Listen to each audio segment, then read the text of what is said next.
Most people get jewelry as an heirloom. Elodie Perdia got a shattered pendant and a front row seat to her own death.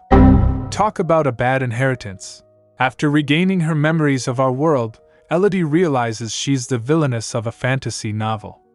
In the original story, she's destined for an early grave, and her terrifying family? They're the ones who usually make it happen. But now that she knows exactly what's coming, Elodie is playing a dangerous game.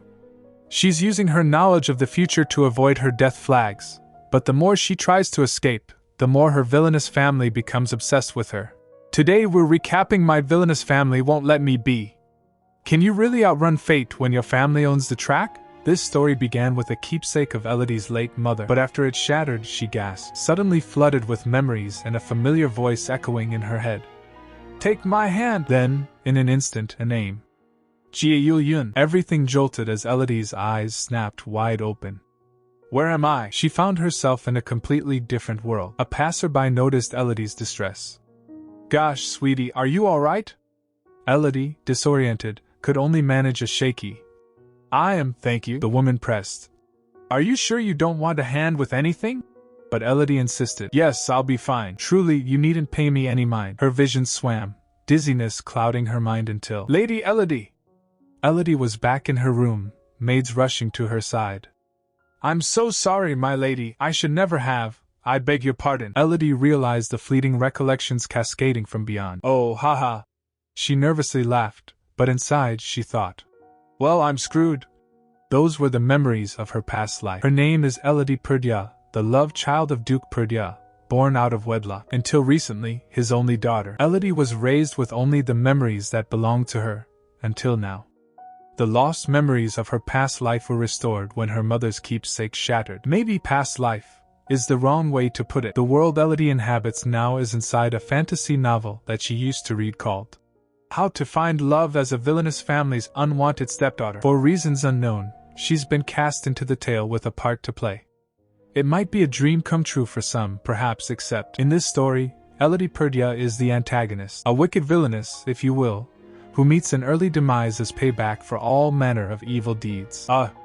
Can I play someone else? Thankfully, Elodie kept her memories as Elodie, even after regaining the memories before the transmigration, as you'd call it. Why couldn't I have gotten my old memories at birth? Why now, after everything I've done? Abuse of power against household staff, lavish, wasteful lifestyle. At this rate, they'll execute her just like in the novel. First things first. Let me think.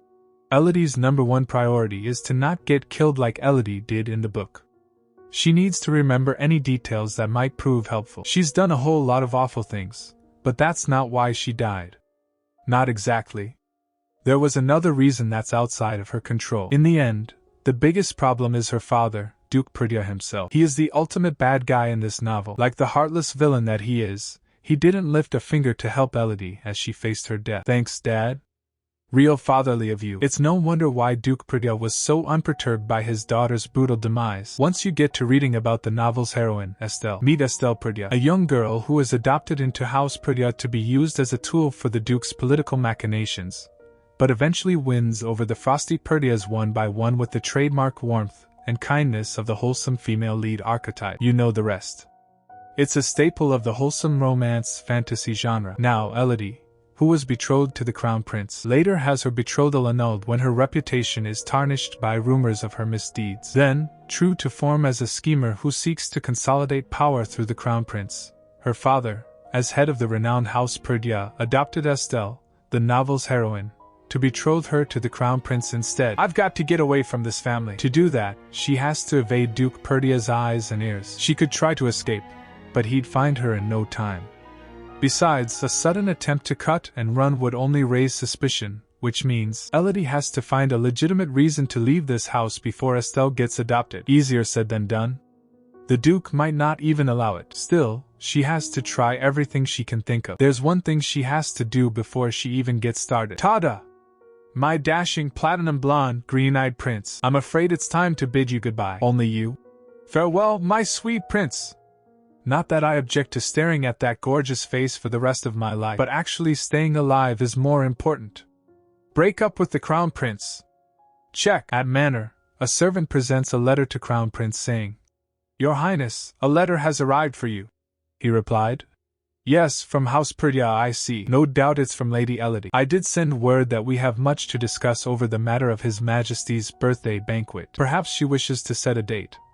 Added Mary Prezel Willent, Crown Prince of the Willentia Empire, mused before his eyes narrowed. Ha!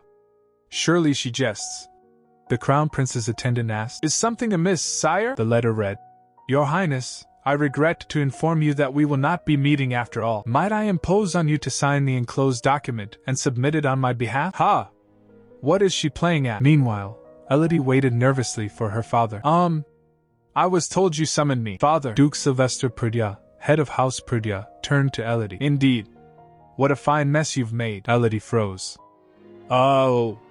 I don't even know which mess he means. He's never said a word after all the awful tantrums I've thrown in the past. Is it the most recent time when I raised my hand against the household staff? Or does he mean the commotion I made at the last banquet? Elodie Perdia, I would care to hear it from your own mouth. What could have possessed you to forgive me, father? What? Duke Perdia's eye twitched. What did you just? Elodie Perdia, Elodie pressed on. Please forgive me. I promise I won't do it again, he said. Enough. You sent a letter demanding an annulment of your betrothal a few days ago, did you not? Do not deny it. The Crown Prince himself informed me as much. Elodie smiled brightly. Oh. Then I see the apology was entirely unnecessary. Her father froze, she thinks.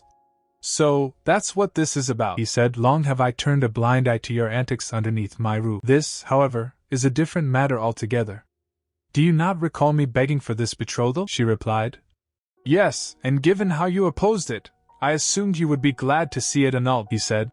The circumstances have changed. As she remembered, neither the Duke nor the Crown Prince were exactly over the moon about it. That's why Elodie thought they would both be happy to have her withdrawal from the betrothal agreement, she thinks. I certainly wasn't expecting the prince to reach out to my father, she then asked. Do you mean that you won't allow the betrothal to be broken? He replied. Precisely so, she said. Very well. I understand. Duke Perdia narrowed his eyes. And for the time being, you will be grounded to the manor, Elodie, she replied. Yes, father. As you command. She paused for a moment and then said, Father. Her father stares at her. She asked.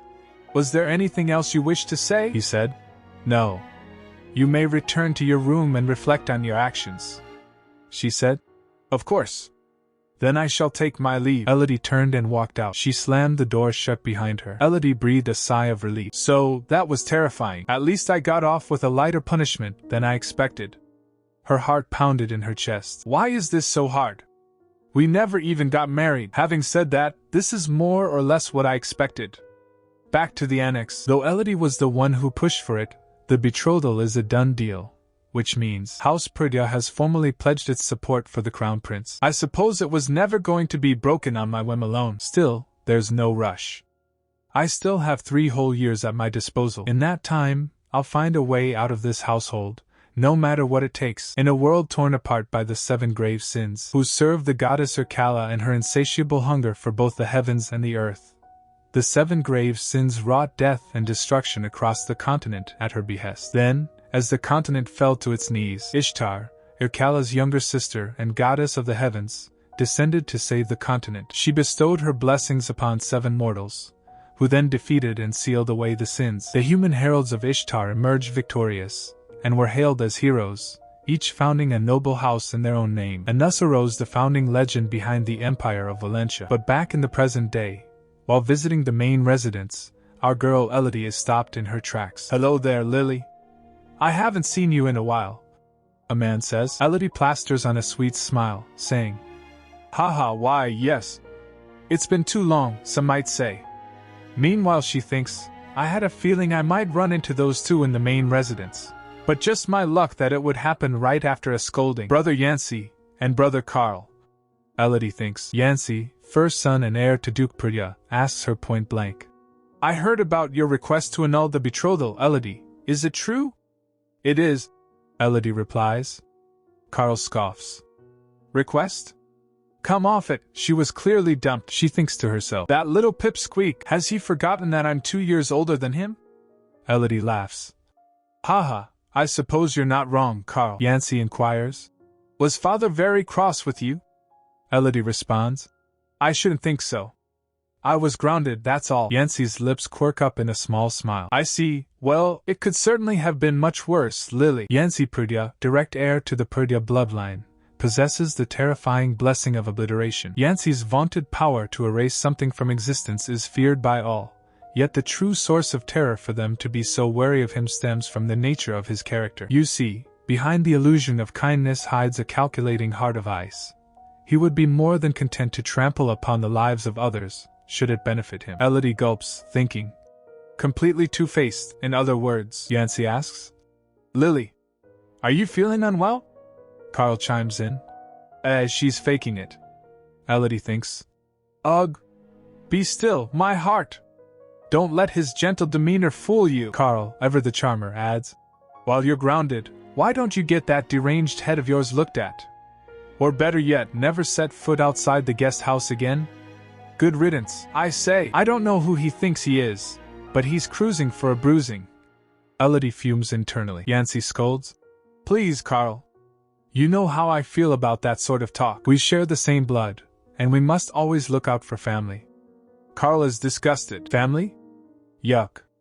Are you sure we share the same blood as that thing? Yancy smiles. But of course. Ishtar has blessed me with not one, but two beloved siblings. Elodie shivers. I don't know how he can tell such barefaced lies with a straight face. She thinks. Yes. Thank you, brother. Now, with your leave, I really ought to retire to the guest house. It was so lovely to see you both, Elodie says. Indeed. We should do this more often, Lily. Yancy replies smoothly. Carl said. Bleh! Did you hear that, Yancy? I almost emptied out my stomach at the sight of that little tyrant. Speaking of which, what's gotten into her today? Is she feeling unwell, I wonder?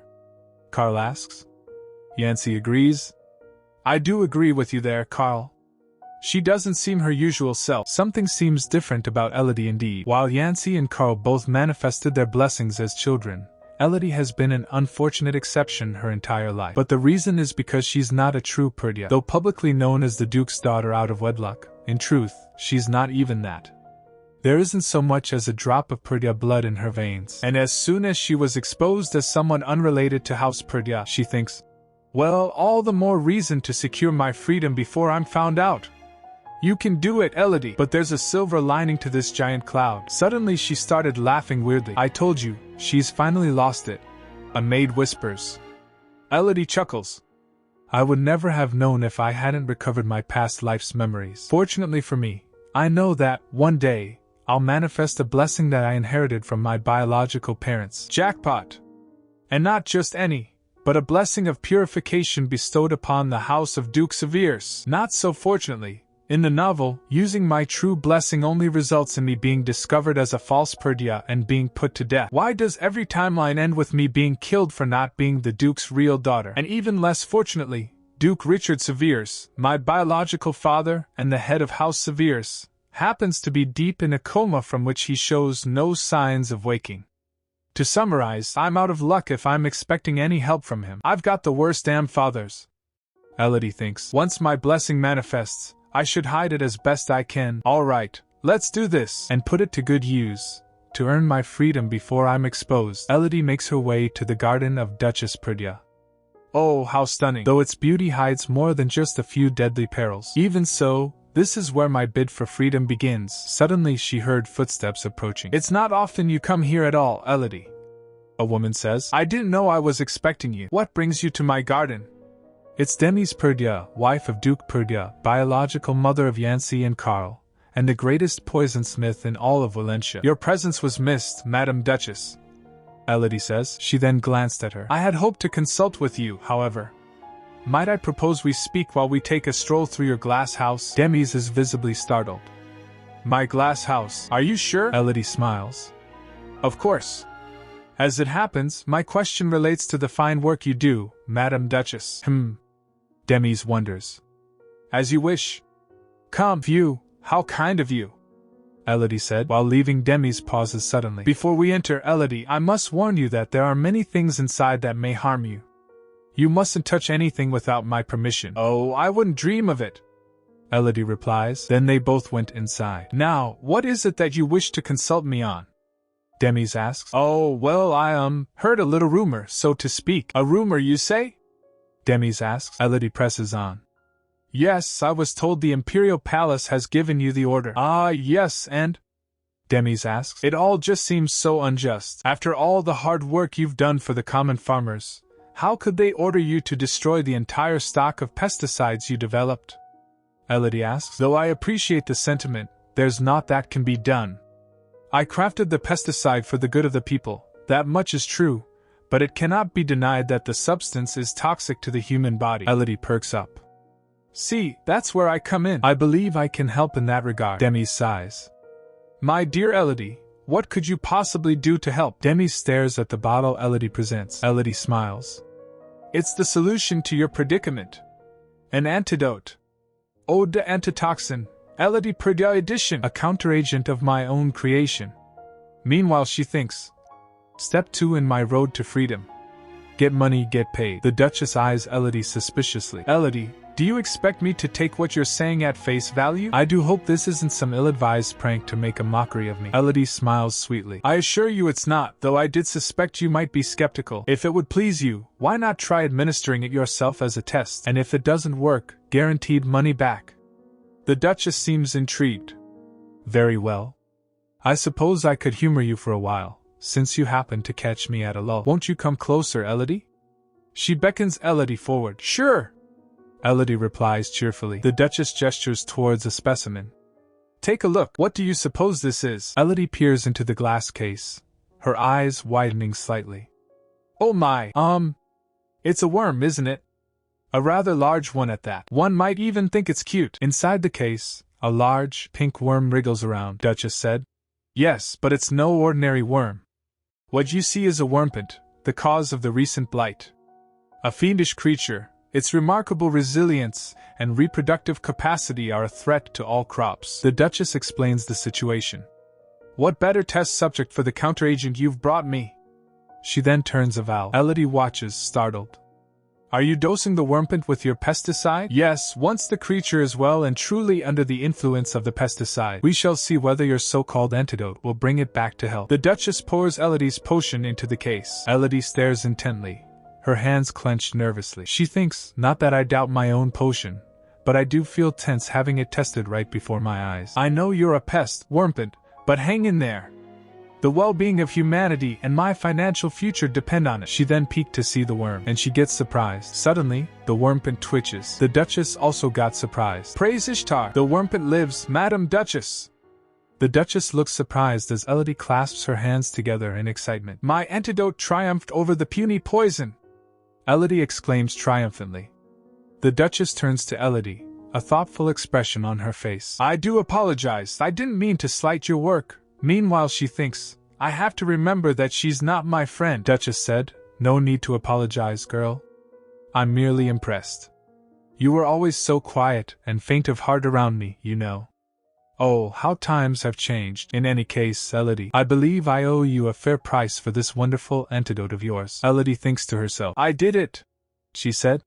I have one condition, Madam Duchess. I ask that you sell this antidote under your name, not mine. The Duchess raises an eyebrow. What? Elodie said. And in return, I'd like a cut of the profit, payable in cash. I'm sorry, but why wouldn't we use your name? The Duchess asks. Elodie replied. Because no one would believe that I made it, of course. Not only that, I'd prefer not to draw attention to myself. If you wouldn't mind, our entire deal should be kept a secret. She thinks that is the only way I will be able to disappear without a trace when the time comes. The Duchess considers this. Fine. It'll be no loss to me, but I do have a condition of my own. You must tell me, how did you craft this fine a potion by yourself? Elodie replies. The truth is, a few days ago, my celestial blessing finally manifested. The Duchess is skeptical. Your blessing? Elodie smiles. Yes, and from what I've seen, it has the power to destroy a poison's harmful effects. Elodie thinks to herself. A minor correction. What it actually does is cleanse the poison, not destroy it. In the original novel, Elodie hatches a plot to dose Estelle with a deadly poison, only to end up ingesting it herself in the end. Because of her blessing of cleansing, however, Elodie does not succumb to the poison's lethal effect. But with the nature of her power laid bare, she is identified as a false Perdia, a small white lie to spare myself from a tragic death. Naturally, the Duchess is unlikely to be thrilled by the news of my newfound blessing, the Duchess replies. I'm so pleased to hear that you've found your blessing at last. Isn't this cause to celebrate, not a secret to be kept hidden? Elodie said. I suppose, but I wouldn't want to cause any undue misunderstandings. Dense as I might seem, I know my place under Father's roof. What I'm saying is, you needn't worry about me, one way or another. She thinks I'm the unwanted stepchild of House Perdia. I pose no threat whatsoever to you or your two sons. The Duchess stares at Elodie, then softens her expression. I see. I understand. How thoughtful of you, Elodie. Thank you for being so understanding, Madam Duchess. Elodie says, smiling. The Duchess raises her glass. Oh, it's the least I can do for my business partner. To the future, Elodie. Later, Elodie is lying in bed, looking pale and unwell. Her maid, Martha, rushes to her side concerned. Goodness, my lady! Your face has been as pale as a callus ever since you went to see Madame Demi's, Martha continues teary-eyed. I do hope you're not sick, my lady. What possessed you to go to that poisonous lair in the first place? You can't spoil your complexion like this. It's the only thing you've got going for yourself, Elodie replies weakly. Are you sure you're worried about me, Martha? Your concern sounds suspiciously rude, Martha insists. Why, I'm worried sick about you, my lady. If anything were to happen to you, I'd lose my only source of income, Elodie said. Martha, I swear, if you weren't my nanny's daughter, I would have had you thrown out years ago. No matter, I'm perfectly fine. Madame Demi's was as pretty as ever, in case you're wondering. Martha gushes. Oh, there's no doubt about that. The lady doesn't age. In fact, if I didn't know any better, you could tell me she's your sister, and you'd get away with it. Elodie sits up in surprise. My sister? Martha is oblivious. Finally, she rises. Let's get a move on, my lady. There's a guest waiting for you. Elodie is confused. A guest? I can't think of anyone who would want to see me, Martha said. Well, as your only friend in the world, I'm sadly inclined to agree. If only you could buy friends, Elodie deadpans. Martha, I wasn't aware I ordered a roast for dinner, Martha said. Just aside, you'd better get going, my lady. This is one guest you shouldn't keep waiting, Elodie asks. Really? And who is this guest of mine, exactly? Martha announces dramatically. Oh, just His Royal Highness, the Crown Prince of Valencia. We see the Crown Prince, added Mary, sitting patiently. He's definitely not happy, tapping his fingers and looking impatient. Elodie rushes in, looking flustered. 1,000 pardons, Your Royal Highness. It wasn't my intent to keep you waiting, added Mary replies. Pay it no mind. Please join me. I believe we have much to discuss. Elodie looks at him warily. She said, Before we begin, I must stress that my request for an annulment is genuine. And I sincerely regret that I pressured you to accept an engagement that you never desired in the first place, Adam Mary said. Regret? That doesn't sound like you at all. It's almost like you're possessed. Elodie smiles insincerely. Oh, you do amuse me, Your Highness. Why, I'm perfectly fine, he asked. Is that so? Your complexion does seem a little on the pale side, Elodie thinks to herself. What is it with everyone and my complexion today? I'm telling you, I'm fine, Elodie responds. Well, the problem is, I'm afraid my father is vehemently opposed to an annulment. I would be most grateful if you could speak some sense into him, Your Highness. He never listens to a word I say, Adam Mary asks. Lady Elodie, why is it that you suddenly desire an annulment? If I may speak candidly, I believe I've fallen in love. Adam Mary is taken aback. What? Elodie smiles sweetly. Yes, though it makes me blush to admit, but even I know that it would dishonor you to wed while I have another man in my heart. I implore you, please allow this annulment. Adam Mary looks down at her, his expression hardening. Lady Elodie, I will not go back on my words so easily. Adam Mary's sitting across from Elodie, and something's clearly amiss. He thinks back. As I recall, Lady Elodie coveted the Crown Princess's title above all else. How could she have found another love so soon? He remembers her claiming her affections for him were genuine. Yet now her disinterest is clear in her entire demeanor. Elodie's sipping tea, seemingly lost in thought. She asks, Are you listening to me at all? He continues in his head. How suspicious that her attitude should change overnight. There must be something more to this than meets the eye. I will not go back on my word so easily. She asked, shocked. I beg your pardon, he said. If this is some childish manner of drawing my attention, I warn you, you will not succeed. Damn, he's cold, he continues. It would be no trouble to grant an annulment if that's what you honestly desire, but this is no matter to be decided on a whim. We shall discuss the matter properly in due course. But suddenly Elodie clutches her head. Oh. My head feels a little fuzzy. and Mary just sees this as another play. Now, with regard to the preparations for my father's birthday banquet, I believe it's best to communicate in writing, he internally scoffs. And now she feigns frailty to draw my sympathy. What a laughable charade. He smirks at the thought. But then, Elodie just straight up falls off the couch. and Mary's eyes widen in shock as she slumps to the floor. Lady Elodie, is this an act? If this is a jest, it's in bad taste, Lady Elodie. Do not humiliate yourself. You've made your point, Lady Elodie.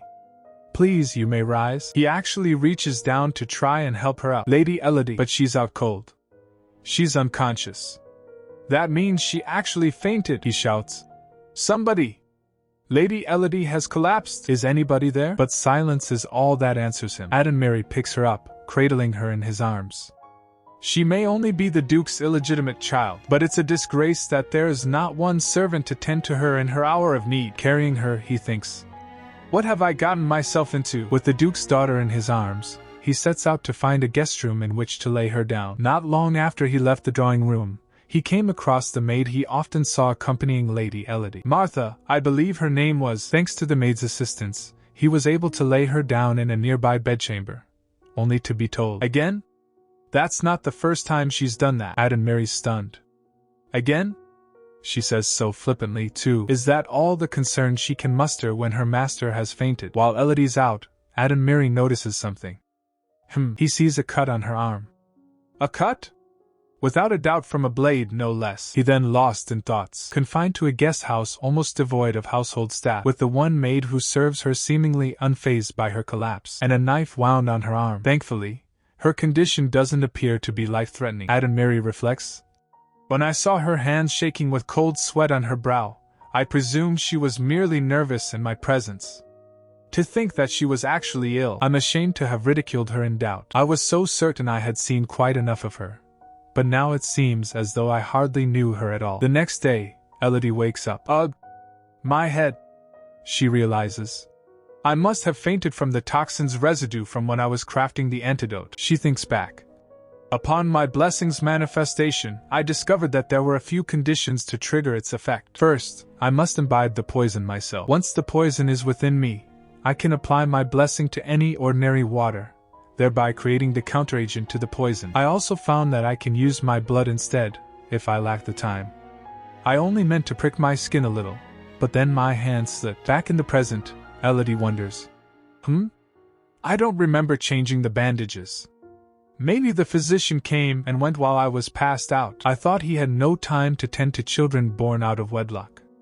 Has he changed his policy? Martha enters the room. Huh! Oh, I see you're up at last. I brought you some warm water, my lady. Elodie replies. Thank you, Martha. Martha continues. Here, I have your medicine, too. Elodie thinks. Ugh! Why powder? More importantly, Martha, where is the crown prince? Martha responds. His Highness left as soon as the doctor arrived, my lady. Elodie realizes. Oh. That's right. I must have fallen right in front of him. I mean, not that it matters. Martha pipes up. Oh. By the by, His Highness bade me to pass this on to you once you were awake. There you go, my lady. She hands Elodie a letter. Elodie wonders. A letter. I wonder why he felt the need. Well? What does it say, my lady? Elodie opens it. She froze reading it. The letter reads. Esteemed Lady Elodie, you are doubtlessly aware that the birthday banquet to honor His Majesty the Emperor draws near. I shall come to your father's manor precisely half an hour before the ball. I hope I will have the pleasure of your company. Elodie exclaims. Oh. I asked for an annulment only to be invited to a ball. She shouts shocked. Damn it, the Emperor's birthday. Drama mode engaged. I was counting on the annulment, so I didn't even bother finding a dress to wear. Martha appears ever so helpful. Don't you worry about that, my lady. I've got you covered. Just trust me, Elodie sighs. You know, you really are attentive in all the wrong ways, Martha. The banquet is the least of my concerns, I'll have you know. For the life of me, I can't think why His Highness won't allow the annulment. Martha suggests. You never know, maybe he's finally fallen head over heels for you, Elodie asks. What? The Crown Prince, falling head over heels for me? That's absurd, Martha. Elodie's face darkens. Do not ever again spout such nonsense in my presence again. Martha stutters. Is it really that absurd to think, my lady? Elodie asks. Did I stutter? Elodie considers. Well, this definitely throws a wrench into the works, but I still have plenty of time. It'll be fine. 3 years remain until the Duke adopts Estelle, and my preparations are well underway for me to gain independence by then. Until then, my only resort is to stack cold, hard cash. Or at least that's what I thought. A few days later, in the manor hallway, she ran into a minor, yet most unexpected obstacle.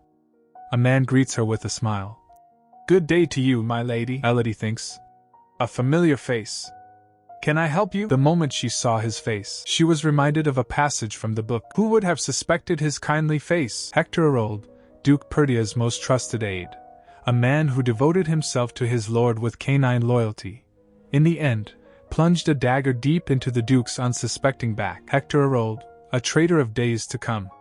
In 3 years' time, he would be instrumental in betraying the secrets of my bloodline. Last time, Elodie tried to poison Estelle, but the wine got switched. Lucky for her, her newly awakened blessing of cleansing negated the poison's effects. But in exchange, her true identity was revealed. Turns out, she's Duke Perdia's illegitimate child. And when all is said and done, Elodie meets her fate, scorned and abandoned. She thinks, who switched the fateful glass of wine, you ask? Behold, she continues in her thoughts. Hector ultimately betrays House Perdia in favor of the second prince, since Duke Perdia supports the Crown Prince for the throne. He decided to switch the poison for one purpose alone. To sever the alliance between the Crown Prince and House Perdia. Elodie wonders, how long has he been an agent of the second prince? It won't be for another 3 years before his treachery is laid bare. I wonder if there's a way to discern his true intentions in the present. How could this puppy dog smile hide a hyena's grin? My lady? Hector asks. But she's still lost in thought, thinks, even so, I don't intend to give him a reason to kill me in this life. I can't imagine I need to be suspicious of him just now. For one thing, I have no plans whatsoever to assassinate Estelle myself, she then said. Oh, I was just taking a stroll because I was bored. I may be grounded, but there's no need to confine myself to my bedchamber now, is there? He said. Of course, my lady. I dare say your lord father wouldn't deny you that much, she thinks. I'll have long flown the Duke's nest by the time Hector brings his plans to bear. Whether he's a traitor already or not is none of my concern. Still, I'm not sure I can sleep soundly at night without knowing his intentions. Hector thinks to himself, it's true what they say. Lady Elodie really has lost her marbles. But Elodie is just thinking. Perhaps I'll test him with a little trap, she says. Mr. Herold, might I confide in you with something that has been troubling me of late? He replied. Anything, my lady. What's on your mind? She said. Well, I worry that father is furious with me, for a start. How can I get into his good books again? He asked. Furious, my lady? What could have made him so angry? She replied. That's just the thing. I'm sure you've heard about my request for an annulment by now, he asked. Ah, yes. May I ask why, my lady? Elodie whispers. Well, just between you and me, let me tell you, I think I've become rather fond of the second prince. Hector is absolutely startled. Pardon? Elodie smirks. A fitting reaction, to be sure. I'd basically confess to having a crush on my father's political nemesis. Supposing that Hector is already in league with the second prince, he'll waste no time in conveying what I've just told him. Born out of wedlock or not, I'm Duke Perdia's daughter nonetheless. There could be no tastier morsel for his adversaries, though I'm full of poison for anyone who dares take a bite. Shh! Quiet now, I told you it's a secret. Elodie warns. He said. I'll take it with me to the grave, my lady. Hector stammers. She then asked. On that note, Mr. Herold, what would be the best way to quell my father's rage? He said. If I may be so bold, perhaps you could simply refrain from doing anything to vex him further. How very wise of you, Mr. Herold. I'll bear that in mind. Thank you, Elodie says with a smile. She thinks, The bait is cast, but will the fish bite the hook? The time came much sooner than she expected to reel in the lure, Martha says. There you go, my lady. It's done, Elodie replies. Thank you, Martha. Well? What do you think? Elodie is dressed in a beautiful green gown, Martha stutters. Well, I'm no magic mirror, my lady, but out of all the ladies at the ball, you'll be the fairest of them all. Elodie huffs. At least say it like you mean it, will you? Although she was still grounded, it was Elodie's duty to attend official events as a member of House Perdia. For example, today's birthday banquet in honor of His Majesty the Emperor. Elodie is all dressed up now, but she's also accompanied by Adamiri. He stood near the carriage waiting for her. She thinks, would you look at that sour face of his? It's not as if I'm thrilled to have him as my escort, she says. It's truly an honor, Your Royal Highness. He remains silent. Is something the matter, Your Highness? Elodie asks. No, nothing at all, he replies. She thinks, does he expect an apology for fainting in his company? Seriously? Adamiri says. Come, we ought to set off. Allow me to help you into the carriage, Lady Elodie. Oh, Elodie says, placing her hand in his. How kind of you. I do hope today's banquet will be a delight to us both. At the banquet hall, chatters filled the hall. They both enters in banquet arms in arms. Adamiri says, my lady, I'm afraid I have courtesy calls to make. By all means. Please, go ahead. Elodie responds. After he leaves, she thinks, now that the prince has left me alone at last, this is a perfect opportunity. Not far from the ballroom, a subtle rendezvous location that seems innocent in its conspicuousness. Greetings, Lady Elodie. A voice calls out. She thinks, there it is, just as I had predicted. Hector Arold, the personal aide to Duke Perdia, serves the second prince in secret, long before the novel's story even began, if my suspicions are correct. Meanwhile, someone said to Adamiri, if you'd like, I shall take care of the matter as you've instructed, Your Highness. However, I do foresee a slight problem in that. Your Highness? He then asks. Your Highness. Have I displeased you in some? Adamiri interrupts. A moment, what do we have here? Why in Ishtar's name is Lady Elodie alone with Beltran? She's smiling most radiantly, too. Could it be, he recalls her words, I believe I've fallen in love. Yes, though it makes me blush to admit that the one she supposedly has feelings for is that damned snake? Adamiri is reeling, utterly shocked. That's who she has affections for? The audacity. He can't believe Elodie would even consider his brother Beltran, muttering to himself. Surely she cannot be of sound mind. His aide tries to get his attention, but Adamiri isn't having it snapping. Not now, I'm in no mood to talk. He thinks second Prince Beltran had made a name for himself as a womanizer of notorious renown.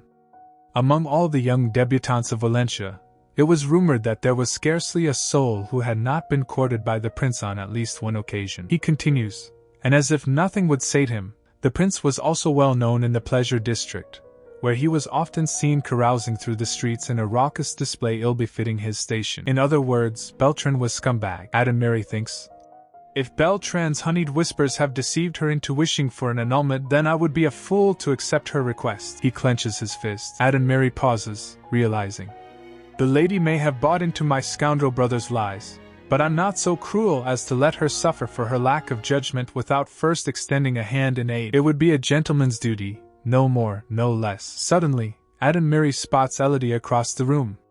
Wait, isn't that? Meanwhile, Beltran is laying on the charm, telling Elodie, I'd been hoping for a moment to make your acquaintance properly, Lady Elodie. It seems Ishtar herself has blessed us tonight. She laughed and said, haha.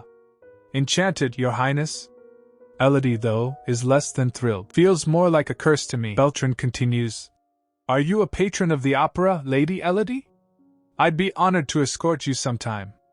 Elodie replies with a fake smile. Perhaps one day. But she's really thinking, ugh, the day I die, most likely. Beltran is relentless. After that, I could hire out this wonderful restaurant nearby so we can dine in private and enjoy each other's company. Doesn't that sound delightful? In Elodie's mind, she's just screaming.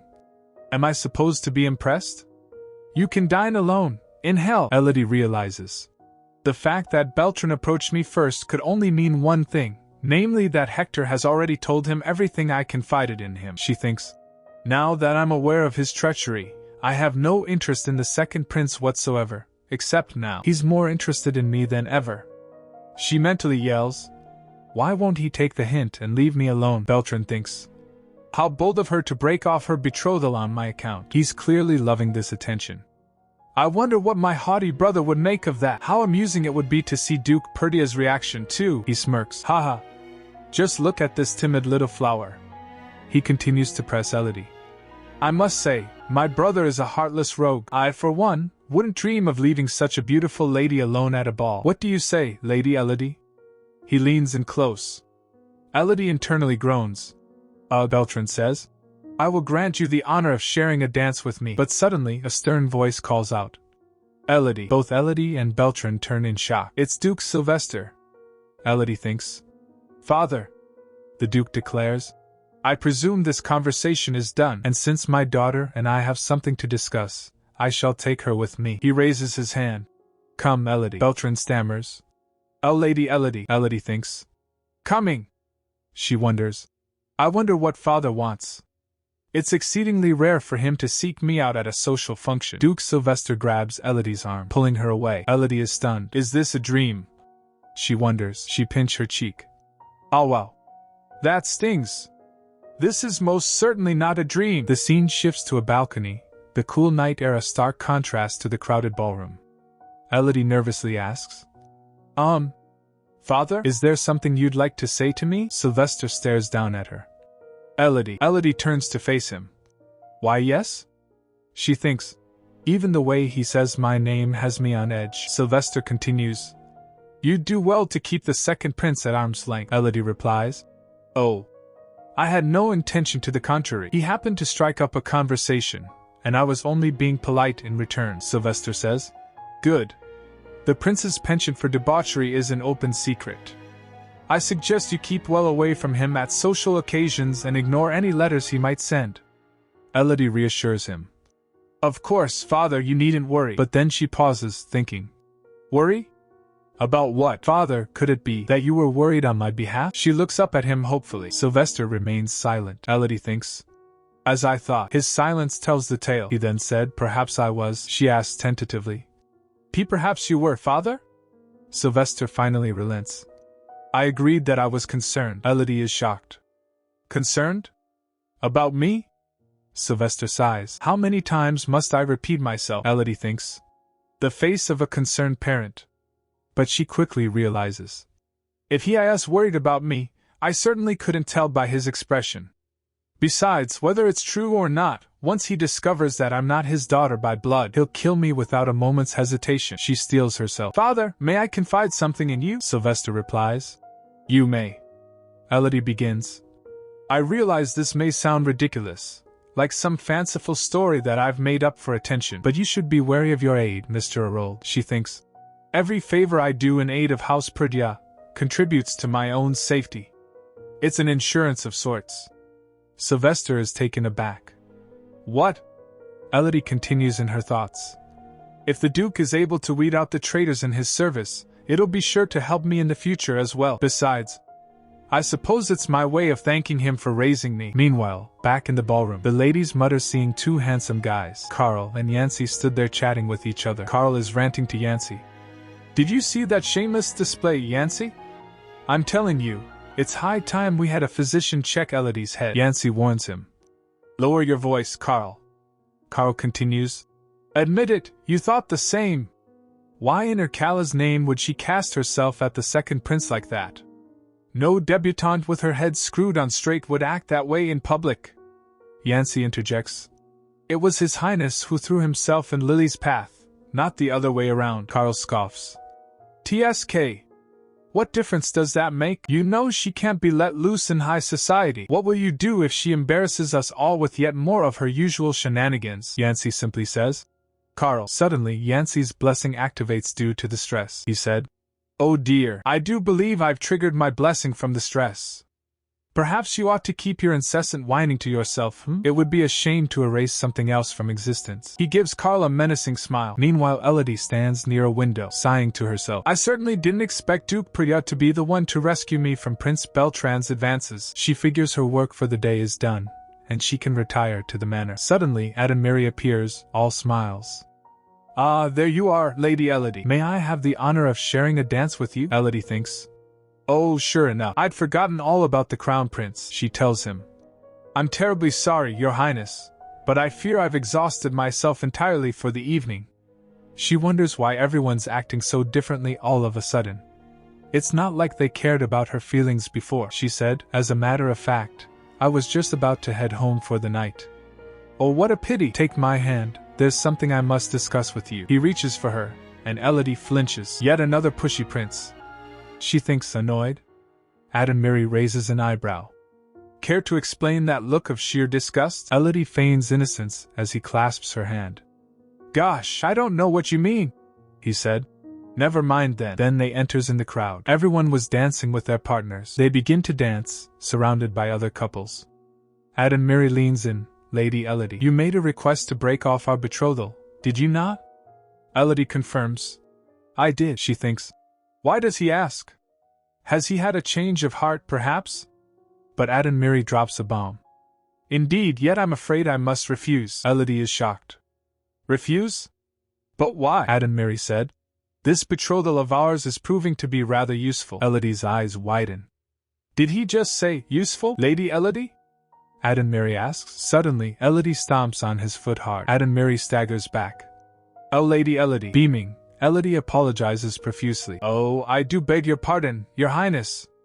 How frightfully clumsy of me. Did I hurt you by any chance? Adamiri grits his teeth. Not at all. I scarcely felt a thing. 2 days pass after the Emperor's birthday banquet, and Elodie is in bed reading a gossip magazine. She thinks, our betrothal is a union of convenience, it's true, but how dare he speak of me like I'm some tool to be used?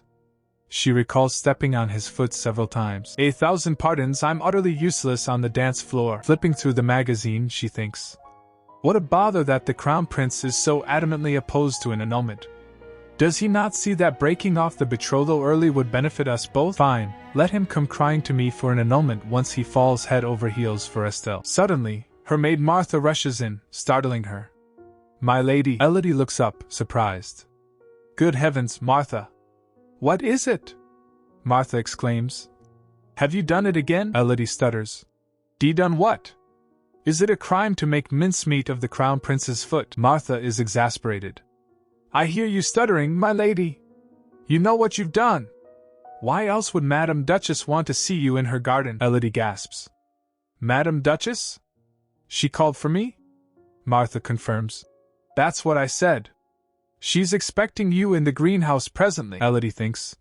My first memory of Lady Demi's wasn't a particularly fond one. A flashback shows a young Elodie, sick in bed. I was a sickly young girl who was bawling her eyes out from a fever or something of the like, and there was no one around to take care of me except for the Duchess. The Duchess sits silently by her bed, gazing at her with a dispassionate look, devoid of all emotion. It was as if she saw no life in me at all. Back in the present, Elodie walks through the greenhouse. To this day, she unnerves me because of that memory, although I'm glad I put aside my fear for the lucrative arrangement we have. She notices the Duchess isn't there yet. Speaking of which, she's nowhere to be seen. Where could she be? I hope she won't mind me looking around until she returns. She admires the flowers. Oh, how lovely! What a charming little flower. I wonder what it's called. She reaches out to touch one. A voice cuts through the air. Another inch closer and that charming little flower will tear your arm clean off your shoulder. Elodie gasps and flinches, turning to see the Duchess standing behind her. And Madame Duchess! The Duchess explains. The Halcaria plant is a carnivorous plant, a rare species that feeds on human prey. It lures unsuspecting humans with its striking features and intoxicating pollen, then devours them down to the bones. Elodie is horrified. The Duchess says, You really ought to be more cautious, Elodie. Elodie apologizes. I'm sorry, ma'am. I didn't know. How could something so dainty devour a whole person? The Duchess replies. Of course you didn't know. It was only recently discovered on an uninhabited island off the coast of the Dvei Kingdom. She gestures to a nearby table. Would you care to sit? I would, yes. Elodie replies. The Duchess pours tea. Here, some chilled tea to calm your nerves. Elodie takes the cup. Oh, how thoughtful of you. Thank you, ma'am. Meanwhile, she thinks, I certainly could use something cool to drink after the fright she gave me. She quickly drinks the entire cup. The Duchess observes her. Duchess asks, Is that an empty cup I spy? Elodie gasps, realizing she drank it all. Should I have left some? She thinks, I drank down the entire cup before I even knew it. Well, she's the one who offered me a drink. I'm not quite sure why she's asking. Elodie thinks nervously. The Duchess says, No, it's just that my guests don't often drink the tea I serve without so much as a second glance. Oh. Elodie realizes. Given that Madame Demise is a poisonsmith by trade, I imagine someone who only knows her by reputation might suspect that she would serve poison in her tea. Not that I had any such doubts, knowing that my death won't come for another 3 years at least. But I'll only make it harder to escape this household if I reveal that I know more than I let on, she says nervously. I must have been parched from this unseasonable heat. The Duchess raises an eyebrow. So parched that you'd forego your instinct for self-preservation? Elodie then said, not to mention the delicious fragrance. But the Duchess said, the tea I served has no scent. Ugh, come on, Elodie. Think of something to say, she thinks. Oh, she said. If you must know, it's because you're my trusted business partner. Duchess is confused. Your partner, Elodie said. Precisely. I had a feeling I impressed you with what I can do. Might I hazard a guess that my antidote has been approved for sale then? I thought that might be the reason why you wished to see me, she continues. And if we're to work together, I very much doubt you'd poison your own partner. Duchess agrees. I suppose you're right, Elodie. The Duchess smiles. You're wise beyond your years. She pauses, her expression turning serious. That being said, why would that be a good enough reason to assume you're safe from my poison? Duchess said. To put your mind at ease, no, I did not tinker with your cup of tea. But I do think it would be prudent for you to develop a more cynical streak. For now, however, I commend you on your discernment, she continues. And if I had a mind to poison you in earnest, I wouldn't have been so brazen as to dose your tea while we're sitting face to face. One doesn't get very far in this line of work without being discreet. Besides, I should think I can find more inventive ways to assassinate someone. Wouldn't you agree? Elodie trembles and stammers. I dare say you could, Madame Duchess, Duchess reveals. As you guessed, the sales permit has been authorized for the antidote you brewed. Our entire initial stock has been put on the market for an advance payment. It's only a modest sum this time, given the small amount we supplied. Still, it's yours. You may go over the income and outgoings in the ledger, if you'd like. Elodie is overwhelmed and sparkles. Thank you, Madam. Duchess then asks.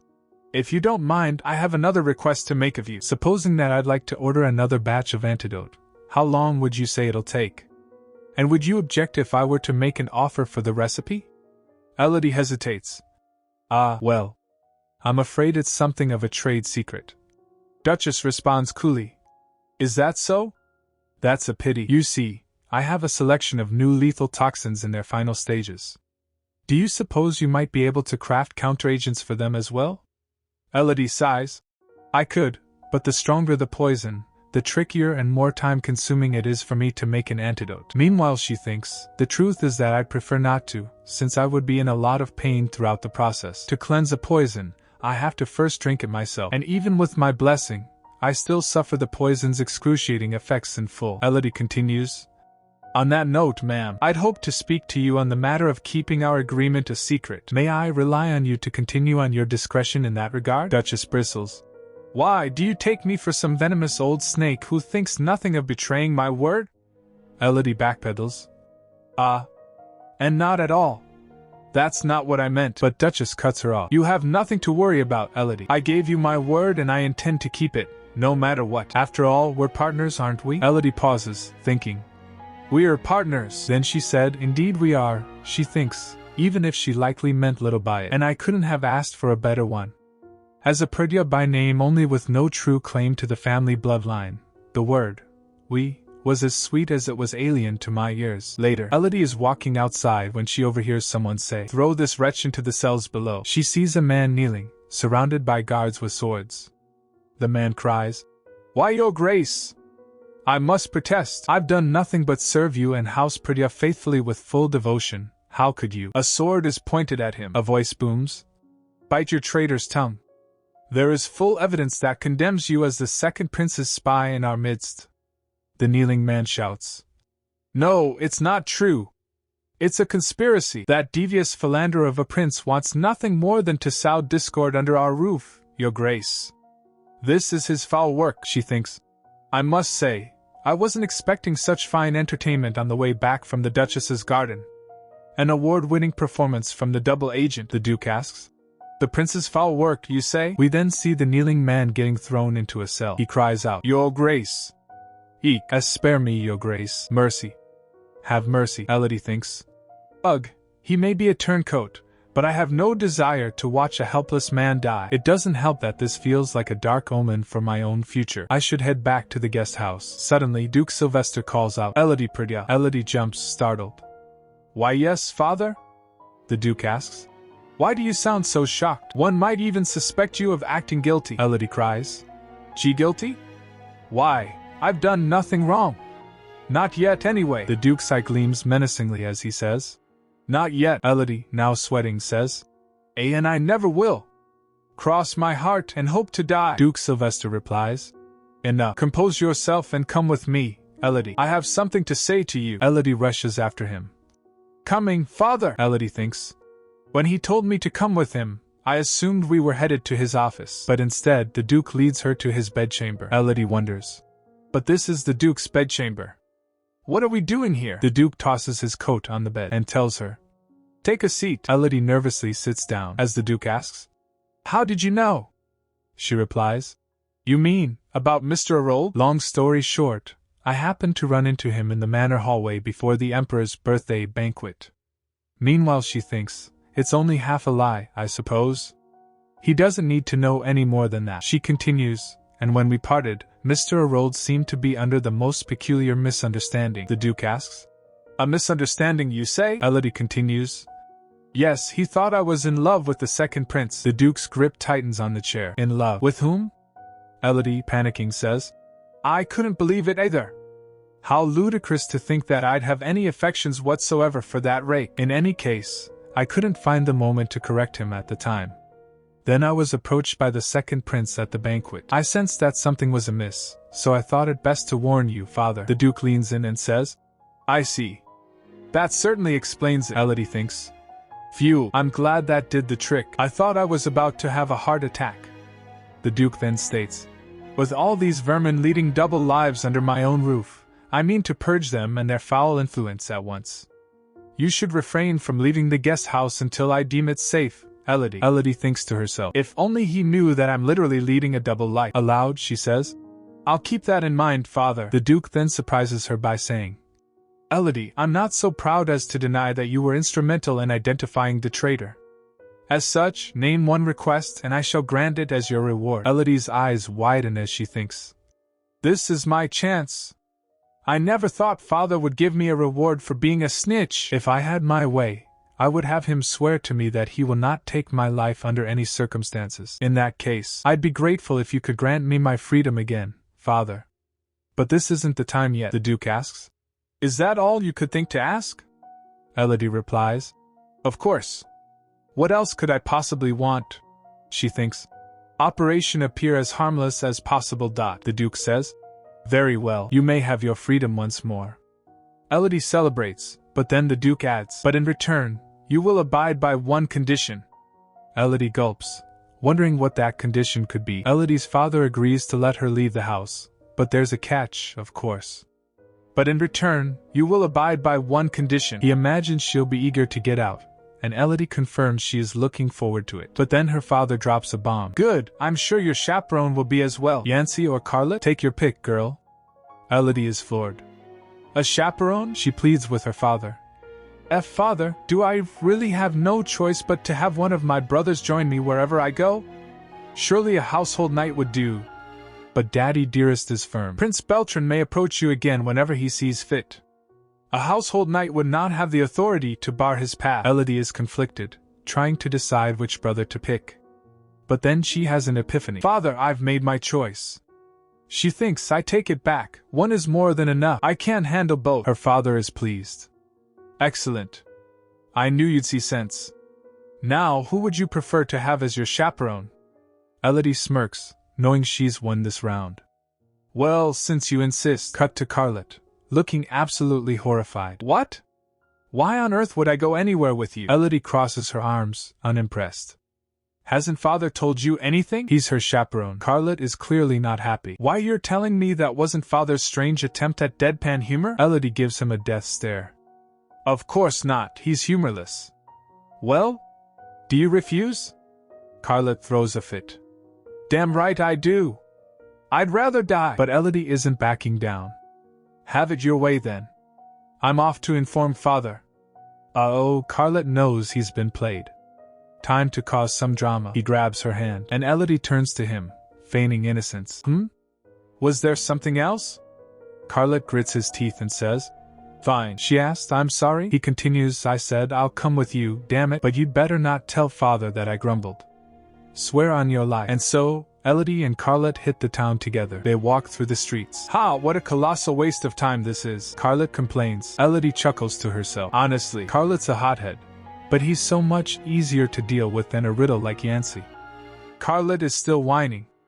Where's your personal maid, anyhow? Isn't this her duty?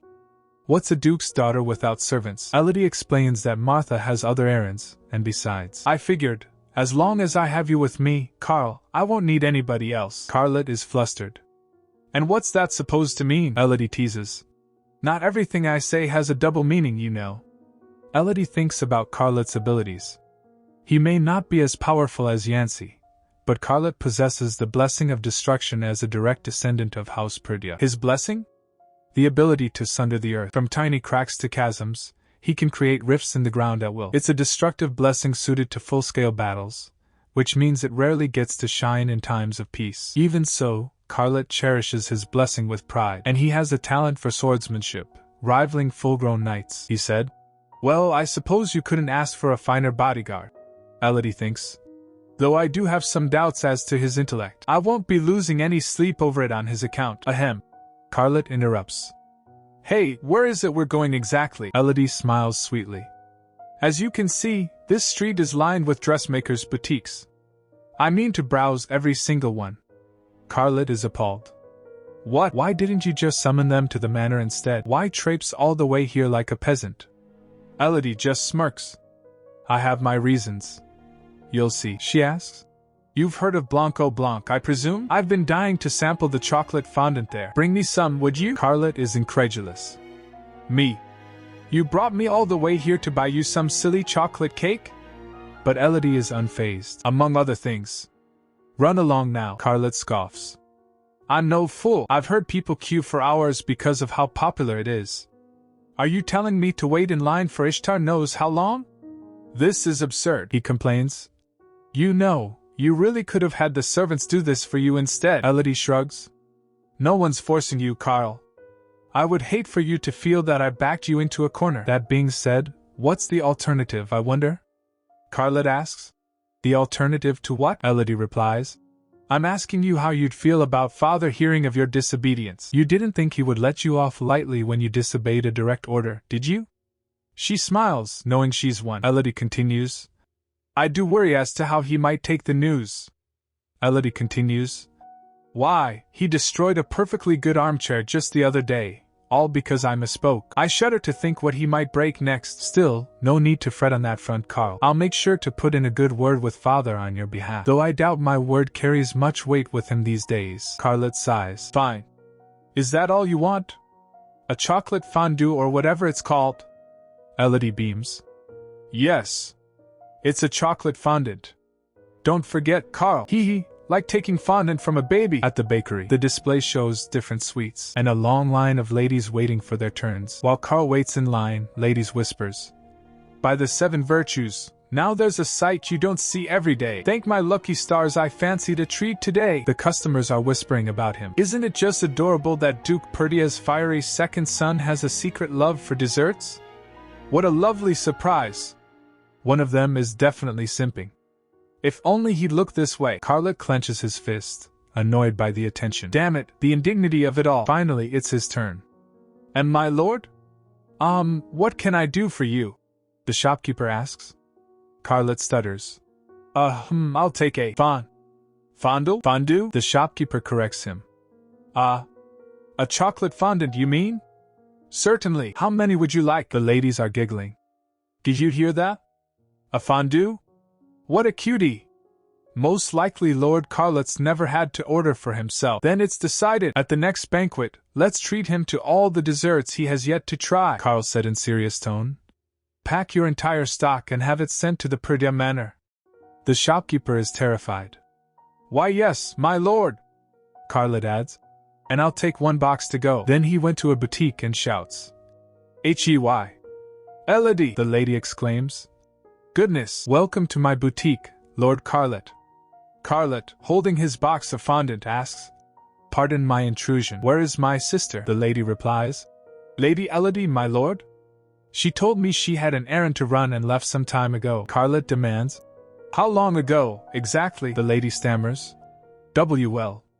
It's been almost 2 hours already. Carlet's eyes widen in alarm. What? Elodie's skipping through the sunlit gardens, remarking on how lovely the day is. But oh no! Disaster strikes. Oh, fiddlesticks! I've left my parasol at the boutique! She's kicking herself for forgetting it, especially since she just gave Carlet the slip. She figures even that airhead will notice she's missing soon, though his pride will probably keep him from ratting her out to the Duke right away. Elodie decides to play it cool and just tell the Duke she went to a nearby tea house. She then reached at Mage's Tower, where everyone was wearing cloaks. She was amazed and she thinks, so, this is the Western Tower of Mages. This is my first time seeing it in person. Inside, Elodie strides confidently toward a clerk, her heels clicking on the floor. Pardon me, good sir. Can I trouble you with an inquiry? The clerk looks up. Oh, certainly. How may I be of service? Elodie gets straight to the point. Well, I was hoping to put down an investment into a project of the tower. She pauses, wondering. Did I come to the wrong place? The clerk's caught off guard, but quickly recovers. If you're an investor then. Suddenly, realization dawns on him. Wait, an investment? Elodie confirms it. That's right. I wish to invest. Is there a problem? Suddenly with the sound of whoosh a chair appears under Elodie. Problem? Hardly. The clerk is practically vibrating with excitement. A problem? Quite the opposite. I must beg your pardon for this paltry welcome. He's already conjuring tea. Please, tell me your favorite tea and I shall conjure it right away, he adds with a flourish. Viva capitalism! Elodie's taken aback by the sudden shift.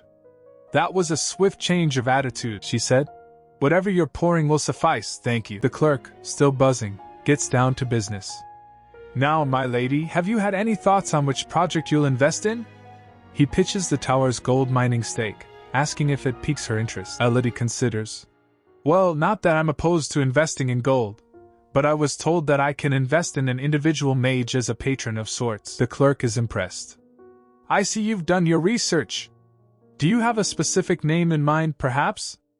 Elodie doesn't hesitate. Yes, she declares with unwavering certainty.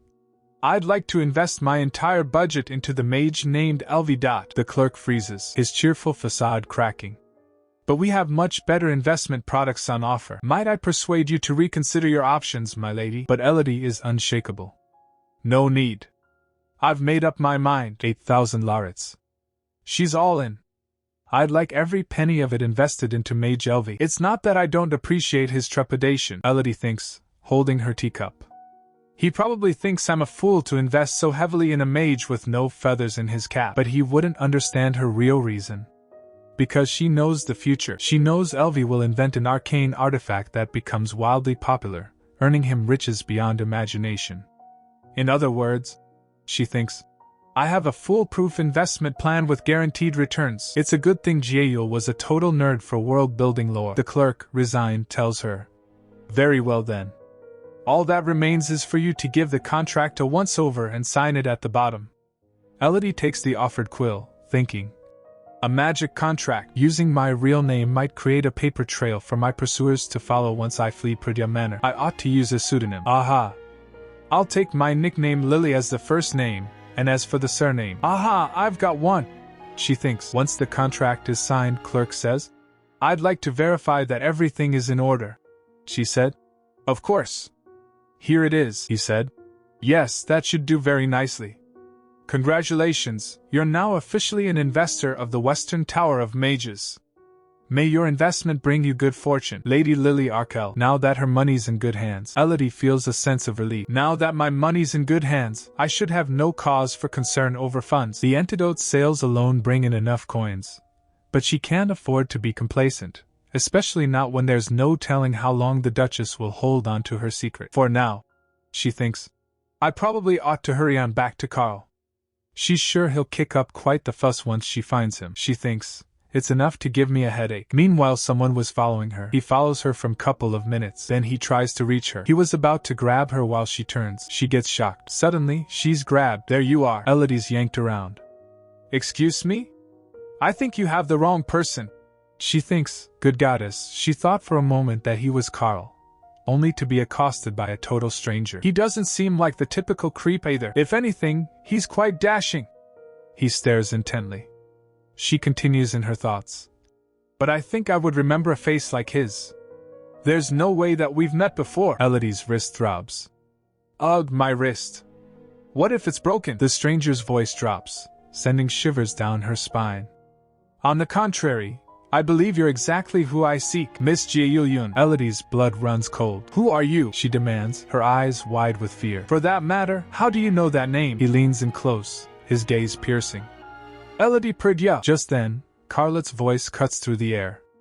Carlet. He couldn't have picked a worse time to find her. Elodie knows she has to do something before Carl notices. The mysterious man leans in, whispering in her ear. I promise, I shall come for you before long. What? Wait. Elodie whirls around, but it's too late. With the FSSSHHH sound, the stranger vanishes into thin air. He disappeared. She gasps. By Ishtar's grace. Who on earth was that man? She thinks, I feel as though I'd been bewitched in some manner. It was only a fleeting encounter, and yet it's like an eternity passed in a single moment. Suddenly, a hand grabs her arm. Elodie Perdia. It's Carl, looking livid. Have you any idea how dangerous it is to saunter around without a guard? Elodie pulls away, wincing. That hurts. What's gotten into him? Carl scoffs. You'd be a fool to think you're safe on these streets alone. And why do you care? Elodie retorts. Whatever misfortune befalls me out here has naught to do with you. Carl pauses, looking almost hurt. Did he develop a conscience overnight? Elodie wonders. You of all people have no right to look at me that way. Seeing him, she thinks. How absurd. There's no one who wanted me gone as ardently as you did. Carl recalls a moment overhearing two gossiping maids saying, The girl's nothing short of a freak, I tell you. Isn't she just? She's entirely heartless, too, just like her mother. I only hope she doesn't claim the Perdia name. She was born out of wedlock, you know. Surely not. She's no Perdia if she doesn't have a blessing to speak of. Either way, I reckon it's her fault the Duke's been so absent in his duties of late. Per Madam Duchess. Carl overhears this, his fists clenching. Did they just call my sister a bastard? Is that why Mama and Papa haven't been getting along? All because of my sister. He shoves past Elodie, sending her sprawling. She hits into wall and fell down. Ow, that wasn't nice, Carl. Why did you push me? Elodie asks, looking up at him with confusion. The maids rush over, fussing. Master, you really shouldn't be here. Let's take you back to the main house. Carl glares down at Elodie. You're a filthy child of sin. I'm not filthy. I scrub myself clean every day. Elodie protests. No, you're filthy. You're impure by blood. Carl shouts as the maids drag him away. This is all your fault. Everything. You're the reason why Mama and Papa hate each other. Elodie gets shocked. Carl shouts. No one wants you in our home. I wish you'd just disappear. Back in town, Elodie thinks, there's no way in hell he's concerned on my behalf. She bumps into him. If it's father you're worried about, you don't have to fret. I won't breathe a word about this to him, and neither will you. Carl stood silent, not saying a word. Elodie thinks, I was convinced the past wouldn't faze me anymore. But I suppose it can't be helped that trauma has a way of resurfacing when one least expects it. Either way, I have more pressing concerns at hand. The man with raven hair and crimson eyes for one. He knows something about my past life, and I have much to ask him. She then said, I think it's time we headed back. Don't you, Carl? Back at the mansion, Elodie is greeted by a mountain of sweets. Martha said, Good goddess, my lady, what's all this then? Elodie sighs. Desserts, I imagine. Martha asked, Are you going to gorge yourself to death then? Elodie replied, I assure you, I'm in no mood for jests. Elodie thinks, I should have made it clear that one box would suffice. She imagined Carl saying, Give me all your chocolate fondants under the name of House Perdia, having bought out the entire shop. Elodie thinks, Damn it, I should have known he'd pull some rich boy move. She tells Martha, Why don't you take them with you? You may share them with the guest house staff. Gasp, Are you sure, my lady? That's so generous of you. Martha exclaims. Elodie is left alone. The man with the crimson eyes. He called me Ga-eul Yun without a shadow of a doubt. She looks in the mirror, seeing her past self. How much does he know about me? And who is he, for that matter? He seemed like a nobleman, the way he carried himself with such grace. Martha! Elodie calls. Yes, my lady? Martha replies, carrying the desserts. Do you know of any gentleman in his early 20s with black hair and red eyes? Martha considers it. Depends, my lady. Is he handsome? I suppose he is. Exceptionally so, in fact. Martha replied.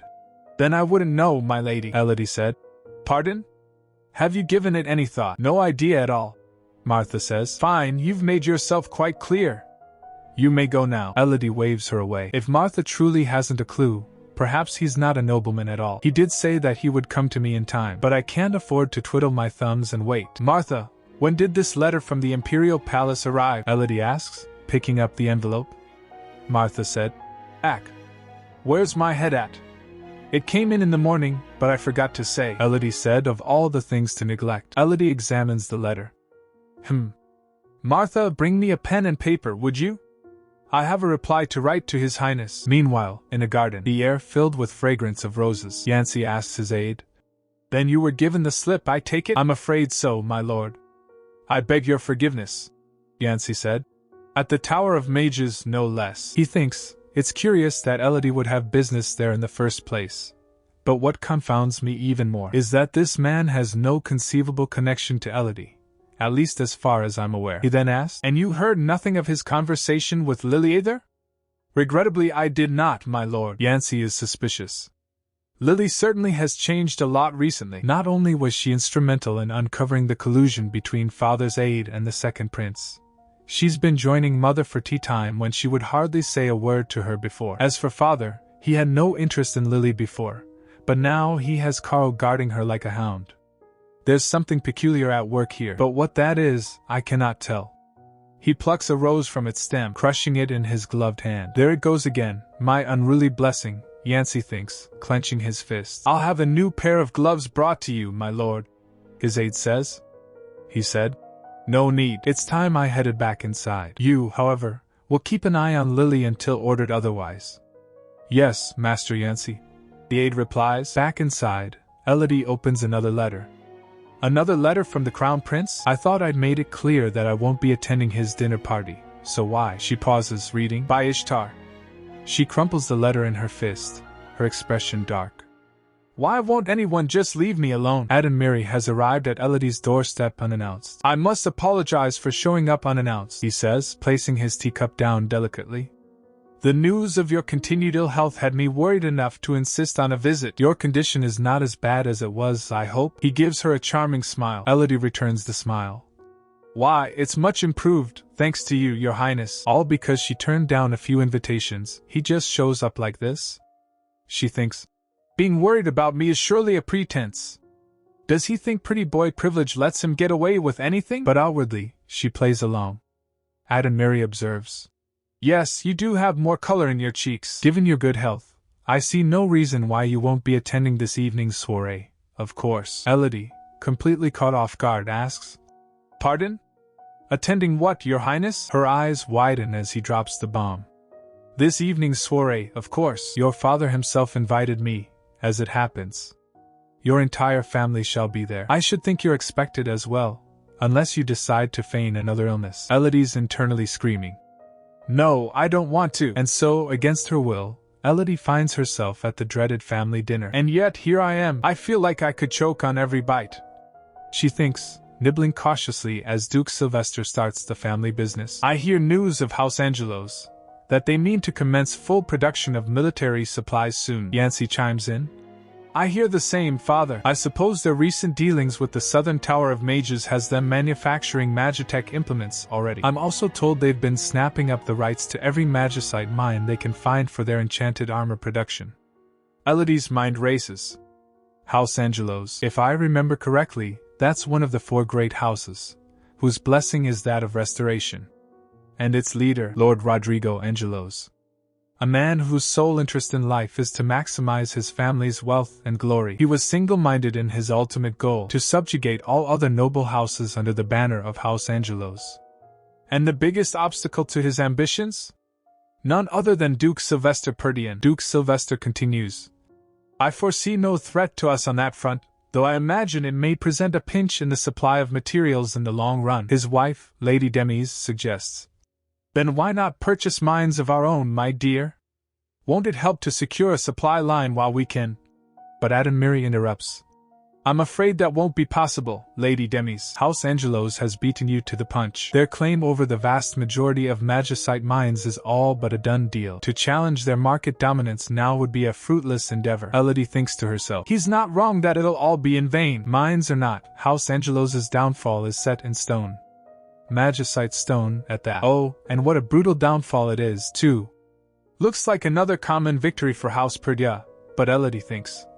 There are levels to this game. Sometimes it's rather entertaining to know the future. Our house may be in rough waters for a while, but in the end, Yancy will take care of it all. Duke Sylvester suddenly breaks the silence. Elodie. She paused eating. Startled, Elodie responds. Yes, father? She thinks, goodness, he caught me off guard, he said. I would care to hear your thoughts on the matter. Elodie panics internally. And me? Why me? For all he knows, I should have nothing to contribute. Or has he read my mind somehow? Before she can answer, Yancy cuts in. Father, I hardly think Lily would want to speak on such a dense subject at the dinner table. Sylvester's glare is intense. I did not ask you to speak. He stabs his fork into his food. Forgive me, father. I spoke out of turn, Yancy says quietly. Turning back to Elodie, Duke Sylvester says, Elodie, you may give your opinion freely. Elodie weighs her options. Rather than make a show of my ignorance, perhaps it would be best to score points with the Duke. Not that I have no sympathy for Yancy, but I have to put my own survival first. Adamiri looks at Elodie, intrigued. Lady Elodie, she said, I believe there is another way. The Duke raises an eyebrow. Indeed? And what would that be? Elodie explains. House Angelos has bought up almost every mine in the Empire, essentially achieving a monopoly. They may be one of Valencia's founding houses, but such a vast undertaking is sure to have drained their coffers. And if they're in the business of monopoly, I suggest we do the same. Carl scoffs. Haven't you been listening at all? You said it yourself, House Angelos already has most of the mines in their pockets. Elodie smirks. Of course, it's not the magicite mines I speak of. After all, the magicite stones aren't the only materials needed to manufacture military equipment. It's simple. We buy up every other material needed. It hasn't been long since House Angelos tossed their hat into the ring to partake in the arms industry, so I doubt they have many suppliers for anything other than magicite yet. In time, they'll have no choice but to strike a deal with House Perdia, at which point the materials can be sold to them at a steep margin. Duke Sylvester nods, impressed. Demise said, I applaud your acumen, Elodie.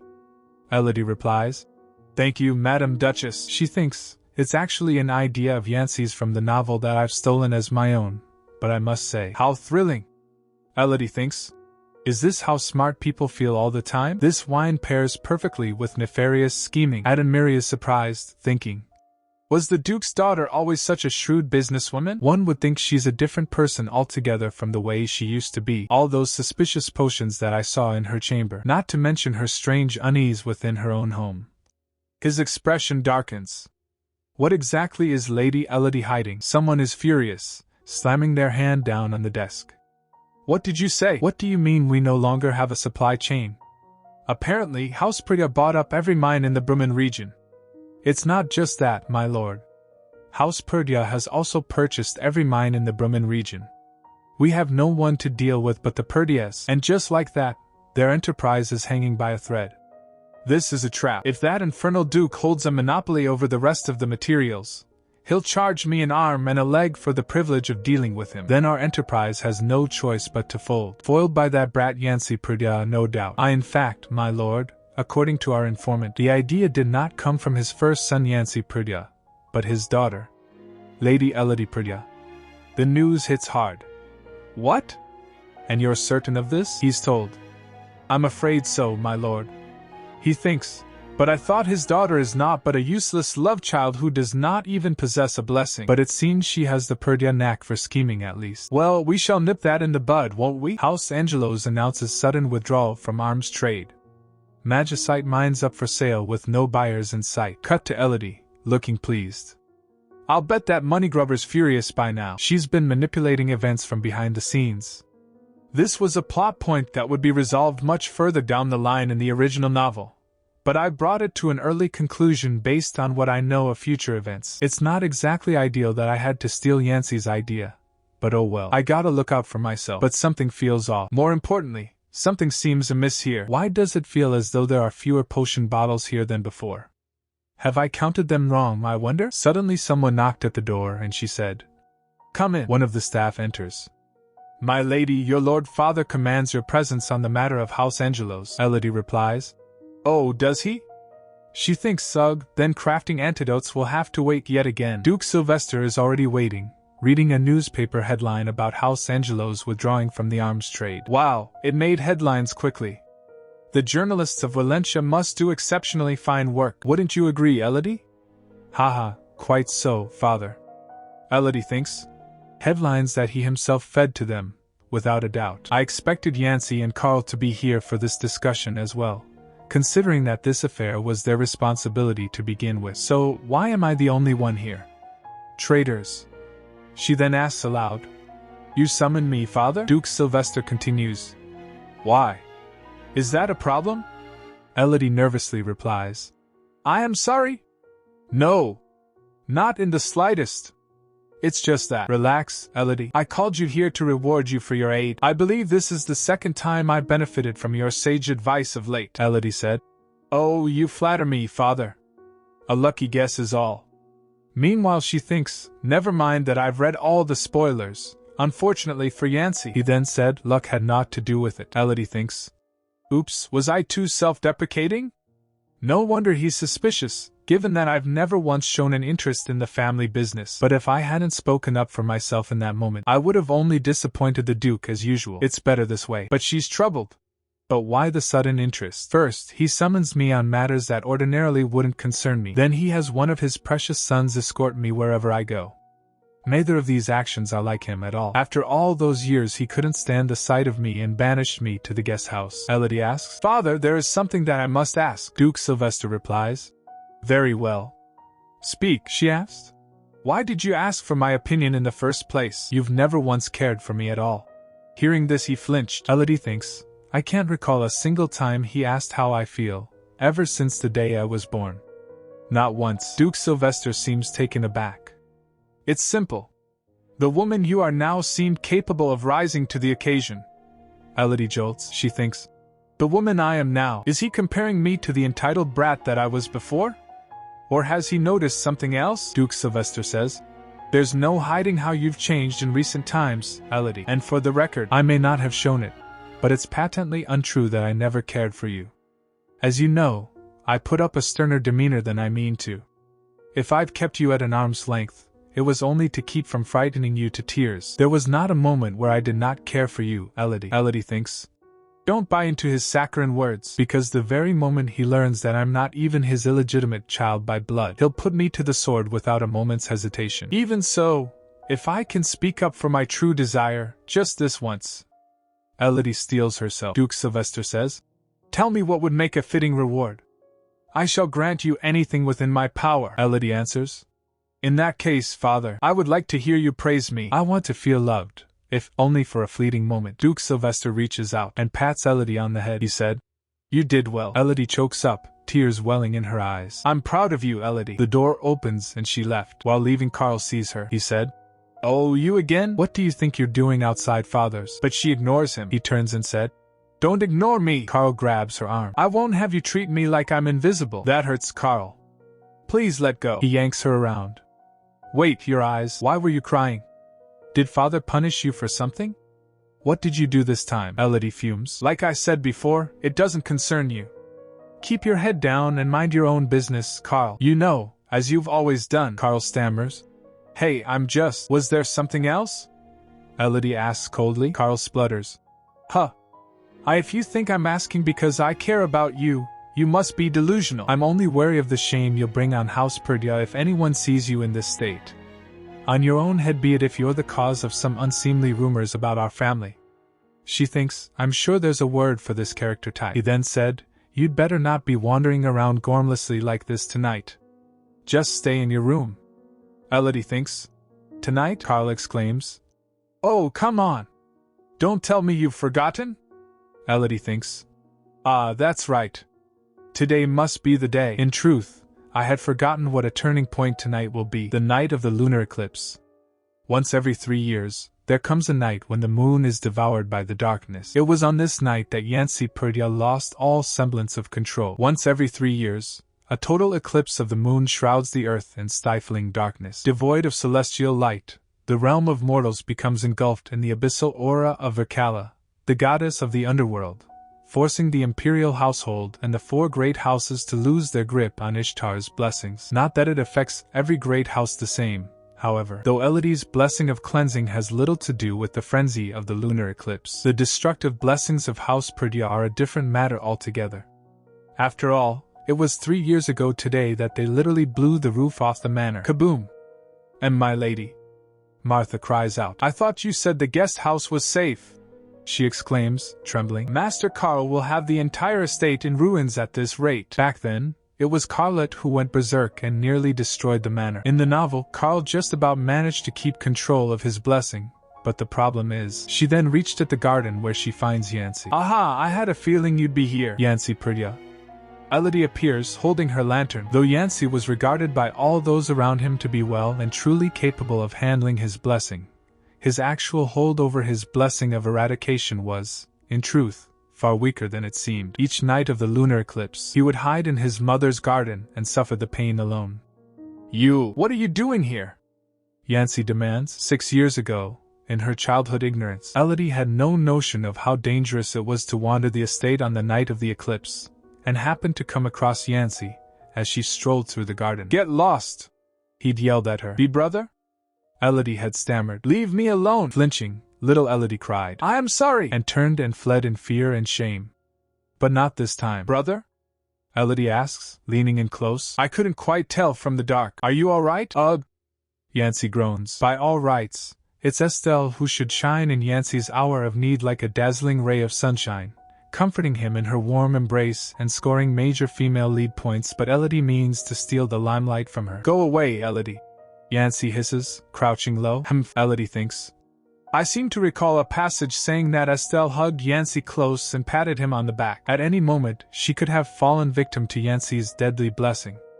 The novel said it was Estelle's selflessness that finally opened Yancy's heart. And if that's all it takes for him to open up, Elodie pats him on the back. It's all right. There's nothing to be scared of, Yancy. What difference would it make that he's in my arms and not Estelle's? She said while patting. Everything's going to be just fine. He felt relieved. Then, leave me alone, Yancy mumbles, slumping forward. I wish you'd disappear. All in good time, dear brother. I'll be out of your face soon enough. On that note, how long must I stay like this? Surely not even Estelle could lend her shoulder for the entire night. He then leans on her and fell asleep for a moment. Then he wakes up blinking his eyes. Elodie, Yancy questions. Oh. Brother Yancy. How are you feeling? Elodie asks, darting her eyes around. What are you doing here? He demands. Don't you remember? I was just taking a stroll and found you on the ground, he asked. Is that all? I certainly wasn't expecting him to forget everything, Elodie thinks. Then she said, yes, nothing else happened whatsoever. She thinks, I wonder if it was entirely pointless to try, since I'm not the main lead of this story. She asked. Are you sure you're not hurt, brother? He said. I'm fine. You can leave now. I don't need your pity, no. I'm quite capable of looking after myself. Well, it's certainly a relief to hear that, Elodie says, rising. Then I shall let you have some peace. Good night, brother. Yancy glances at Elodie as she walks away. He recalls a memory, then thinks, then it was you before as well, Elodie. When dawn finally came to Perdia Manor, the light of day returned to reveal no sign of destruction or any untoward incident. And the household staff, too, came back to the estate from the shelter in which they hid for each night of the lunar eclipse. And all was as it should be once more. Lily? Lily, do you feel unwell? Yancy asks. She replied. Thank you for asking, but no. She thinks, except for one person. I won't begrudge him for thanking me in kindness for what I did last night, Elodie thinks, glancing sideways. But I thought he couldn't remember a thing. Just what is Yancy thinking? Yancy calls her again and again. Lily. Lily? She thinks. Something is rather rotten. In the state of Yancy Perdia. What's the matter, Lily? Yancy asks with a smile. Elodie said. Brother, shouldn't you be tending to your duties? She thinks. Why the sudden shower of affection? He puts his hand on her shoulder saying, Are you still worried about me? How kind of you to care, Lily. But inside, Elodie is shivering. She said, Of course I care, my dear brother. I'd hate to tear you away from your work. Yancy isn't buying it. Nonsense. Save the theatrics for the stage, will you? He squeezes her shoulder. Elodie's inner monologue is screaming. I knew it. He remembers everything from the other night. No doubt his intentions were to test me. He was biding his time to make sure that my lips are sealed. You know, Lily, Yancy continues, there is something else that you could do for me. He slips his hand around her neck. And what would that be? She asks, trying to keep her voice steady. Yancy smirks. You could allow me your hand for one. And my hand? Why on earth? Elodie is startled. So that he can erase me from existence? He glares at her first. Then he grabs her hand. He then used magic to test something. As I suspected, Yancy says. Elodie gasps. What did he suspect? Yancy starts. Elodie, you... Carlet interrupts. What? Will either of you explain what I'm looking at? Unless I'm finally seeing things. He looks totally confused. She thinks. Carlet. What are the odds they'd both come to the guest house at the same time? Elodie asks. Explain what? Carlet stammers. And never mind, I just came to tell you that Mother wants a word. Yancy raises an eyebrow. I didn't know you were Mother's messenger now, Carl. Carlet complains. Ugh. I just happened to bump into her in the hallway, that's all. She thinks. Oh, did you now? If someone could see us now, they'd marvel at what kind and caring siblings we seem to be. She thinks. Little would they know that none of us wished to be here. She then walks away saying, You know, you can spare yourself the trouble and have the staff pass on the message next time. Same goes for you, Brother Yancy. She thinks there's no love lost between the three of us, after all. Elodie chimes in. I'm sure you have better things to be doing than coming all the way to the guest house. She turns away, thinking. No. I really ought to get going, if Mother's expecting me. The less we see of each other, the better. We cut to Elodie, now face to face with the Duchess. I was told you wanted to speak with me, Madam Duchess, the Duchess replies. That's right. I'm glad you came, Elodie, Elodie says. Would this be about the antidotes, perhaps? In part, yes, though I don't see any cause for haste. The Duchess responds. Elodie thinks. In part? But why else would the Duchess summon me, if not to talk about our business venture? Oh, speaking of which, ma'am, am I remembering correctly that you gave me 11 types of antidotes to work on? The Duchess responds with a knowing smile. No, I'm quite certain I gave you 12, Elodie gasps. Duchess asked. What is it? Elodie responds. Well, I'm afraid one of them has disappeared, the Duchess replies. I see. Are you sure your maid didn't misplace it by accident? Elodie replied. No. I don't think that's the case. I'm so sorry, ma'am. It was careless of me. The Duchess waves it off. Oh, it's hardly any worry at all. Who would be so foolish as to try and sneak away a poison from Perdia Manor of all places? She smirks. If a petty thief stole it for no other reason than that it looked shiny and expensive, then they'll pay a hefty price. Whether they drink it and succumb to the poison or attempt to sell it on the black market and inevitably end up behind bars, either outcome would entertain me to no end. Elodie is terrified. It's downright terrifying to hear such chilling words come from a beauty like her. The Duchess continues. For now, find out which poison went missing and have your maid pass it on to me. I shall send you a new sample. Elodie bows her head. Thank you, Madam Duchess. I'll make sure to send you the antidotes as soon as they're done, Elodie thinks. I was convinced she would be furious to hear that I'd lost one of her precious toxins. What a relief. The Duchess continues. Now, a little bird tells me Carl and Yancy just won't leave you alone lately. Elodie spits out her teeth. Oh my, is it a sore subject? The Duchess asks. No. Not at all. I promise it's nothing to be concerned about, Madam Duchess, she asked. Is that so? Elodie replies. I'll do my best not to get in their way. I won't trouble Carl except for the rare occasion that I need to go outside. And now, if you'll excuse me, I'll start working on those antidotes right away. Have a blessed day, Madam Duchess! And with that, the wild Elodie fled. The Duchess watches her go and thinks to herself, well, I suppose for now, I ought to watch her for a while longer. Meanwhile, back at the prince's office. It's beyond doubt, sire. It's poison. Adonmiri is inspecting the bottle. Poison, is it? But what kind? What are its effects once imbibed? It appears to be the work of Duchess Demis Perdia, a skilled poisonsmith in her own right. I'm told a mere drop of it is potent enough to destroy the victim's respiratory organs, and with a full bottle's worth, it would cause certain death within seconds. Adonmiri is shocked. I see, you may leave me. He squeezes the bottle. I had good reason to suspect something unusual when I took this bottle from Lady Elodie's room, but little did I expect that it would be a lethal poison.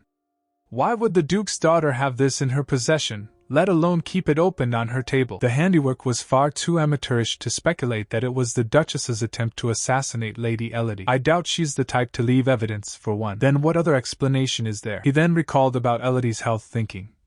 Could it be? Meanwhile, in a carriage, Carl said to Elodie, you ought to be more grateful, you know. This is precious time I could be devoting to training instead. Elodie, never one to back down, smiles sweetly and suggests, oh, then perhaps I'll ask Brother Yancey to escort me from now on. He flinched as she said, although Father will be saddened to hear of your dereliction of duty. Instantly regretting, he said, absolutely not.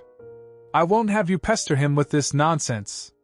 Elodie shrugs, as if she's not putting up with his attitude for fun. He then asked, in any case, where are you dragging me off to today? She huffs.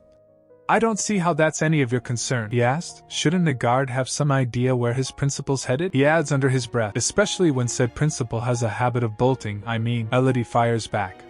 Now I believe that's none of my concern. Carl is annoyed. Hey! Must you insist on acting like a brat? But Elodie simply replies, no need to fret. I promise I won't bolt. Meanwhile she thinks, at least, not until we arrive, she reveals. And if you must know, we'll be making a visit to the southern tower of mages. Suddenly, she's cut off by a terrible commotion outside. What's that awful commotion outside? The carriage is violently attacked and Elodie is thrown around. Oh well. She groans. Hey, Carl said, seeing outside. He draws his sword, saying, not a word. Stay put until I say it's safe. But Elodie is having none of it. What? Wait, hold on a minute, Carl. She screams as he slams the door shut. She gets feared and shouts. She trembles as she thinks. Are those bandits? I can scarcely move. I'm so scared. Be safe, Carlet. Today's outing was supposed to be a trip to the southern tower of mages. Elodie had planned to bamboozle Carl under the pretense of browsing for Magitech trinkets, and secretly place another investment to hedge her bets following her initial investment in the western tower. She thinks, covering her ears, how did it come to this? It's silent out there. Is it over? Elodie wonders. I hope Carl hasn't been hurt. Grabbing the door handle, she thinks. Why hasn't he said anything yet? Suddenly, Elodie's eyes widen in shock. No, this isn't supposed to happen. We see Carl, outside, kneeling. Who could have brought a true Perdia like Carlet to his knees? Bandits surround him, blades drawn. Carl! Elodie screams, rummaging frantically in her bag. She throws a poison vial on one of the bandits. A strange smoke appears on his head. Elodie rushes to Carl's side. Carl, can you stand? He struggles. I told you to stay put, she asked. Never mind that. Are you able to move? He replied. Ugh. And not for the moment. Elodie clenches her jaw. It's a good thing I came prepared. The potion I unleashed may not be lethal, but its mere scent is enough to incapacitate. The bandits cough and gag. That ought to buy us enough time to flee. Helping Carl, she said. After all your bravado about being father's trueborn, perhaps this will teach you some humility, Carl retorts. Do not mock me. If it hadn't been for their anti-blessing Magitech, then what? You would have traded your life for your ego? Elodie argues. She hops on the horse. Come on. Hurry, she urges, already halfway onto a horse. Carl hesitates. I'm wounded, Elodie. You'd be better off fleeing alone. Don't presume to know what's best for me, she snaps. I won't make it very far without you. And you know that. So if you're quite done with the self-pity, jump on. Carl sighs, a bead of sweat trickling down his face. Very well. But do you even know how to ride a steed? Elodie throws her hands up in exasperation. Must he vex me so to the very last? The horse starts running. The horse races through the forest. There they are! After them! A bandit yells. Elodie curses. They're on our heels already? I thought the toxins would keep them down for a while longer. Had I known this might happen, I wouldn't have neglected my riding lessons. Such irony. After all these new endeavors I've taken up to survive. The horse neighs, sensing the danger. I won't die in vain. This is not where my story ends. Elodie urges the horse faster. The ground crumbles beneath its hooves. The bandits arrived and shouts. It's the end of the road. Kill them, she thinks. It's times like these I wish my blessing was any use when it comes to fending off bandits. Suddenly Elodie sees the drop ahead. Carl? He shoves off the horse. He raises his sword to defend them. The bandits attack him and she shouts. Carl! No! A bandit lunges at Carl, but instead of Carl he went for Elodie. Carl turns and shouts. Elodie, get down! She flinched. Elodie looks up in horror. Ack. Elodie is thrown backwards as the horse stumbles. She thinks, there's nothing but a sheer drop down this way. Carl rushed towards her while she falls. Elodie! He reached for her hand. While falling she thinks, for some reason, my mind reached back into our past as I fell. Don't you dare touch me! Little Carl shouts. You make my skin crawl. Back to present he reached for her. He shouts while trying to save her. Elodie. Back and past, Carl said. You're a filthy child of sin. No one wants you in our home. And, don't you dare touch me. You make my skin crawl. Elodie's falling. She's falling and Carl yells out her name. He reaches for her, but it's too late. She falls down, and Carl kneels at the cliff's edge, staring at his open hand. Why? Why didn't you take my hand? Would you rather plummet to your death than owe me your life? Does your hatred run so deep that you would choose death over my hand? He clenches his fist, furious. As she falls, Elodie thinks, is this how I meet my demise? I did everything I could to forge my own path. But it was all for naught in the end. Was it always in vain to rage against fate? I'm not ready to face the beyond. Suddenly, someone catches her. Lying in his arms, she stares up at him, recognizing his face. I know him, the man who spoke of my past life. He looks down at her. Shh, rest your eyes now. Elodie struggles against unconsciousness. And no. There's so much I need to ask. I need to know. Meanwhile, back at the manor, Carl is on his knees. Forgive me, father. The blame is entirely my own. Duke Sylvester stands over him, his face grim. Where is she? He demands. Carl replies.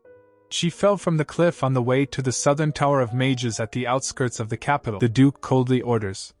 Find her. Turning to his assembled men, Duke Sylvester's eyes narrow. Spare no effort. Resort to any means necessary. You are to report back at once with any leads, no matter how small. Carlet, you will remain behind and seek treatment for your wounds. Carlet protests. Father, I can direct the search myself. But the Duchess cuts him off. You've been poisoned, Carl. You must rest.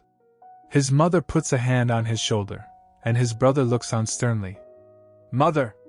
Brother! His brother rebukes him. You call yourself a guard, Carl. Do you even have the faintest notion what your indiscretion has cost us? His mother calms him.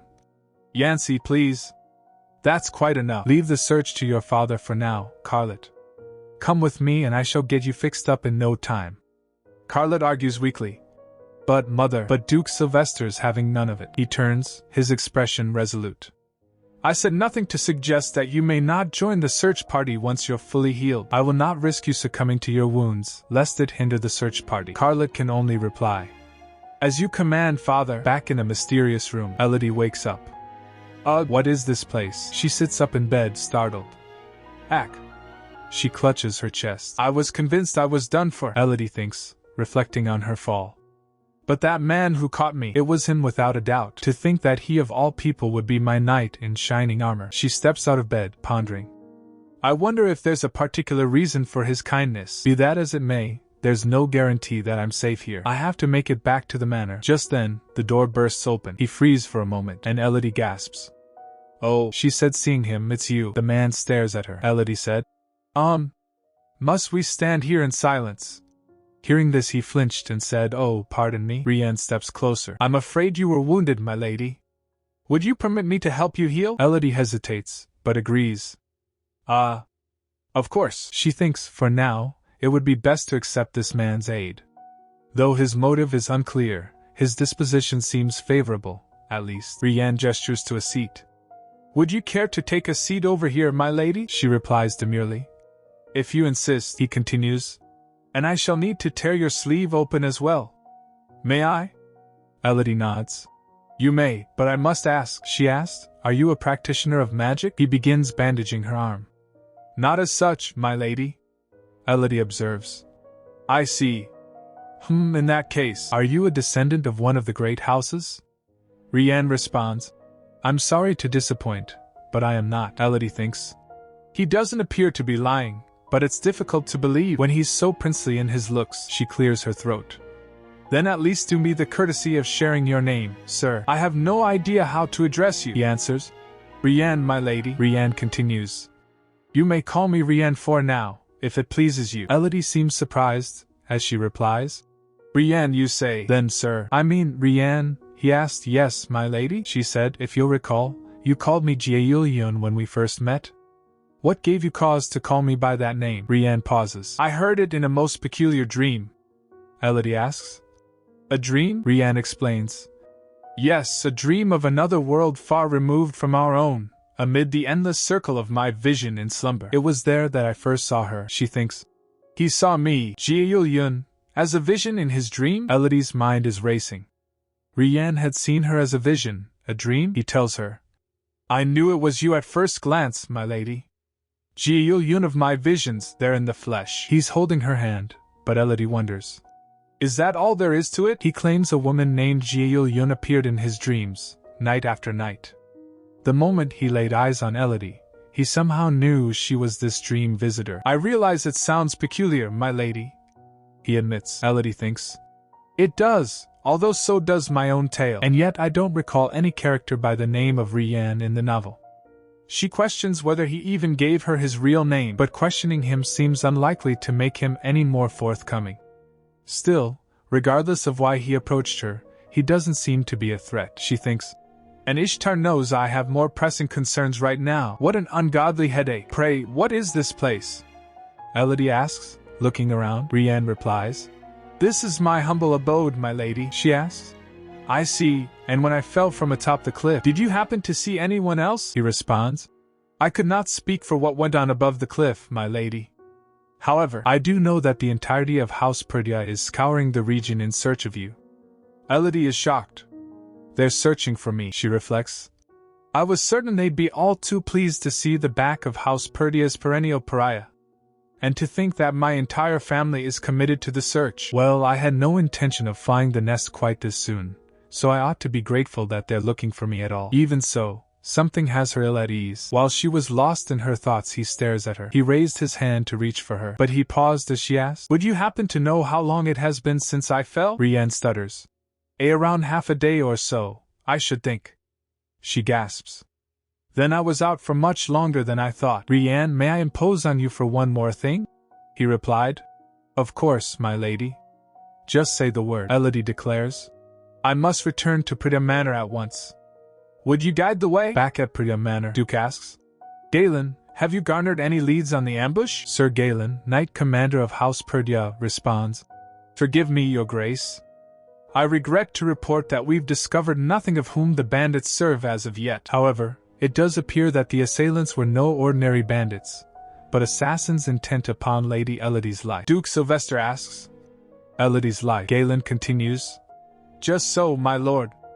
According to Master Carlet, all the while he faced down the assassins, the miscreants seemed persistent in targeting Lady Elodie, Yancey said.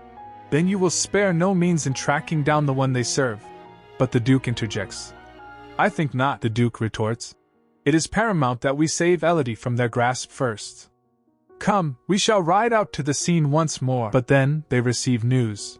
Lady Elodie has returned, safe and sound, Elodie thinks. I'm glad I managed to make it back to Perdia Manor with Rianne's help, but I certainly could have done without the welcoming crowd in my bedchamber. Duke Sylvester orders.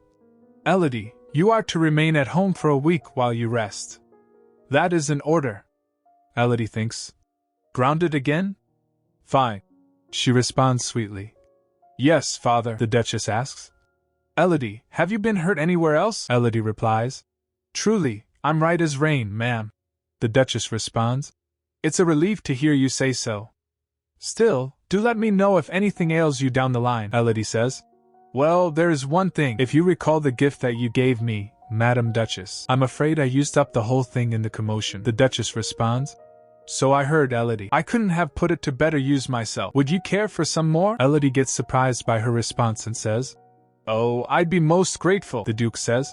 Very well, then you shall have it.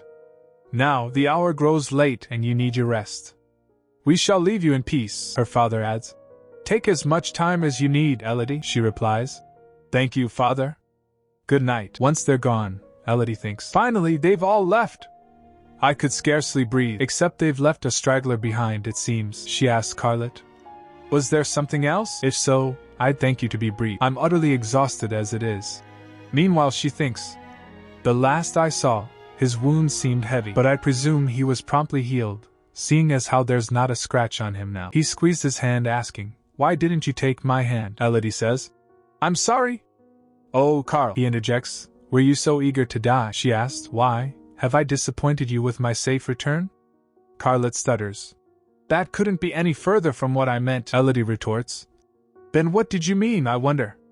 Speak plainly, for I lack the strength to bicker with you. Let us dispense with the pleasantries and… Suddenly, Scarlet hugs her tightly. Elodie is shocked. She asked. What in Erkala's name? He confesses. Fine, I confess. I was worried sick, she accuses. You're acting like a man possessed.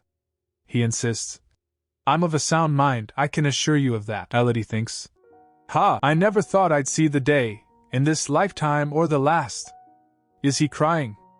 She demands. Calm down and explain yourself, would you? What have I done to deserve this? Is this your new way of tormenting me? Scarlet says. I'm sorry, Elodie. I've wronged you in so many ways. All this time, I've held you in disdain and spoke to you with contempt. Hearing this from Carl, she gets completely shocked. He continues, I mocked the circumstances of your birth, and found a way to chastise you at every turn. I have no one to blame for my actions but myself, though I am sure the very sight of me makes you. She interjects saying, Just a moment, she asked. Have I ever said anything of the kind to you? He replied, making an innocent face. No, but you needn't say a word, she thinks. Is this character development? Elodie recalls the moment she fell from the cliff and said, Oh, you said it yourself, Carl. I'm impure and you were loath to even lay a finger on me. Scarlet hugs her again and cries out, I was a cruel knave to ever say such a thing. There's nothing impure about you, quite the opposite. Elodie says dryly. How flattering, Scarlet vows. I swear, dear sister, I'll guard you with my life from this day on. Elodie gets shocked and repeated his words. Dear sister, Scarlet confirms. Yes. With Ishtar as my witness, I shall be a faithful hound at your beck and call. Elodie is dumbfounded. Does he have any idea what he's saying? The Perdia's mansion bathed in the moonlight. Rian! Elodie calls out, startling him. He turns. Lady Elodie, the Duke asked her, Rian, I see you're already on a first-name basis. Elodie stammers. I apologize, father.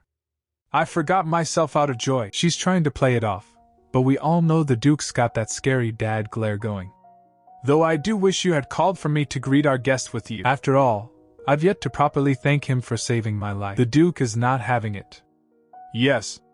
It was next on my mind, liar. Elodie's inner monologue screams, because she knows the Duke never planned on inviting her. She recalled Martha said, My lady, you should have seen our guest, a dashing gent with sable hair and red eyes. Elodie tries to regain control. Have I barged in on an important conversation? The Duke smoothly replies. As it happens, Sir Rian and I were discussing his reward for your rescue. Rian jumps in. I was honored to come to your aid, Lady Elodie, and I was saying to your Lord Father that I'd be honored if you'd grant me a favor in return. Elodie, completely thrown off, asks, A favor? From me? What is it that you would ask of me, Sir Rian? He leans in, close enough to make any maiden swoon, and says, Simple, my lady. I would like you to be my employer. Then, with a flourish, allow me to formally introduce myself, my lady. I am Ian, the captain of the Skyward Falcons. The captain of the Skyward Falcons? Elodie is shocked. I know that name. Flashbacks of a battlefield ignite. 2 years ago, he was renowned in the war against the kingdom of Nelter, and gained the Emperor's favor so that not even nobles could scorn him. They called him Ian the Mercenary King, Elodie explains. Though he's a commoner by birth, He's well known in high society as well. Even I've heard tell of his name and reputation. Back in the present, Elodie stares at Ian. Sir Ian, am I to understand that you wish to pledge your services to me as a hired sword? Ian confirms. Indeed, my lady. Elodie is confused. But to what end? I doubt you're in need of coins. I don't quite see what you might stand to gain, if I may speak candidly. The second prince of Valencia seeks to bind me to his service as we speak, she thinks. So, Prince Beltran has made his move. Is this his way of expressing his candidacy for the throne? Elodie's mind is racing. Then it would be prudent of me to take up Rianne's offer, and deprive the second prince of a valuable ally. And the best part of it is, I won't have to tolerate Carlet as my guard dog any longer. Given that Rianne's very existence is a wild card, it may also prove beneficial to keep a close eye on him. In more ways than one, this is an offer I can hardly pass up. Elodie makes her decision. Wonderful! I accept. The Duke said no, he said. I forbid it. Let me ask you this, Elodie, do you trust this man? Elodie stands her ground. Of course I do, father. Sir Ian saved my life. He had no obligation to do so. The Duke is suspicious. How can you be so sure that he had no ulterior motive? Who's to say he's not in league with the assassins? Elodie argues, if I may, father, I believe the arrangement Sir Ian proposes would be a boon to House Perdia. Should the rest of the Empire and beyond see that the infamous Skyward Falcons have forged a close alliance with our house, it would only serve to further bolster the influence of the Crown Prince. The Duke pauses, considering. She asked, am I mistaken, father? He sighed. Ha! And he reaches for a book. Very well. I shall draft the agreement myself. Elodie escapes to the garden for some tea. So, Rianne was none other than Ian the mercenary king. I'm a fool to not have put it together sooner, especially when his alias is hardly any different. Or perhaps Rianne is his true name. Regardless, no matter, for one reason or another, it seems Ian wishes to remain by my side. I suppose it saves me having to search for him, but it remains to be seen whether he's deserving of my trust. Suddenly, Carlet and Yancy appear. Sister Elodie, Elodie sighs. I was hoping to enjoy a quiet tea time alone, but I see my brothers have other ideas. She turns to Martha. Could we have a moment in private, Martha? Once Martha is out of earshot, Elodie confronts her brothers. I seem to recall expressing that I wished to be left alone in the guest house. Perhaps you've both forgotten. Nevertheless, to what do I owe the pleasure of your company? Carlet said. Well, we were hoping you could sate our curiosity. Curiosity over what, pray? Elodie asks, already knowing the answer. Yancy replies. What else but the next palace banquet? Whom will you choose to go with you? Chaperone number 1, Carlet. Or chaperone number 2, Yancy. But Elodie drops the bomb. Oh, but I've already decided to attend with Ian. Carlet is aghast. Who now? Sir Ian, Elodie repeats. This sells word? But why? Carlet cries. Elodie shrugs. And why not? His Highness the Crown Prince barely ever attends these balls, and I've always had to go alone. Since I have Ian as my personal guard, I thought it would make a pleasant change to have him escort me instead. Carlet protests. But I'm your personal guard. Yancy interrupts. Elodie, am I right in assuming you were acquainted with the mercenary king before? Elodie side-eyes him.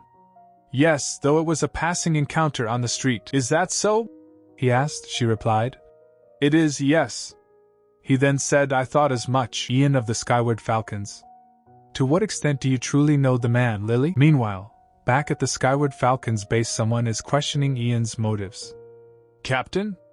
What were you thinking, getting involved with the Perdias on a whim? Ian, sitting regally, responds. Quiet.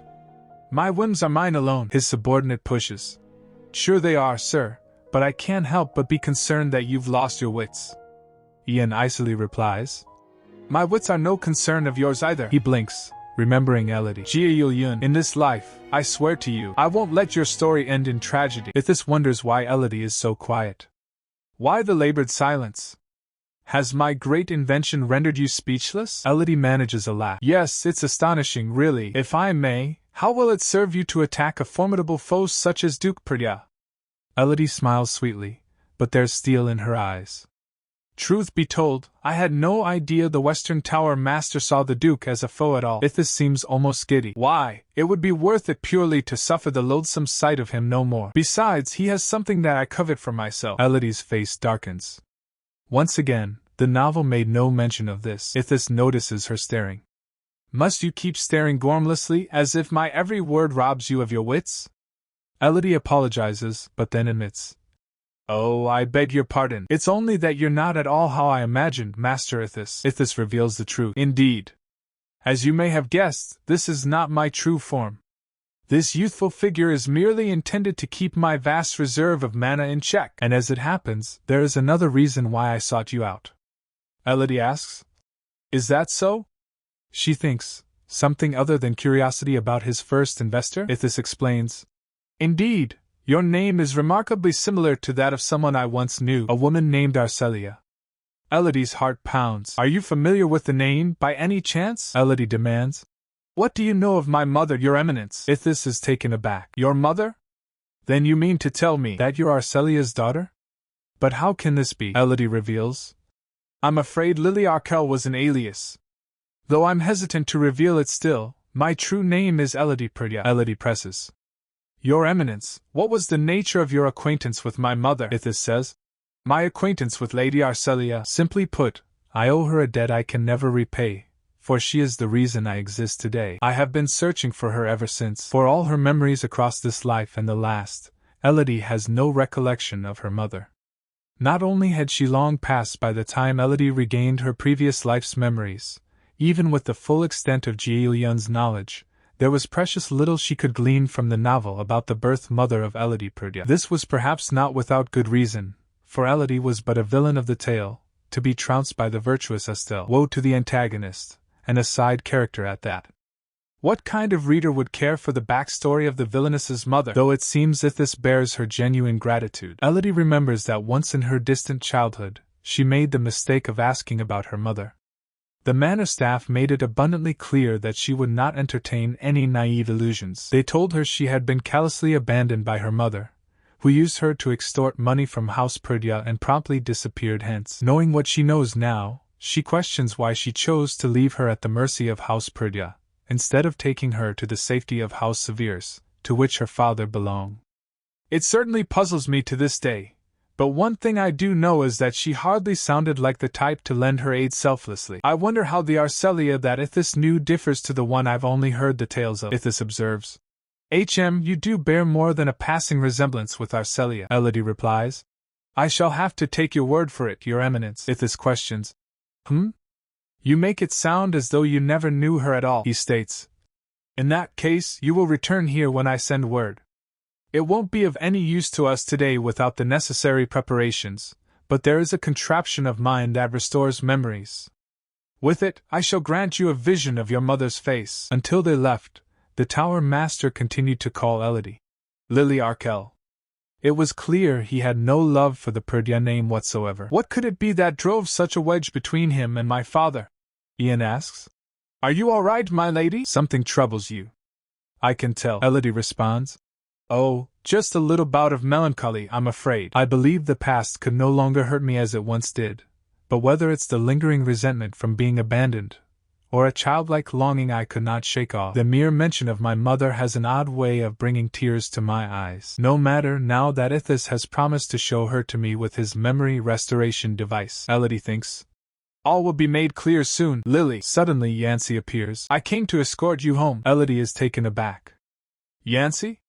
What in Erkala's name is he doing here?" In all the years she's known him, she's found that the broader his smile, the fouler his temper. "But what could have offended him this time?" Yancey states.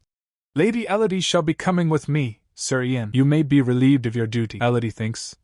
"Of course the Duke was bound to find out that I was summoned by a tower master." I had hoped to quietly brush the matter aside, but it seems I was naive to think it would be so easy. "Well, here's to yet more scolding in Father's office," she says. "Then I shall see you in the morrow, Sir Ian." Yancey puts his arm around Elodie, pulling her close. Rian responds, "You may count on it, my lady." He gives a smile. "Until tomorrow, then." Later, Duke Sylvester demands, "What is the meaning of the scene you caused at the Western Tower? Did you meet with the Tower Master himself? And if so, what did you discuss with him?" Elodie gulps. "Oh, it was hardly anything of import, Father. I had a premonition this would happen," Sylvester orders. "Speak, and be truthful," Elodie asks. "May I speak candidly then, Father?" Sylvester replies. "You may." I will not bite you, if that's what you fear, Elodie begins. Well, where do I start? She recalls Ithis saying, such a shame you're the daughter of that ghastly Perdia brute, Elodie thinks. He certainly had nothing flattering to say for much else other than my mother and my investment. Ithis continues ranting. Damn Sylvester Perdia, that infernal rake. He's a disgrace to his marital vows who hounds every woman he comes across. Only a heartless, worthless beast would cast aside his lovers once he bores of them, as if they were his playthings, Elodie said. Why, he's a profligate philanderer. And that's about the gist of it. Sylvester comments. I see how boldly he speaks in my absence, Elodie thinks. You said you wouldn't bite, father, she then said. To be clear, these were Master Ithis's words, not mine. She thinks, sorry to throw you under the proverbial bus, Master Ithis. I hope the tower walls keep you safe at least. Good luck, Sylvester asks. And what other drivel did the yellow-bellied knave spew? Elodie explains. He told me he's in the midst of inventing a magitech device that will bring about your downfall. Sylvester dismisses it. Let him try. Is that all? Elodie adds. Oh, there was one other thing. It seemed as though you have something that he covets, father, Sylvester muses. Indeed. I have the object of his desire. She asks. May I ask what it is? He answers. I can only say it is the hallowed treasure of House Perdia. She wonders. Our family treasure? She thinks.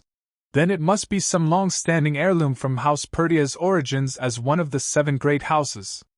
Sounds expensive, he tells Elodie.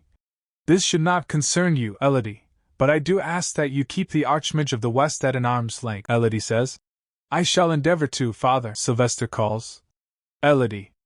What say you we move your quarters from the guest house to the main house? Elodie is surprised. Are you sure? Sylvester responds. I believe it's time you returned. He's having Elodie's room in the main building prepared. Elodie's shocked. My old room, father, he said. Yes, long has it lain empty, for I could not say when you would be fit to return. The time has passed swiftly in the meanwhile, I'm sure you'll agree. Elodie wonders. Is this his way of rewarding me for my much improved behavior as of late? How suddenly his demeanor has changed. I wonder what he expects from me in return. For so long, I wanted nothing more than to set foot in the main house once more, but now, she recalls some maid saying. Say, did you see the wretched girl staring longingly at the main house again today? The pathetic little thing must be desperate to be brought back. A bastard born out of wedlock in the main house. Humph, she ought to thank the goddess they even let her stay in the guest house, I'll say. The girl needs to learn her place, the other maid chimes in.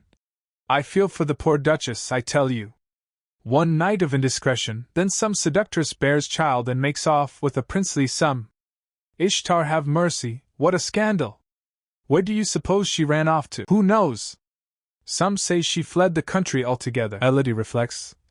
Though my relations with the inhabitants of Perdia Manor had also improved along with my disposition, it did not make it any easier for me to return their smiles. In their eyes, I would always be an outsider. She puts on a brave face.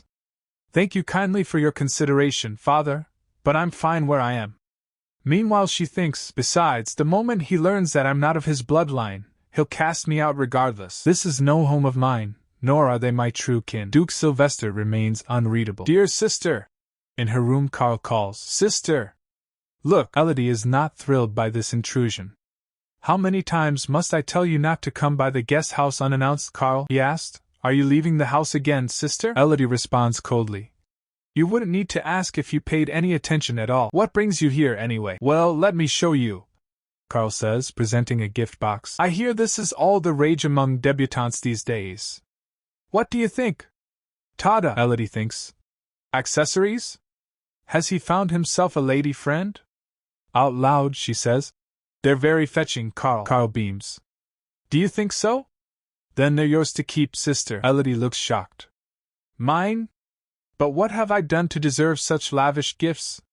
Don't get me wrong, I'll take them, but, he asked, is it so strange that a doting brother would shower his older sister with gifts? Since you ask, yes, it does strike me as rather odd. I couldn't possibly accept. Wait, where has he gone? Elodie is cut off as Carl suddenly leaves. The maid replies. He just up and left, my lady. Elodie is not impressed. How impudent! It's just as well I'm in the guest house. Imagine how they'd pester me if we lived together. She grumbles to herself. Ian asks, Is that why you've been prone to these outings of late, my lady? He continues. Pardon my overhearing, but it seems something or someone at the manor troubles you. Elodie sighs. Why, yes. A stray cat that comes mewling at my door when I'd much prefer to be alone. Ian asks. I take it you're not fond of felines then? She replied. No, I like them perfectly fine usually. Meanwhile she thinks, if only this particular stray possessed the aloof grace of an actual cat. Elodie thinks. I need to be rid of this place as quickly as I can, the driver announces. I believe we've reached our destination, my lady. Ah, yes. Elodie exits the carriage. Ian offers her his hand. Elodie asks confused. Ian, was I not clear that I require a discreet place to be alone? He replied. You were quite clear in your instructions, my lady, Elodie asks. If that's the case, do you not think you've gone a tad overboard with a literal castle? Ian responds. This is the base of my skyward falcons, my lady. Here you'll find several empty rooms for your use. Shocked, she asked. You've brought me to your mercenary lair? Not that I mind, but I truly cannot allow any disruptions. Can you assure me of that? Ian gives a reassuring smile. There is not a soul here who would not obey my commands, my lady. Elodie smiles back.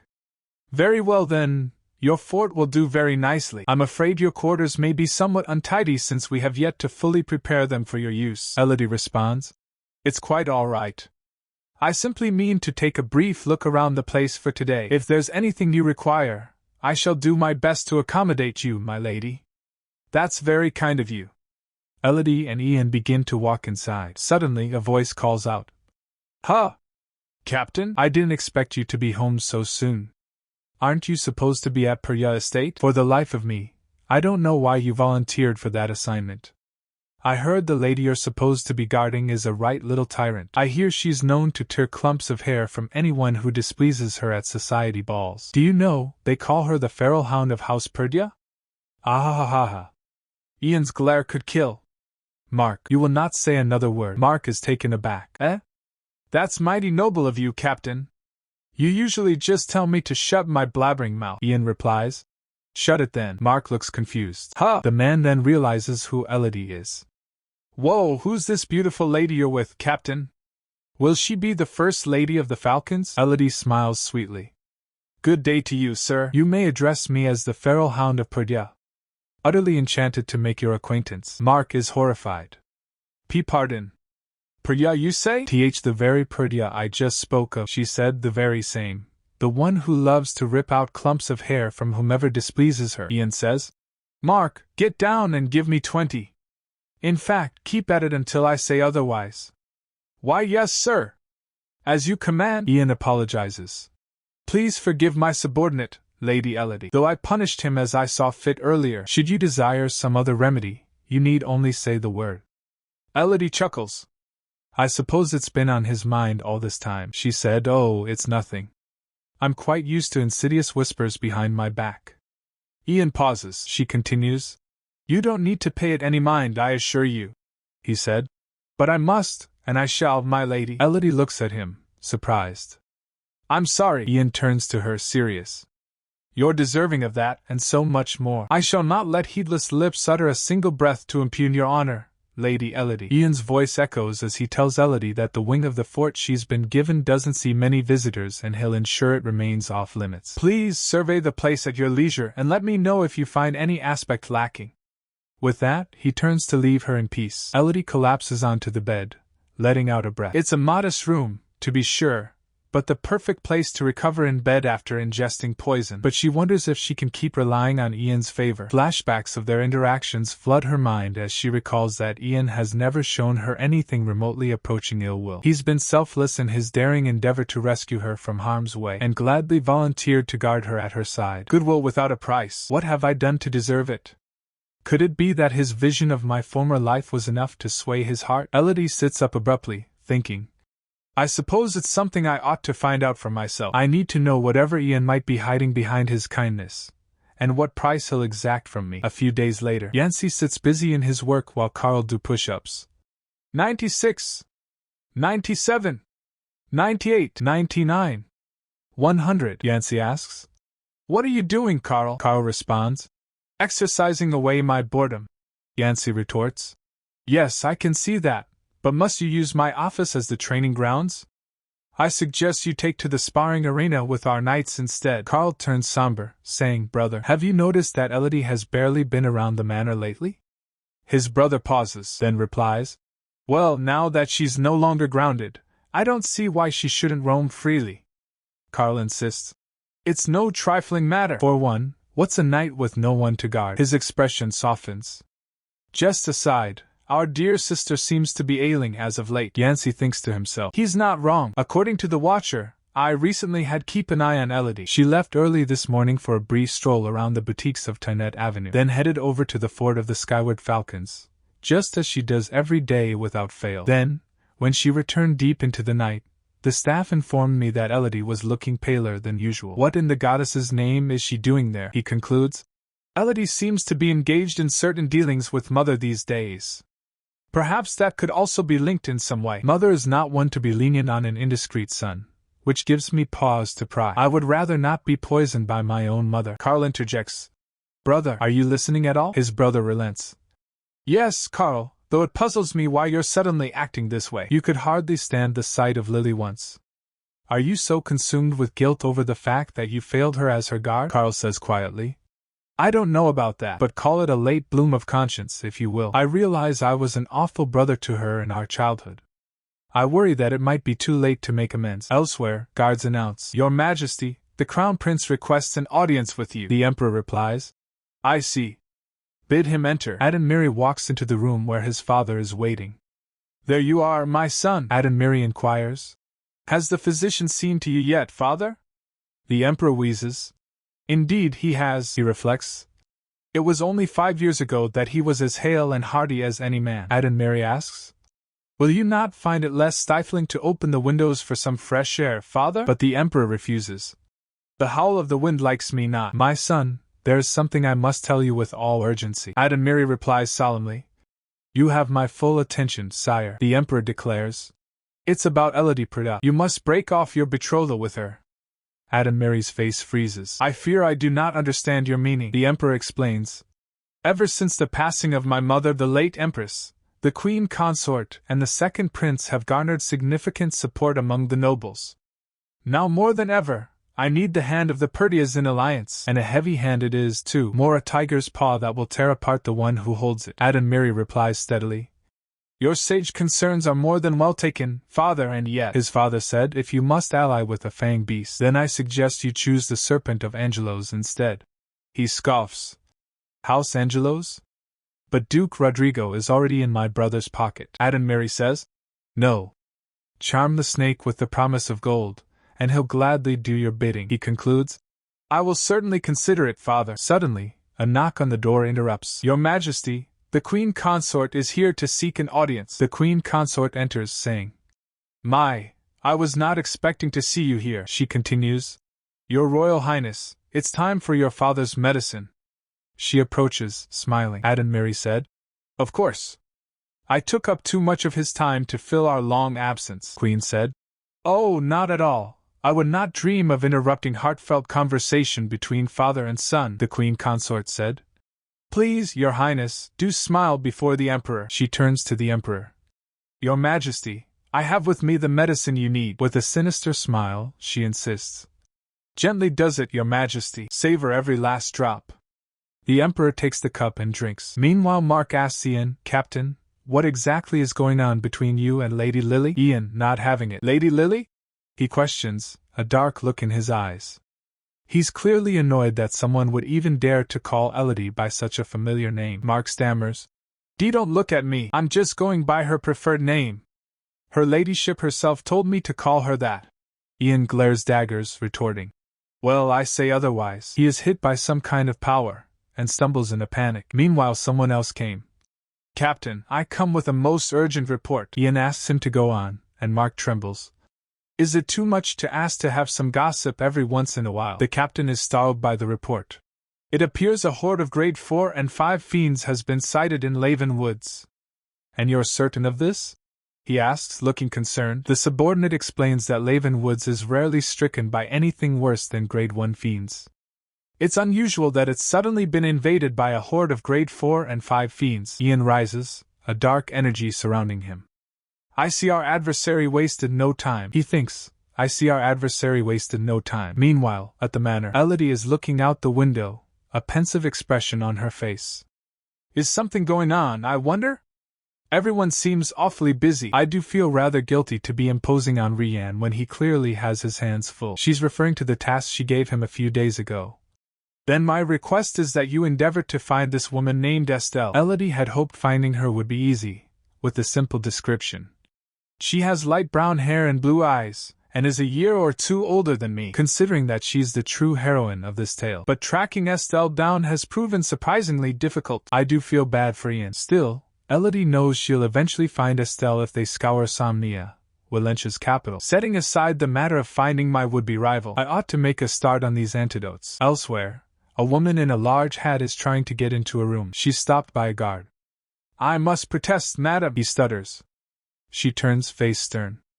And what, pray tell, is the cause of your protest? The guard, clearly intimidated, explains. I'm under the captain's strict orders to not allow anyone into that room. The woman pauses. Your captain's orders, you say? Then what of the orders of a duchess and a mother who wishes to see her daughter? Demis thinks, had she but let me know, I would have furnished her with a much more accommodating location. And of all the places, why would she choose a mercenary lair to craft her antidotes? She recalled Elodie saying, I'm flattered that Karl and Yancy have been so fond of visiting the guest house of late, but I do think I need somewhere to work with a little more peace and quiet. Demis had said, those boys, honestly. I'll have to have a stern word that you're not to be disturbed, Elodie. The Duchess is concerned about Elodie's health. I do say, you've been looking rather pale. I do hope you won't strain yourself. Elodie smiles faintly. I'll try my best not to, ma'am. The Duchess thinks to herself. The secrecy with which Elodie guards her crafting methods has me curious, certainly. But I should know better than to pry. She knocks on the door. Even so, since I was in the area already, I hardly think I'd be intruding to stop by for a chat. Elodie, are you in there? She knocks again, Elodie. Suddenly, the Duchess freezes. She burst opens the door shouting, Elodie. The guard said, Madam, you have no right to barge in. But she stops short, the stench of poison filling the room. The guards stagger back. She thinks, ugh. For any layperson with no resistance to toxins, even a mere whiff of the air in here would be excruciating. And after I essentially pleaded with her not to strain herself at that, here she is, passed out from fatigue. The Duchess kneels beside Elodie, removing her hat. Wait! Her expression changes to one of shock and realization. It's a counteragent of my own creation. She recalls Elodie saying, a few days ago, my celestial blessing finally manifested. It has the power to destroy a poison's harmful effects.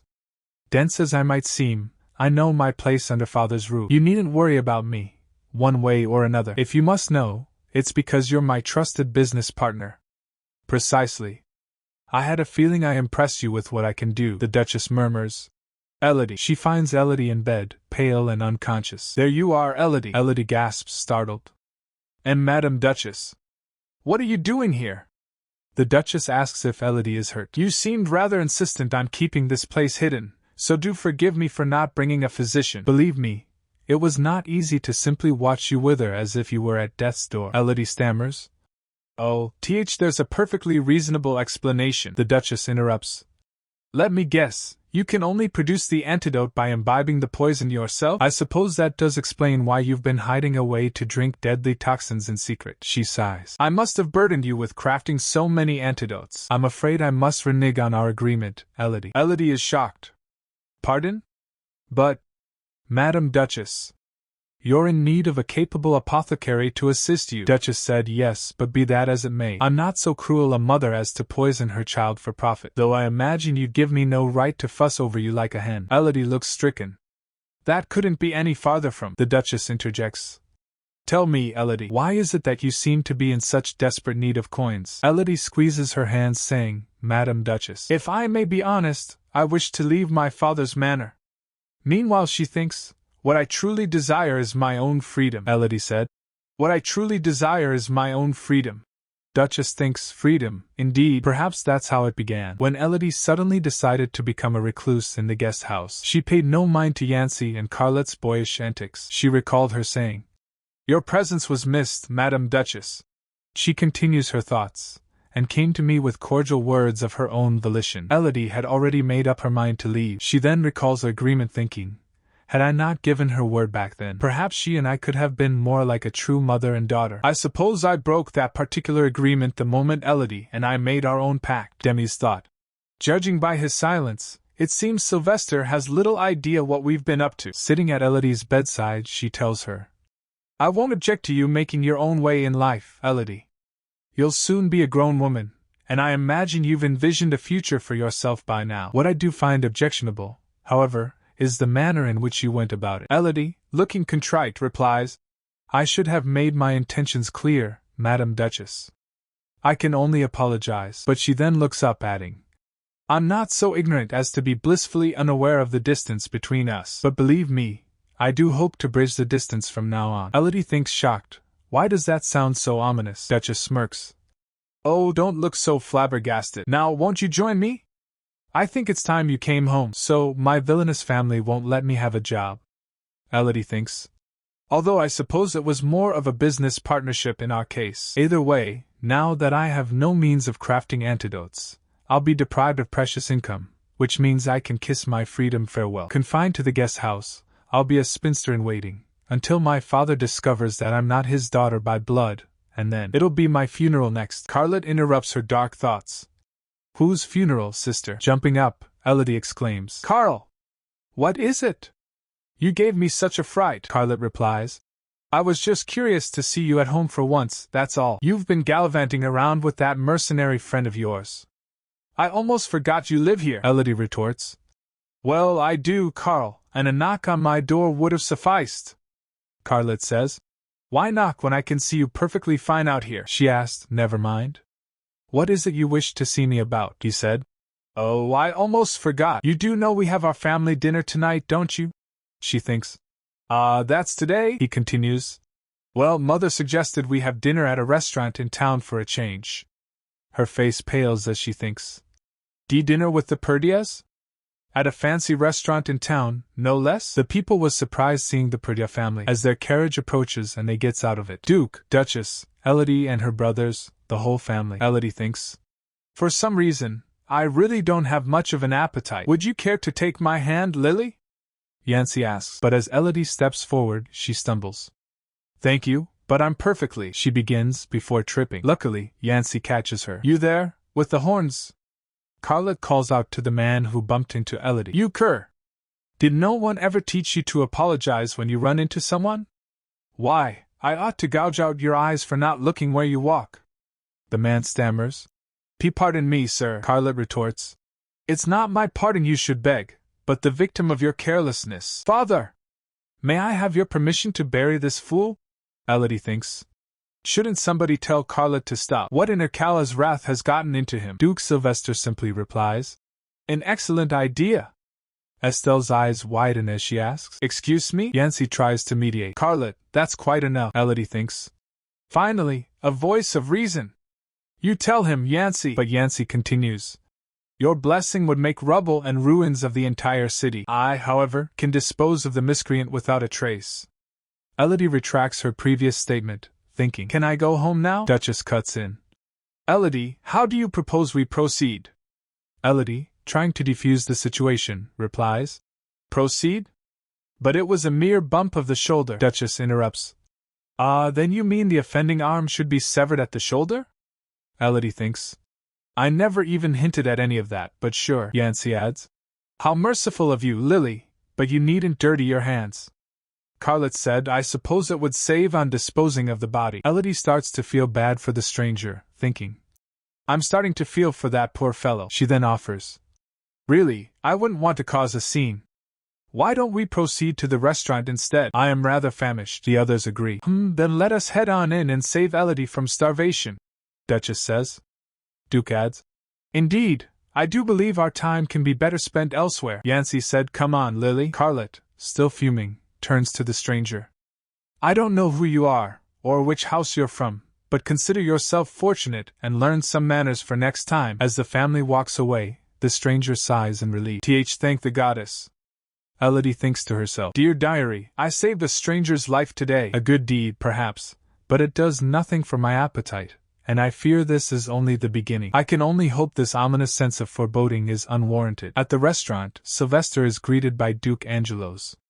Ah, what a pleasant surprise. I didn't expect to see you in such a civilized setting, Sylvester. A rare outing for dinner with the family, I presume? It seems the cold-hearted Duke has a domestic streak after all. Elodie is shocked. Duke Angelos, she thinks. I knew something like this would happen. There's always some drama afoot. I swear I can't even taste the food anymore. Demis turns to Duke Angelos. So wonderful to see you again, Lord Rodrigo. How fares my dear friend Dulcinea? He replies. I've scarcely caught sight of her since her last visit, she said. Do pass on my regards, won't you? Angelos says. Haha, yes, I'm afraid my wife is currently convalescing from ill health, but I shall let her know you were asking after her, Duchess says. Goodness, I do hope she hasn't caught anything contagious. Rodrigo, with a sharp look, replies. Certainly not, and I thank you not to suggest anything of the sort, madam, she adds. Excellent, then she has every reason to attend the upcoming ceremony at the Temple of Ishtar, Estelle thinks. You win, aristocratic shade throwing aside. Elodie notices. That cloaked man standing behind Duke Angelos, is he a mage of some sort? How suspicious. Perhaps I'm mistaken, but why does he seem so hesitant to meet my gaze? Yancy asked her. Ian of the Skyward Falcons, to what extent do you truly know the man, Lily? Elodie is understandably taken aback. What do you mean, brother? Does he know something that I don't? Yancy steps closer and continues, advising. You know, Lily. He leans towards her, saying. You'd do well to be wary of strange men, particularly those of his ilk. He even gives her hand a little squeeze. Talk about suspicious. Elodie's internal monologue screams. As I suspected, he knows more than he lets on. She reflects on the situation, thinking, Yancy Perdia, the undisputed champion of shady business in House Perdia. It stands to reason that he would be better informed about Rien than me, and I don't think he would warn me about Rien without some measure of good reason. It would behoove me to hear him out. Elodie wonders. But why? There must be some just cause for your misgivings, Yancy replies flippantly. How about just because? Will that suffice? Elodie, clearly annoyed, asks. Pardon, he continues. But if you insist on hearing why, for one, there's no conceivable cause for a Perdia to associate with a mere mercenary, nor can we be sure that his are honorable. In fact, pay it no mind. You're too innocent to hear the rest. Elodie thinks. In other words, he doesn't have a reason.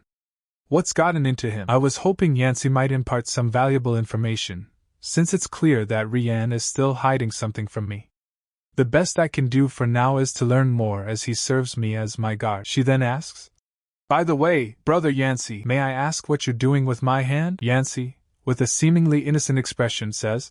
Your hand? Oh. Why, Lily, your ordeal gave us all a most awful fright. I'm finding it rather soothing to hold your hand and calm my nerves. May I hold on for a moment longer? I fear I might unravel entirely if I let you go. Suddenly, Carlette burst onto the scene. Me too, sweet sister. I'm in need of soothing as well. Let me take your other hand. He's totally interrupting the moment. Elodie, now with both her brothers holding her hands, is overwhelmed. Is this some sort of waking nightmare? Could someone pinch my cheeks? The scene shifts to the Empress's banquet, where Lady Dorothea is making her entrance. The Empress greets her, saying, Such a delight to have you visit again, Lady Dorothea. You're more radiant than ever, I see. Dorothea replied, Thank you, Your Majesty. Though your radiance easily outshines us all at today's banquet. Empress chuckles, Oh my, how modest you are. Dorothea is, of course, the only daughter of Duke Rodrigo Angelos, and she's very much the apple of his eye. Though House Angelos had yet to formally pledge its support, the Duke had long supported the second prince's bid for the throne, thereby cementing a special bond between his mother, Empress Salvatrice, and House Angelos. The Empress tells her, I do hope you'll enjoy the revelry this evening, Miss Dorothea. Dorothea replies, I shall, Your Majesty. Dorothea is loving all the attention. Let them whisper. I shall be the star of the ball again this year regardless. But then she overhears some gossip. You know, I could have sworn Lady Dorothea would be wearing that dress. One woman responds. Oh, the one we talked about? I hear it was snatched up by Lady Perdia in the end. Another says. The one from Boutique La Belle Chic, you mean? The very same. It's not often Lady Angelos is beaten to the punch for a dress. Dorothea is seething. It sounds like Elodie Perdia has gone to quite the length for this year's royal banquet. And yet she'll soon find that not all dukes' daughters are made the same. I'm a sole true-born heir, beloved both at home and across high society, while she's a child born out of wedlock who's never been loved, except for her looks. Not in a million years could she ever be a match for me. Then comes the announcement. Announcing Lady Elodie Perdia of House Perdia, and Captain Ian of the Company of Skyward Falcons. The crowd is buzzing. Who? Ian the Mercenary King? Good goddess. Dorothea flinches. The Mercenary King, a man who's never once shown face at a palace function, and turned down the advances of every other debutante?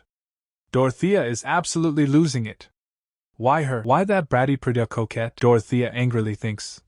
What did you do to ensnare him, Elodie Perdia? The announcer continues. Announcing Duke Sylvester Perdia, Duchess Demis Perdia, and Lords Yancey and Carla Perdia. Dorothea is shocked. This is absurd. Every member of House Perdia making an entrance together. Goodness, do mine eyes deceive me? I say, I don't think I've ever seen them all in one place. Certainly not looking so amicable. Dorothea's internal monologue spirals. The star of the ball, beloved by high society, and admired by all. Meanwhile, the crowd is completely charmed by Elodie. By Ishtar's grace, has Lady Perdia always been so stunning? She's better behaved than usual, certainly. Why, she's positively angelic. Dorothea is crushed. She's taken everything I worked for. Game over.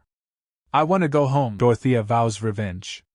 Elodie Perdia, I'll make you pay for this humiliation. The scene cuts to Adonmiri in his office, where he's clearly stressed. Perhaps we ought to take a break, his aide replies.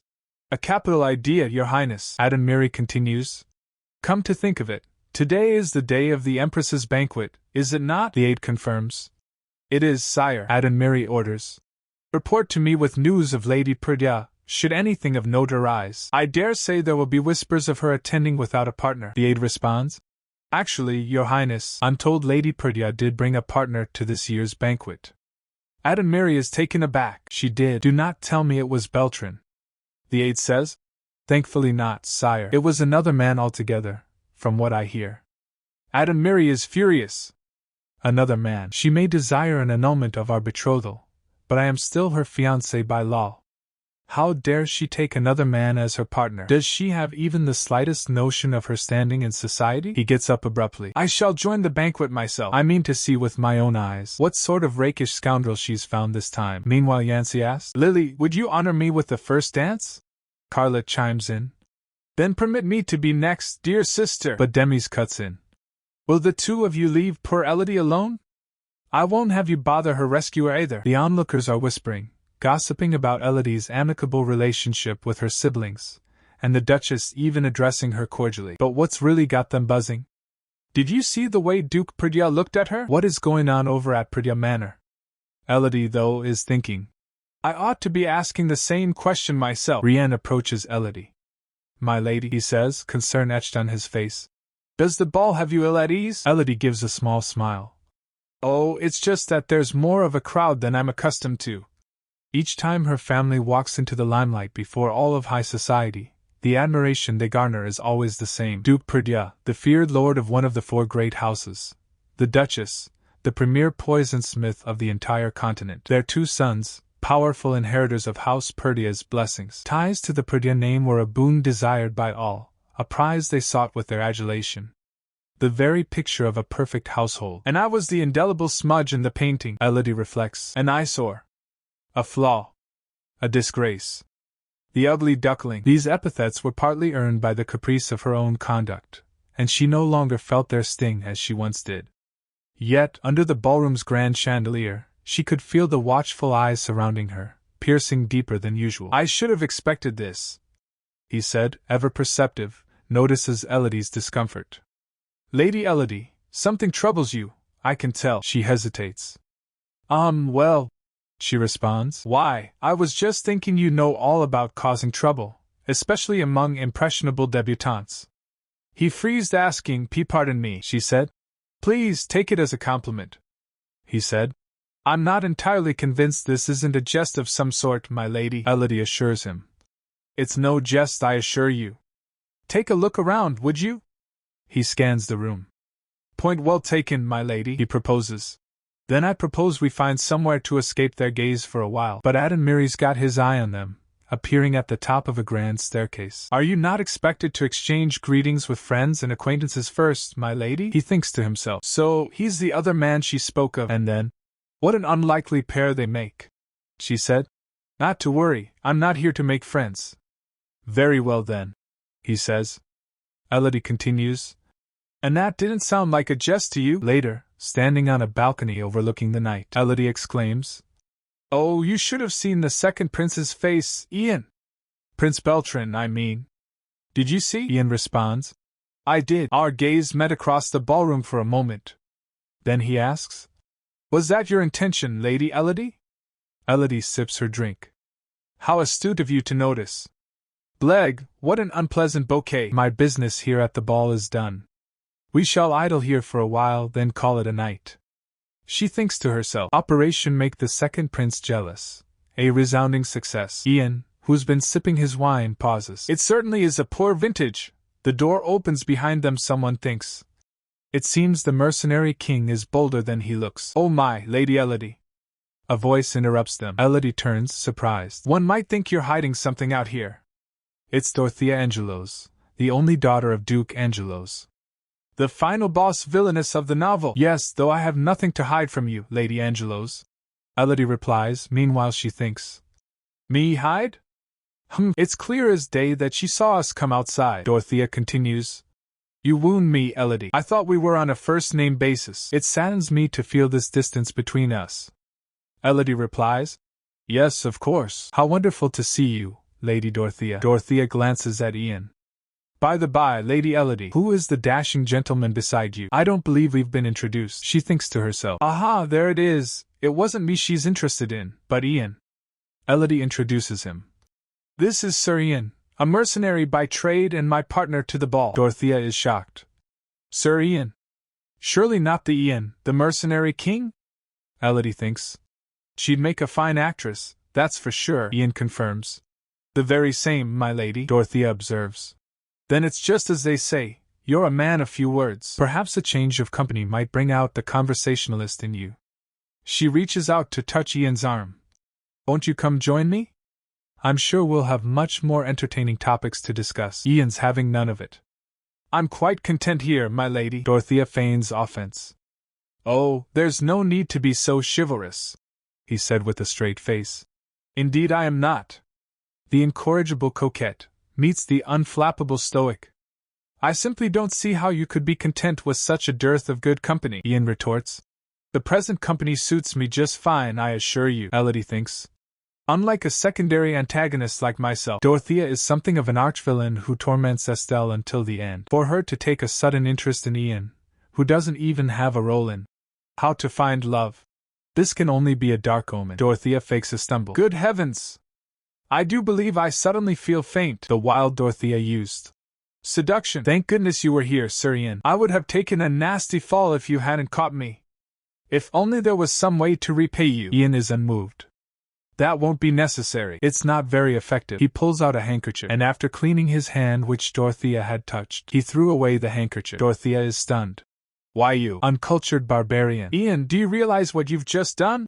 Elodie asks. Ian replies. You said it yourself, my lady. That's one fewer lady to befriend. He offers a small smile. Elodie, shocked, thinks, still he's a mercenary of common stock, who just insulted an Angelos. She imagined Dorothea saying, How dare you, you filthy peasant! Off with his head! You will rue the day you insulted me! Given her penchant for unscrupulous trickery, no doubt she'll exact her petty vengeance against the Skyward Falcons instead. Elodie turns to Ian. Sir Ian, he responds softly. Yes, my lady, she says. Have faith. Everything will be all right, she promises. I shall keep you safe, Elodie thinks. It may be an open secret that I'm an illegitimate child, but nonetheless I am the only daughter of Duke Perdia for now. With my family name in the balance, not even Dorothea would lash out heedlessly. In other words, I have the power to protect Ian. I would be honored to accept. Ian tells Elodie. Excellent. Now, I believe it's about time we took our leave. We wouldn't want to draw any more unwanted company, would we? She opens the door, and they step into the hallway. Mary is standing right there. Lady Elodie, he says, his eyes dark. The night's celebrations are far from over. Surely you would not leave without saying a word to your fiancé, she said. Good evening, your royal highness. Edenmere is all charm as he replies. I'm puzzled to see you in such a haste to leave, particularly with the ball still in full swing. Elodie smiles sweetly, replying, I don't often stay late at these events, you see. Subtle shade thrown as she adds, not that you know, since you've never given me a second glance at a ball before. Ouch.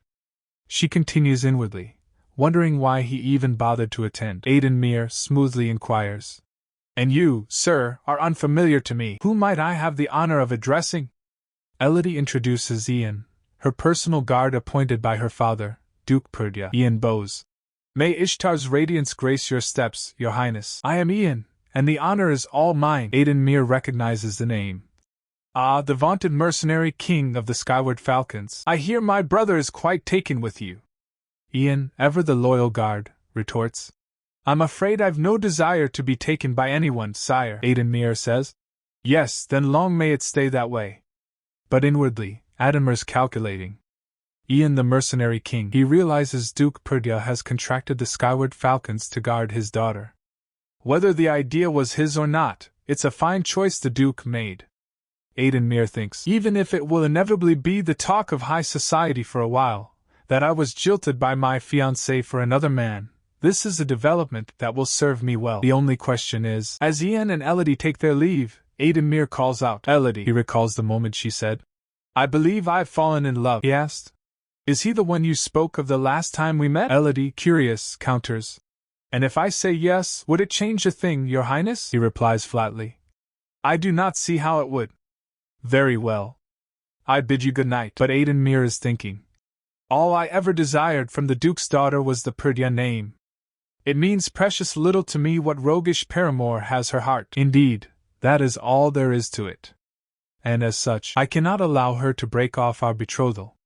No matter the cost. I forbid the very notion. Meanwhile, someone is having a meltdown. Elodie this, Elodie that. Curse her wretched name, as if her foul temper and litany of heinous behavior weren't enough. She's a child of scandal who's rightly scorned at home. Yet she dares to make a sideshow of me? Me, the shining star of high society, and a finer lady than she'll ever be. That little hussy has some gall. Dorothea is fuming. Oh, the stench of desperation. I'll make her pay dearly for the humiliation. Dorothea! Her mother bursts in. What in Ercala's name went on at the ball? Dulcinea Angelos, the wife of Duke Angelos, rushes to her daughter's side. Dorothea clings to her mom. Mother! Her mother said I heard it all from the head butler. He said you've been in a foul mood ever since you returned home from the ball. Dorothea said, would you believe it? Elodie Perdia's personal guard had the nerve to insult me. Dulcinea is outraged. What? A mere guard had the impertinence to insult my daughter? Dorothea said, he's no mere guard, it was Ian the mercenary king. Her mother asked, the captain of the Skyward Falcons, you mean? Dorothea sobs. The very same, mother. He looked at me as though I was covered in filth. I can scarcely breathe for the utter degradation he put me through. Oh, how pitiful I am. Dulcinea comforts her daughter. Goddess have mercy. That brute of a Sellsword. Have heart, my love. Mother will see to it that he's punished. Dorothea, seeing an opening, asks. Do you mean it? Dulcinea said. Of course, sweetheart. A guard dog that bites an innocent passerby is as much its master's crime as its own. Dorothea said, you're so wise, mother. Dulcinea said, and that hussy Elodie will not have a thing to say in her defense. A few days later, Dulcinea and Dorothea arrive for an impromptu tea at the Perdia estate. Demis greets them warmly. What an unexpected delight, Dulcinea. I'm curious to hear what brings you here for this impromptu tea time. Dulcinea replies sweetly. Oh, bother. I did write ahead, but perhaps the message was lost on the way. As it happens, I wrote several times with nary a word in return. Have you been busy of late? Demis pours the tea, retorting. Ah, pity. I'm afraid our butler delivers our mail in order of urgency. Otherwise, I'm a woman of leisure these days. She thinks. You may write all you wish, but it won't be worth my time to reply. Dulcinea continues. I see the years haven't changed you at all, Demis. Demis replies. Would you say so, Dulcinea? I mean this in the best way, but I wish I could say the same for you. Ouch, Dorothea thinks. They say Duke Perdia hardly seems to age thanks to the strict training regimen he keeps, not to mention the restorative effect of possessing a blessing. But what could possibly explain his wife's seemingly everlasting youth? She sweetly says. We may be married women, Dulcinea, but we owe it to ourselves to practice self-care. Time to change the subject. Well, Madam Duchess, Dorothea says. My mother and I came to you today, for I'm afraid I must demand an apology from Elodie. I believe this is a conversation that ought to be had face to face. Will she be much later, do you think? Dulcinea continues. I must say, Demis, you really ought to teach her better than to keep guests waiting. Suddenly, Elodie arrives. My sincerest apologies, but the fault is squarely mine, not my mother's. Good day to you, Madame Dulcinea. I'm afraid your visit caught me quite unprepared. Had I known you would visit, I would have welcomed you as you arrived, she thinks. How petty of them both to come all this way because of a passing disparagement from Ian. Not that their visit is entirely a surprise, of course, but I had no intention of wasting Madame Demis's time with this nonsense. Demis said. There you are. Sit, have some tea with us. Under her breath, she mutters. Yes, mother, and thinks. I was always taught to address Madame Demis as mother in the company of others, but it's been such a rarity that it hardly rolls off the tongue. I wonder if she finds it displeasing, she thinks. No, I should think she understands that I'm merely doing as I was taught. She addresses Dorothea. Lady Dorothea, I believe you came here today on account of something you have to say to me, Dorothea says. Why, I did. If you'll recall our meeting at the recent royal ball, your guard caused the most grave offense, Elodie interrupts. Ah, yes.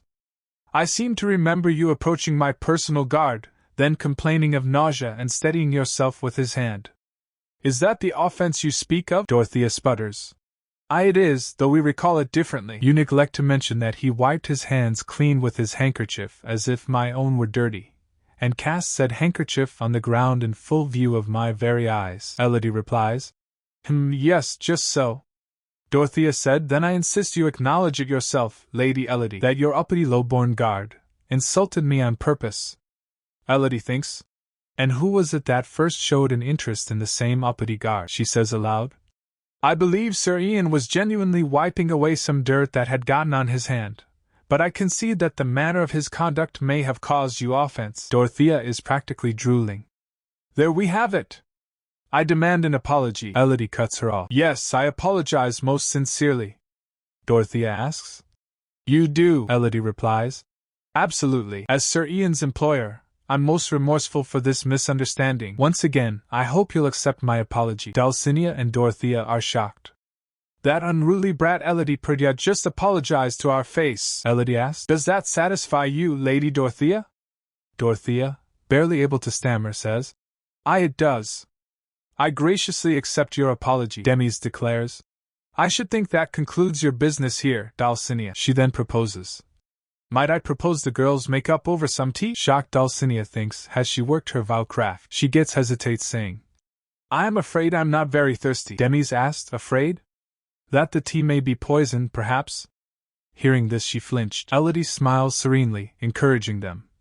I must say, Madame Dulcinea, Mother makes a lovely cup of tea with the finest flavor and fragrance. Please, I do think you ought to give it a try. You as well, Lady Dorothea. Dulcinea trembles, saying, Very well. Just a sip then. Dorothea and her mother reluctantly take a sip. Well?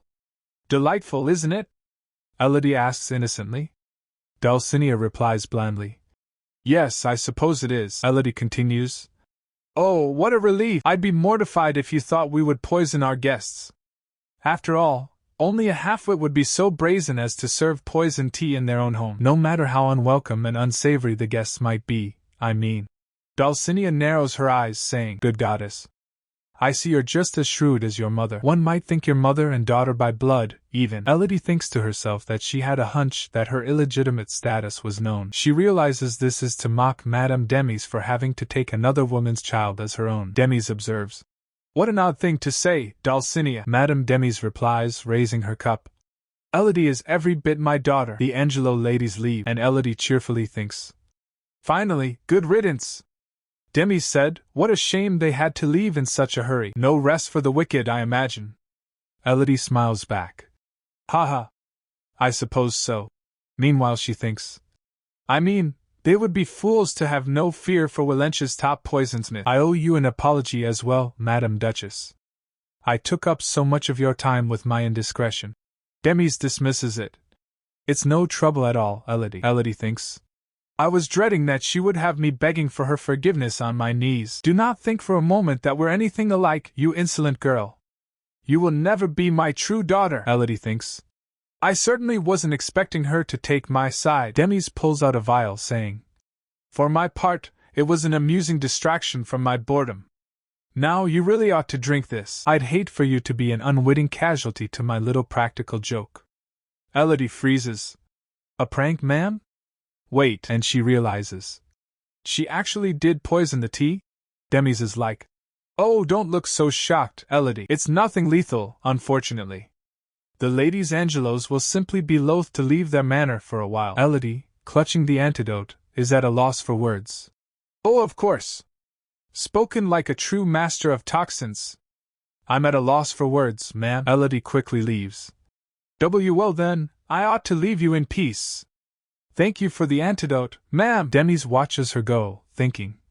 Oh my, I was looking forward to spending time together. She chuckles to herself. How adorable she is. I'd always assumed she lived in fear of her poison-tinkering stepmother, trembling in fear like a newborn pup each time I extended my hand, until I learned to keep my distance and give her the space she seemingly needed. Then, one day, she apparently had a change of heart and came willingly to me. Your presence was missed, Madam Duchess, Elodie had said. First, she offers me an antidote out of the blue. I believe I can help in that regard. And now it seems she's learned to smile. Mother, Demis thinks. What a pity. I was starting to become rather fond of hearing her call me mother. Meanwhile, the Angelo ladies are back at their manor. Dorothea fumes. This is outrageous, Mother. We went all the way to Perdia Manor for nothing, and now my skin's breaking out in hives from some god-awful pollen. Her mother comforts her. Oh, don't be so disheartened, my love. But you were there yourself, Mother.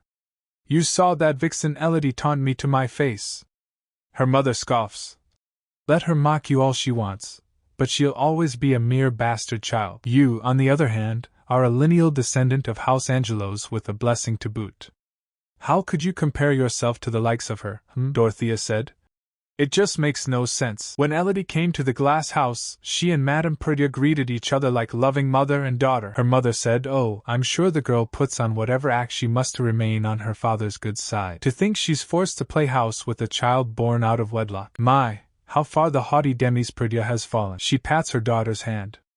You just rest and save your strength, dear. All will be well soon enough, Dorothea replies. Thank you, Mother, Dulcinea asks the servant. Where is the Duke? He replies. Welcome back, ma'am. Lord Rodrigo is currently hosting a guest, Dulcinea muses. Oh. I almost forgot we had a guest of our own. All my husband told me is that it's a guest of crucial importance, but for the life of me, I have no idea what he would want with a mage. Rodrigo greets her. Ah, there you are, Dulcinea. He flinches. Dulcinea? She asked. Yes, my love, he notices. Why your face? There's something different about it. Dulcinea giggles. Goodness, I'm surprised you noticed. I'm wearing a new rouge. What do you think? Rather fetching, isn't it? Rodrigo replies slowly. Well, let's just say you really ought to fetch yourself a mirror. Dulcinea asks. A mirror? What on earth for? Dorothea bursts in, screaming. Mother! Father! She shouts. I'm ruined! Ruined, I say! Do you see the blight upon my face? Dulcinea asks, confused. Your face? What do you mean? Dulcinea finally sees it. News of Dorothea's misfortune spreads. From radiant to recluse, Dorothea Angelos hides from high society. What misfortune has befallen the star of high society? Elodie smiles, reading the news. Only a misfortune of her own doing, she muses.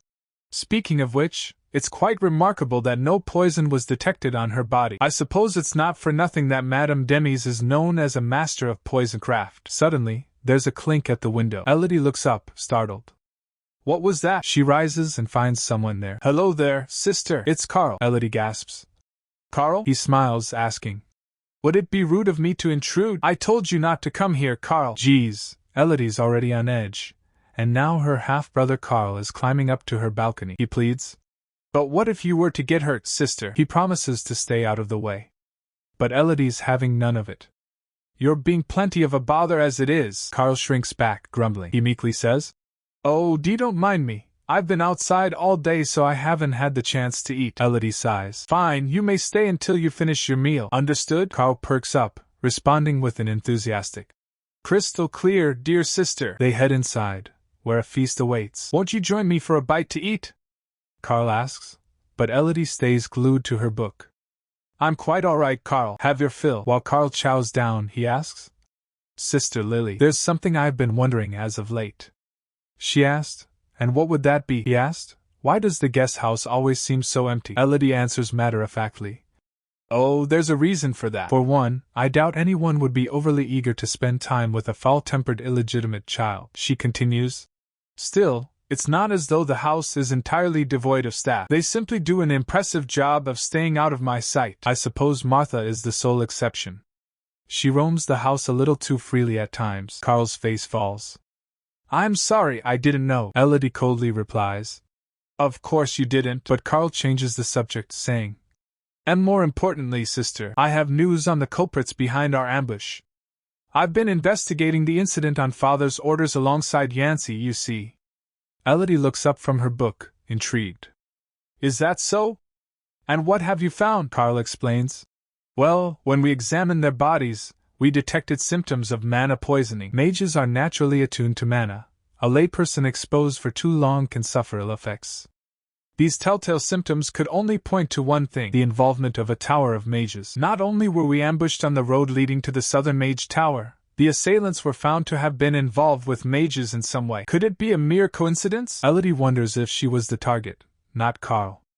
Is there anyone who would stand to benefit from my demise? Elodie muses. My first and foremost priority should be to uncover the identity of my foes. The problem is, however, of the 4 towers of mages to the north, south, east, west, each is an independent institution with its own aims and agendas. Though the 4 mage towers are often spoken of collectively as if they're united as one, that could not be further from the truth. For now, I ought to start by making inquiries at the western tower, since I already have business there. So, Elodie's on her way to the western tower. Inside the carriage, Ian asks, Where are we headed today, my lady? Elodie responds, I've instructed the coachman to take us to the western tower. He said, Understood, my lady. She thinks to herself, Sat across from me is the man who saved my life, the war hero they call the mercenary king, not to mention the only one who knows of my secret.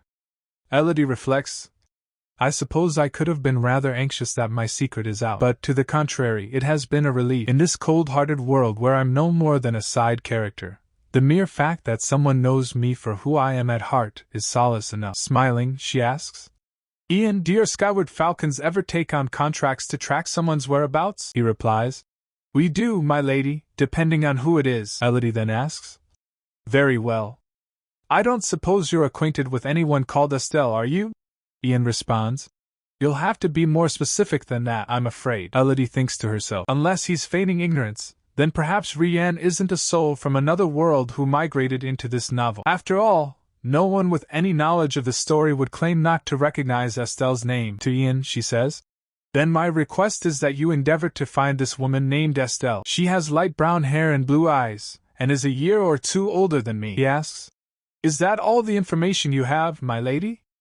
Elodie smiles sheepishly. Yes, I'm afraid so. Meanwhile she thinks, I do seem to recall that Estelle was raised in an orphanage, but the novel never described her origins in detail. This would be so much easier if I knew her hometown at least. The coachman announces, The tower draws near, Lady Elodie. Elodie resolves, I'll leave the search to the Skyward Falcons and take care of my own business for now. They arrive at the western tower of mages, Somnia region. Inside, a mage greets her. Well met, my lady. How may I help you? Elodie responds, I'd like to inquire about an investment, if you please. The mage replies, Of course. Would you care to hear about our latest products? But Elodie cuts him off. No, I'd like to add this entire sum to my existing investments. The mage stutters. The entire sum, my lady? Very well, right away then. He floats a document over. Let's see, first we need the recipient, and your name. Aha. Yes, I believe this is the agreement you signed. First name Lily Arkell. The mage suddenly recognizes the name. A Lily Arkell? Elodie confirms. That's me. If that's all, I bid you good day. The mage tries to stop her. Wait, Elodie thinks. That's one upside to living in a world of magic. It's all done by magic with not even a wand to be waved. As she walks away, she plans. Now that's over and done with, I could do some sightseeing. But then she notices something. Elodie spots Ian talking to some mages, who are muttering. Ian? She calls. She asks. Was that an acquaintance of yours? He replies. No, my lady, just a stranger. They were searching for someone too, as it happens, Elodie asks. Oh, I see. Who were they looking for? Elodie gets surprised as he said. I was told they seek a woman named Lily Arkell, my lady, Elodie gasps. Huh! My alias, one of the mages exclaims. There she is! That's the woman who called herself Lily Arkell. Ian turns to Elodie asking.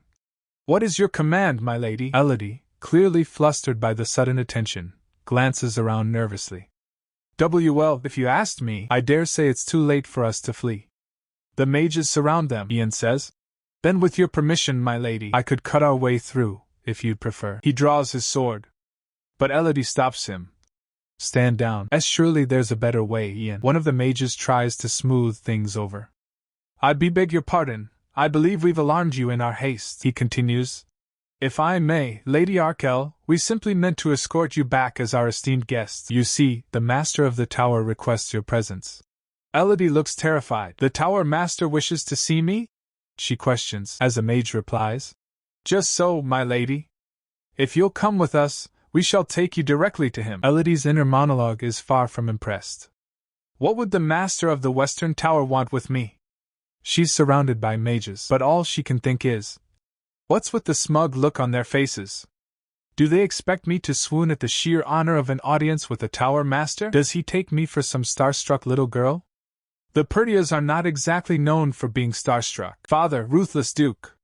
Mother, poisonsmith. Brothers, competent yet somewhat unhinged. Elodie sighs to herself. It's a pity I can't reveal my true identity just yet, but how else will I teach these snobs a lesson? One of the mages speaks again.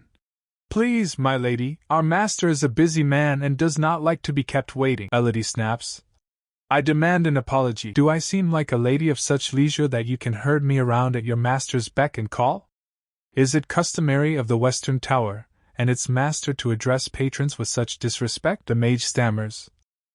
That was not our intent. He gets interrupted by Ian's tense glare. The mage in white shrinks back. Please accept our sincerest apology, my lady. Elodie is not impressed, but she relents.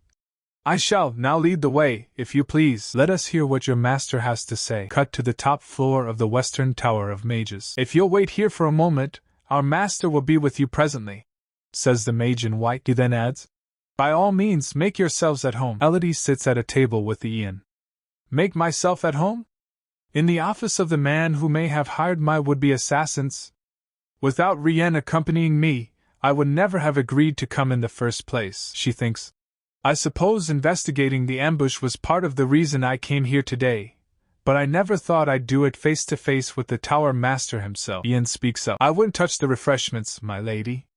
We cannot rule out the possibility of poison, Elodie replies in her thoughts.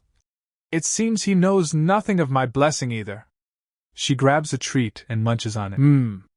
No poison here, as far as I can tell. Would you like some? He responds. I'd still rather not, if it's all the same to you. At the risk of sounding impertinent, my lady, we can ill afford to act so heedlessly. I must insist that you exercise due caution, if you'll allow me to do my duty. I'm begging you. Elodie chuckles. Haha, sure. She reflects. He makes it sound as though I've been a habitual troublemaker. Suddenly, the door opens, and a young boy with pink hair enters. Hello there, sweetie. Are you lost? Elodie asks. The kid shouts. Sweetie? How dare you address me like a child? I'll have you know, I am Archmagithus, the master of the Western Mage Tower, Elodie replies. Oh, how do you do? He replied. Humph, I see it didn't take much to remind you of the proper social mores. She thinks, how was I supposed to know that this little tyke lords it over this entire tower? She says, O great Magithus, hallowed master of the Western Tower of Mages, to what do I owe this considerable honor? Archmagithus replies. You flatter me with your silver tongue, but it pleases me nonetheless. Elodie thinks to herself. He's so teeny, Ithis continues. Very well, I shall cut to the chase. You have a stake riding on the mage Elvi, correct? I summoned you here to answer some questions on the magitech crafted by the said member of my tower, she asks. What manner of questions are those, Your Eminence? Ithis says. To my knowledge, you are the first to ever place an investment into Elvi's work. Tell me, what do you see that I do not? Elodie answers.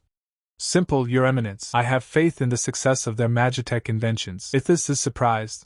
You do? Elodie continues. Yes, wholeheartedly. I hear their next creation will be a crystal with the power to control temperature. How could such an ingenious invention be anything other than a smashing success? Ithis responds. Long have I been pressured to abandon my so-called meaningless research and dedicate myself to the tower, she asked. I'm sorry, he said, at last, to find a like mind who appreciates my work. Of course, talent recognizes talent. You must be a woman of extraordinary insight. Elodie wonders. Does this mean that Elvi is an alias of the Western Tower's Archmage? Then I wonder if he was simply curious to meet the first person who invested in his magitech implements. It may be too early to say, but he certainly doesn't seem the type to involve himself with assassins, ambushes, and the like. Elodie asks. Your Eminence, is there a reason why you hid your true name? Ithis replies. Sure enough, any item under my own name would sell like hot cakes. However, my true aspiration is to create magitech that would be of practical benefit to all, magitech that will be admired by its own merit. Elodie thinks. He even sounds like a little kid. Elodie is in her thoughts again. The novel only mentioned that every single one of Elvi's magitech creations will be a hit, but it was never even hinted that Elvi is the master of the Western Tower. Perhaps it's an Easter egg. Elodie smiles. Well, since it's come to this, it won't do any harm to give the little tyke a nudge in the right direction, she said. About your latest item, might I suggest that you try inserting it into a mattress to keep the bed heated at night? How delightful it would be to crawl into a warm bed on a winter night. Conversely, you could have it turn cold and keep it within a sealed box, so that foodstuff can be kept cool, even in the midst of summer sun. There could even be an ice compartment. Ithis gasps. I knew it. You're a genius, Elodie continues. I could even think of some military applications, which could prove quite lucrative, Ithis exclaims. Military? I had never even considered it. That's it. I'm appointing you to be my apprentice. He grabs her hand. It's not often we see such towering intellect walk through our gates, you know, especially not one who sees right through to the genuine worth of my work. Elodie interrupts. Thank you, Your Eminence, but I refuse, Ithis gasps. What? Why? Elodie replies. It sounds altogether like too much trouble, I'm afraid, Ithis insists. Trouble? I swear, there will be none under my tutelage, Elodie says. Be that as it may, I aspire to be an idle layabout and nothing more. Ithis is dejected. Fine, have it your way then, but the least you could do is to lend me your insight every now and again. Elodie smiles. I suppose that wouldn't be too much of a hassle. I shall consider it. In her thoughts, she's much more enthusiastic. What is there even to consider? This is a win-win for me. I'd be a fool to turn down a golden opportunity for early access to market information. Huzzah for insider trading. Ithis perks up. Excellent. To celebrate this occasion, I shall show you something that may pique your interest. He holds up a glowing pink crystal. Behold, my latest invention. It's quite the marvel, isn't it? Elodie replies. Goodness, it certainly is, Your Eminence. If I may ask, what is it for? And may I touch it? Ithis grins. Hee, since you're so curious, allow me to explain, he continues. There is but one purpose for the crystal you hold in your hands, to cause the utter and complete ruination of Duke Sylvester Perdia. Elodie is aghast. The ruination of whom, Your Eminence? Ithis exclaims. Ha! I see the audacity of my endeavor has you struck by disbelief. Why, I mean the tyrant who leads the insufferable House Perdia, Duke Sylvester Perdia himself. Elodie is speechless. What? Elodie said to Lord Angelos. I don't believe we've been introduced to the gentleman behind you, Lord Angelos. Is he a mage, perhaps? He replied. How astute of you, Miss Elodie. Why, yes, my house has recently taken on the services of a mage. Elodie feigns polite curiosity. I see. Pardon my impertinence. It's just that I've never met a mage in person before, Lord Angelos said. Not at all. Curious young ladies such as yourself ought to ask all the questions they like. Elodie said. How kind of you. I've always thought magic has an allure that our blessings don't. But Elodie's already pressing. Then, if I may, which tower of mages do you serve, good sir? The mage replied. I do not make a habit of revealing my allegiances to strangers. Carl loses his cool and shouts. What? You will answer her on pain of death. Suddenly, Duchess stomps on her foot. Carl cries out. And mother, why have you forsaken me? His mother retorts. Behave yourself, would you? I taught you better than that. Lord Angelos tries to smooth things over. Goodness, I fear my guest has yet to grasp the intricacies of high society etiquette. I'm sure you'll understand in your infinite kindness and compassion, Lady Elodie. Elodie agrees. Oh, most assuredly, Lord Angelos says. Excellent, then I shall bid you all good day and look forward to our next meeting at the Temple of Ishtar. Elodie narrows her eyes as they leave. For somebody that Duke Angelos has supposedly hired him, the Duke certainly seems beholden to the mage. It's certainly unusual for a man of his position to be quite so humbled by someone else. Perhaps I could have Rienne open another line of inquiry. A maid reports to Dorothea. So, the Perdias all went out for a delightful little dinner together, did they? The maid responds. Yes, my lady. Dorothea asked Elodie too, I take it? The maid continues. Yes, my lady, and I'm told Viscount Troquil happened to run into Lady Elodie, which prompted her two brothers to shield her while chastising the Viscount. It wasn't just them either. They say even Duke Perdia was so enraged that he seemed fit to smite the Viscount where he stood. Dorothea is shocked. What? The Duke himself took umbrage? This was hardly my intention. She nervously bites her nails. Then she said, Very well, do keep me informed of any more entertaining news. The maid bows. I will, my lady. I'm at your service if you need me. Good. You may leave. The maid bows again. Yes, my lady. As the maid leaves the room, Dorothea starts shouting. She thinks to herself, Here I am, confined to my chamber. I don't want to risk humiliation for my ruined complexion. Yet that bastard girl has the gall to dine with her family at the finest restaurant in the capital. And when did these incessant rumors start doing the rounds? At this rate, my good standing in polite society will be usurped by Elodie. Her father enters. Dorothea? She turns startled. Father! How long must I wait for the next apothecary? You promised you would find one who actually knows what they're doing. Her father tries to calm her. Ah, but you won't be needing one any longer, my dear. Dorothea is confused. I'm sorry? What in the goddess's name do you mean? Her father says. You'll see in due course. For now, I'd like you to begin preparing for the ceremony at the Temple of Ishtar. Dorothea is horrified. Do you expect me to show myself in public looking like this? Her father replies. Not to worry, my dear. Your father has a solution in mind. Dorothea cries out. How? Not even the finest apothecaries of the capital could cure me, her father says. Indeed, but I've brought someone far more capable than them. Introduce yourself, my dear. This is Gabe Zynard, a mage who has agreed to lend us aid. Back with Elodie, she said. I'm afraid this will be the last personal request I make. As it happens, I'm soon to be reduced to a penniless pauper. Ian said, I'm to blame, my lady. I should have kept Madame Demis from entering your lab. Elodie waves it off. It's quite all right. There isn't much one can do to stop a duchess from getting her way. Ian then asks, Are you in need of funds, my lady? Elodie glances at him. Yes, a modest amount would do. Just enough to purchase a manor of my own and live lavishly without ever lifting a finger again. But I've become yet another victim of the volatile trade sector. Ian replies, If it's coins you need, I believe I can help, my lady. Elodie wonders. Really? You would lend me money? How much?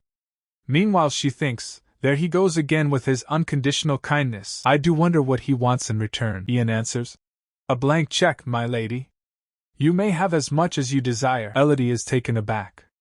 You sound as though you'd happily hand over the Skyward Falcons too if I'd asked. He smiles.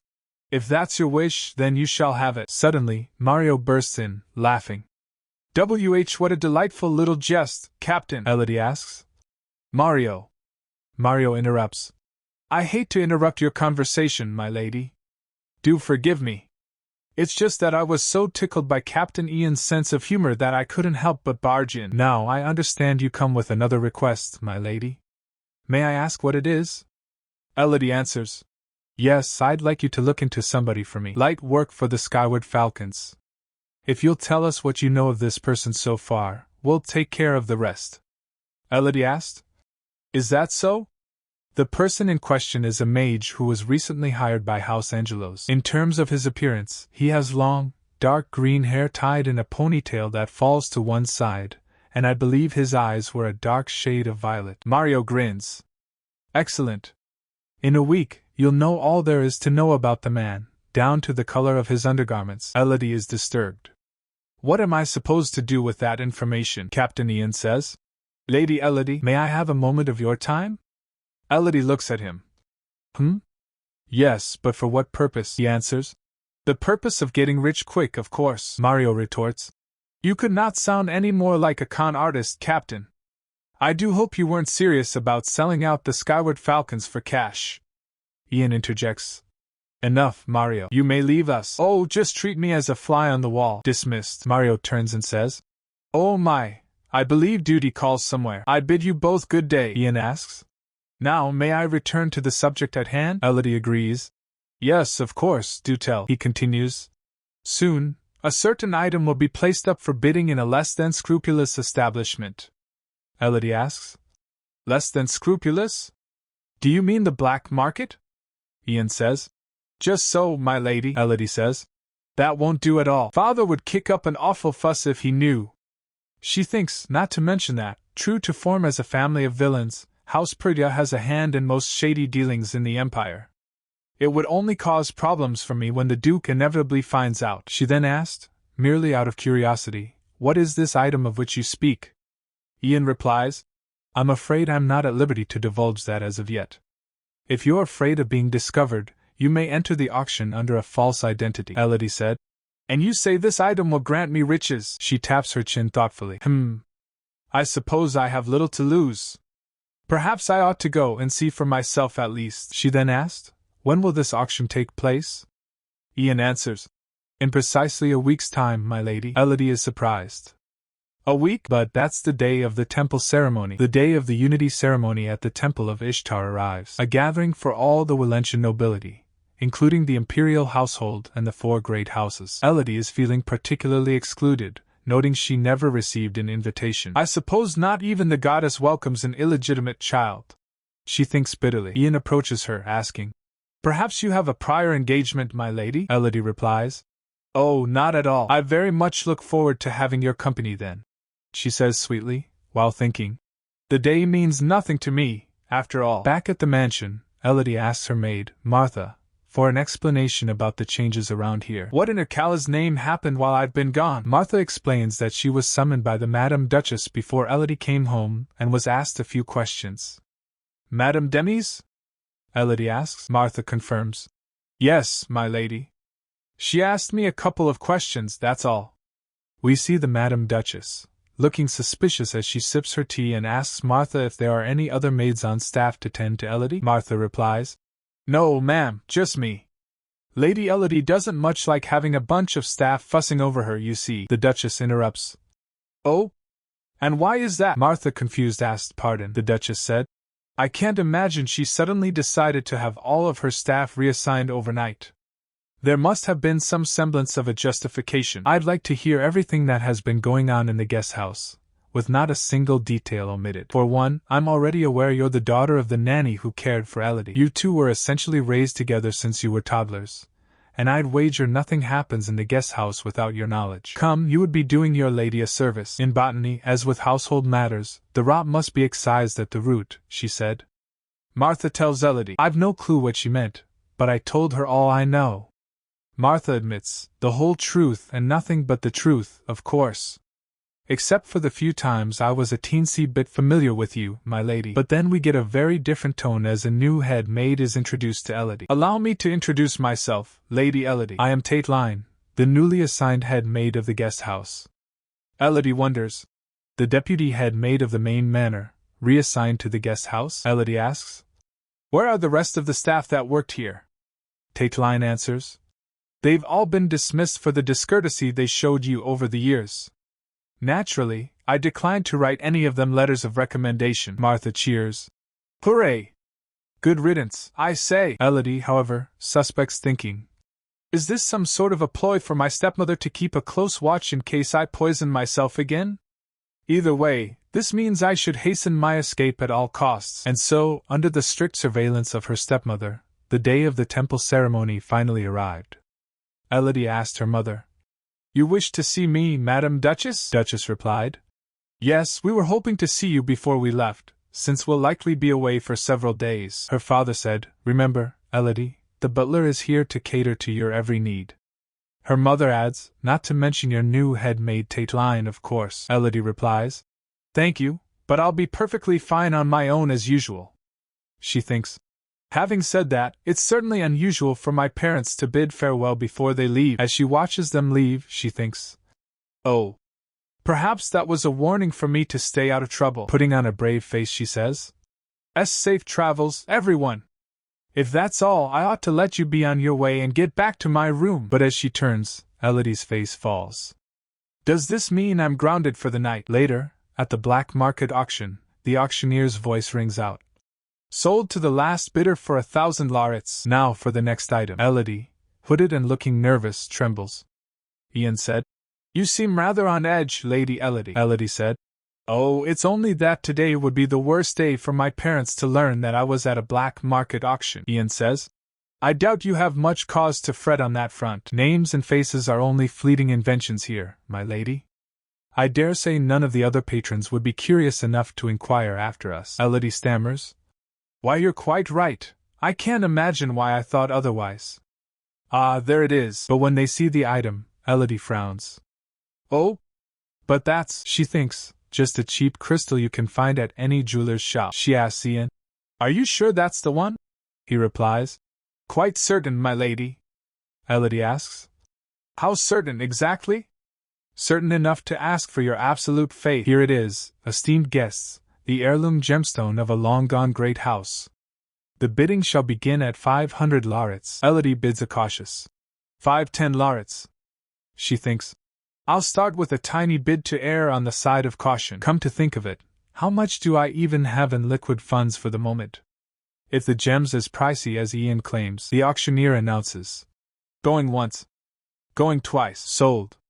To the lady in the hood for 510 laurets. Ian congratulates her. Congratulations, my lady. Elodie is surprised. I had no idea black market auctions were so easy. But then she realizes. A little too easy, in fact. Wait, Ian, is this a scam? Later, back at the mercenary fort of the Skyward Falcons, Elodie said. Now that we have the gem, how in the 7 virtues are we supposed to make money from it? Ian says. It's not the gem itself, but the power it possesses, my lady. Elodie asks. Its power, you say? Ian replies. Indeed, it's no ordinary ornament. It is a sealing stone for one of the 7 grave sins. Elodie is shocked. A sealing stone of sin? She thinks. Then its power is known to me. The 7 great houses of Valencia's founding each sealed away a sin, and House Perdia, too, guards one of the sealing stones to this day. By rights, it would be a great house's most fiercely hoarded treasure, accessible only to the head of the house and their heir. Elodie wonders, how could such a divine artifact find its way into the black market? Ian explains. The 7 grave sins were suppressed by the 7 great houses, including the imperial household.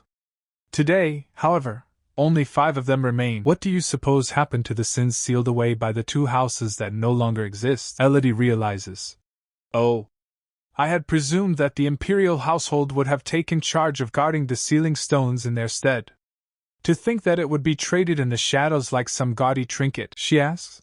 Then what do you propose we do with this stone? Ian declares. I mean to summon the sin it contains, my lady. Elodie asks, surprised. What? He continues. Striking a pact with one of the grave sins allows a mortal to wield their otherworldly might, though such a bargain would demand a toll. He continues, the price one must pay is determined by the demands of the sin itself. Elodie interrupts. Hold on now. Do you mean to tell me you'll free one of the 7 grave sins to use its power for your own gain? Ian says. In so many words, yes, but the implications are not the same. I do not mean that we will set loose a sin into this world. The power of the sin will be availed without a price to the one who possesses the sealing stone. Then there's no need for a pact at all. Indeed, my lady. Not a soul among the remaining 5 houses has any inkling of this fact. Elodie thinks. If he speaks the truth, then this is a secret of momentous consequence. She looks at him suspiciously. I'm curious, Ian, how is it that you came to learn about the stone to begin with, she thinks. How does he know something that eludes even the heads of the great houses, she asked. How is it that you came to learn about the stone to begin with? He reveals a past pact. In my misguided youth, I once struck a bargain with the sin of pride. Elodie's eyes widen. What? The sin of pride. You mean the same sin that was sealed away by the extinct house of Pelletier? If what you say is true, then this crimson sealing stone is the one bound by the also extinct house Vitan. The sin of greed. He admits that for the moment. That's all he's willing to share, that he once had dealings with the sin of pride. Elodie thinks. I suppose you won't entertain any further prying on my part? She asked. Whatever else you may be hiding, do you intend to share the full truth with me someday? He replied. I do, my lady. It grieves me to keep you waiting. Elodie accepts his answer, but has more questions. Very well, I shall take you at your word. So, how exactly do you propose to summon this banished sin? Meanwhile she thinks, yet another veil that shrouds the truth. I suppose this tidbit will suffice for now, he said. First, you must hold the sealing stone in your hand. Elodie is a little nervous. She asks him if it's safe. As she reaches for the stone, everything flashes white. Lady Elodie, Ian shouts, reaching out to her. Ian, then total whiteout. Elodie comes to, clutching her head. Ugh, my head, she recalls. All I did was reach for the sealing stone as Ian told me to, and it was only the tip of my finger that touched it. She looks around and gasps. What is this otherworldly realm? Turns out, she's not summoning anyone, she's been summoned. Ian said we'd be summoning one of the 7 grave sins to us, not the other way around. She wonders to herself, could it be that he deceived me? But she quickly dismisses the thought. No. I'm inclined to trust him for now. I doubt his look of panic in that moment could have been feigned. He seemed just as shaken by the sudden flash of light as I was. Then what else could have possibly brought me here? Suddenly, rustling. A black fox. Elodie is immediately charmed by the creature. Hey there, little forest friend. Are you lost? The fox replies in a snarky tone. I ain't your friend. Wait a minute. A talking fox? The fox hisses. I ain't no fox either. I'm greed itself. Elodie's a little taken aback. I mean, you do sound rather greedy. Greed retorts. Right, my time is precious and you're wasting it. And time is money. Ask Greed. Elodie is getting a little annoyed. I don't know what I expected from a hallucination, but it certainly wasn't an attitude problem. She sighs. Fine, I suppose you're right. So, you're one of the 7 deadly sins? Greed curtly replies. Elodie then asks. In that case, can you tell me where we are? Greed explains. Oh, you want me to spell it out, huh? This is my temple, you know, the one where you mortals sealed me away and left me stuck for all eternity. Elodie realizes. Your temple? Then we're in the ancient past? Greed confirms. Yep, thanks for nothing, Elodie thinks. From what he's telling me, it seems Greed has been held prisoner in this pocket of time ever since he was sealed into the stone at this temple. But why was I summoned to the site of Greed's defeat? And what must I do to escape from this place? What if I'm to share the same fate as him? Greed says. I've gotta say, you're the first mortal to ever make it here, Elodie replies with false cheer. Oh, well, it's an honor, Greed interrupts. I can't say the same. Elodie forces a laugh. Haha, pardon my intrusion then. Composing herself, Elodie thinks. Be calm, Elodie. I ought to make the pact with Greed as planned, then find a way out of this realm somehow. She perks up. Greed, this is sudden, but might I propose a pact? Greed asks. Did I hear you right? A pact, huh? Elodie responds. Yes, I'm in desperate need of your powers, I'm afraid. Greed raises an eyebrow. Oh? But are you prepared to pay the price? Elodie thinks. Well, look at you, you sly little fox. I'm sure the sealing stone in my hand tells him everything he needs to know already. It's bold of the little scammer to ask for anything else. Now grinning, Elodie declares, Excuse me? Don't think for a moment that I haven't done my homework. I know full well that the sealing stone lets me bind you to my will like a servant. Greed groans. Ugh. Elodie continues. Now, shall we put my theory to the test? She reaches out a hand and pets Greed. Elodie giggles. Goodness, the only sin I see in him is being far too cute. Elodie brightens. Excellent. From this day on, I am your master, correct? Greed is horrified. Oh, hell no. I already have a master. Elodie is curious. You do? Who is that, pray tell? Greed reveals.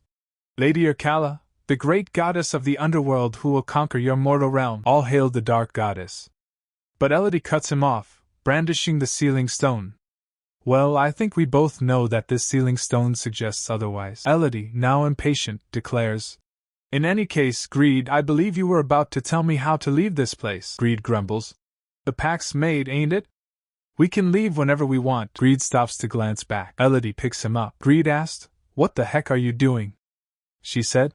I thought you might appreciate a hand, that's all. Now, I command you to get us out of here. But then, Greed pauses, sniffing the air. Hold up, I know that scent. He's shocked.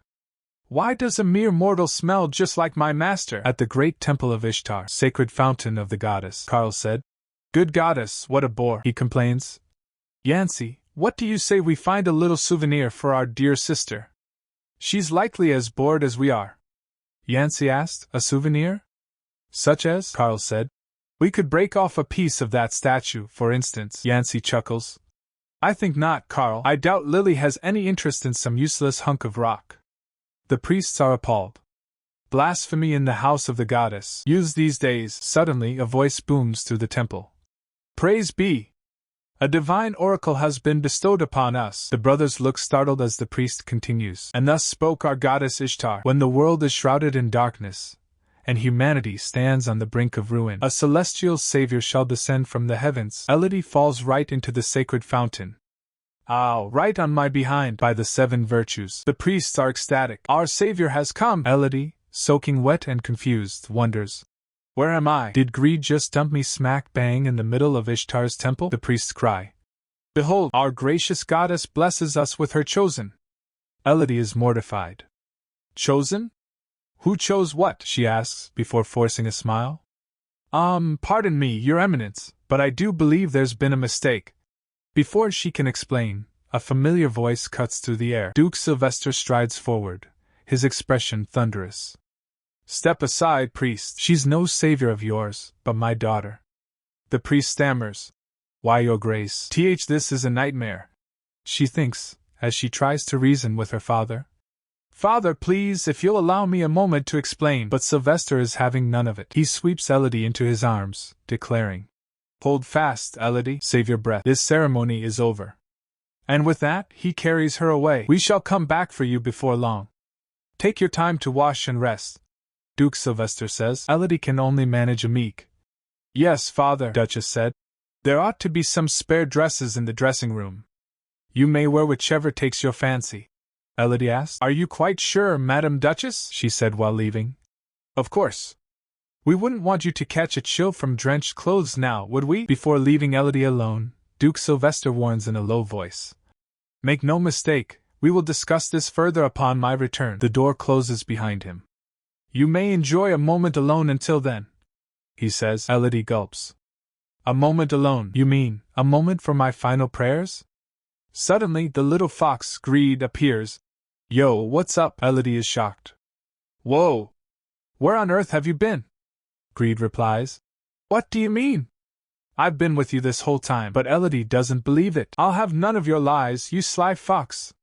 You're too cute to lie. It's the truth. I hid inside the sealing stone so I wouldn't cause a fuss among the other mortals. Greed explains. Elodie is not impressed. Oh? And yet you saw fit to dump me into a fountain before the entire temple? Greed whines. Hey, that's not fair. I got dragged here without so much as a word of warning, just like you. Oh, really? But how am I to trust you? Elodie asks suspiciously. Greed retorts. Think for yourself. Why would I bring you to a temple devoted to the arch-nemesis of my mistress of the underworld?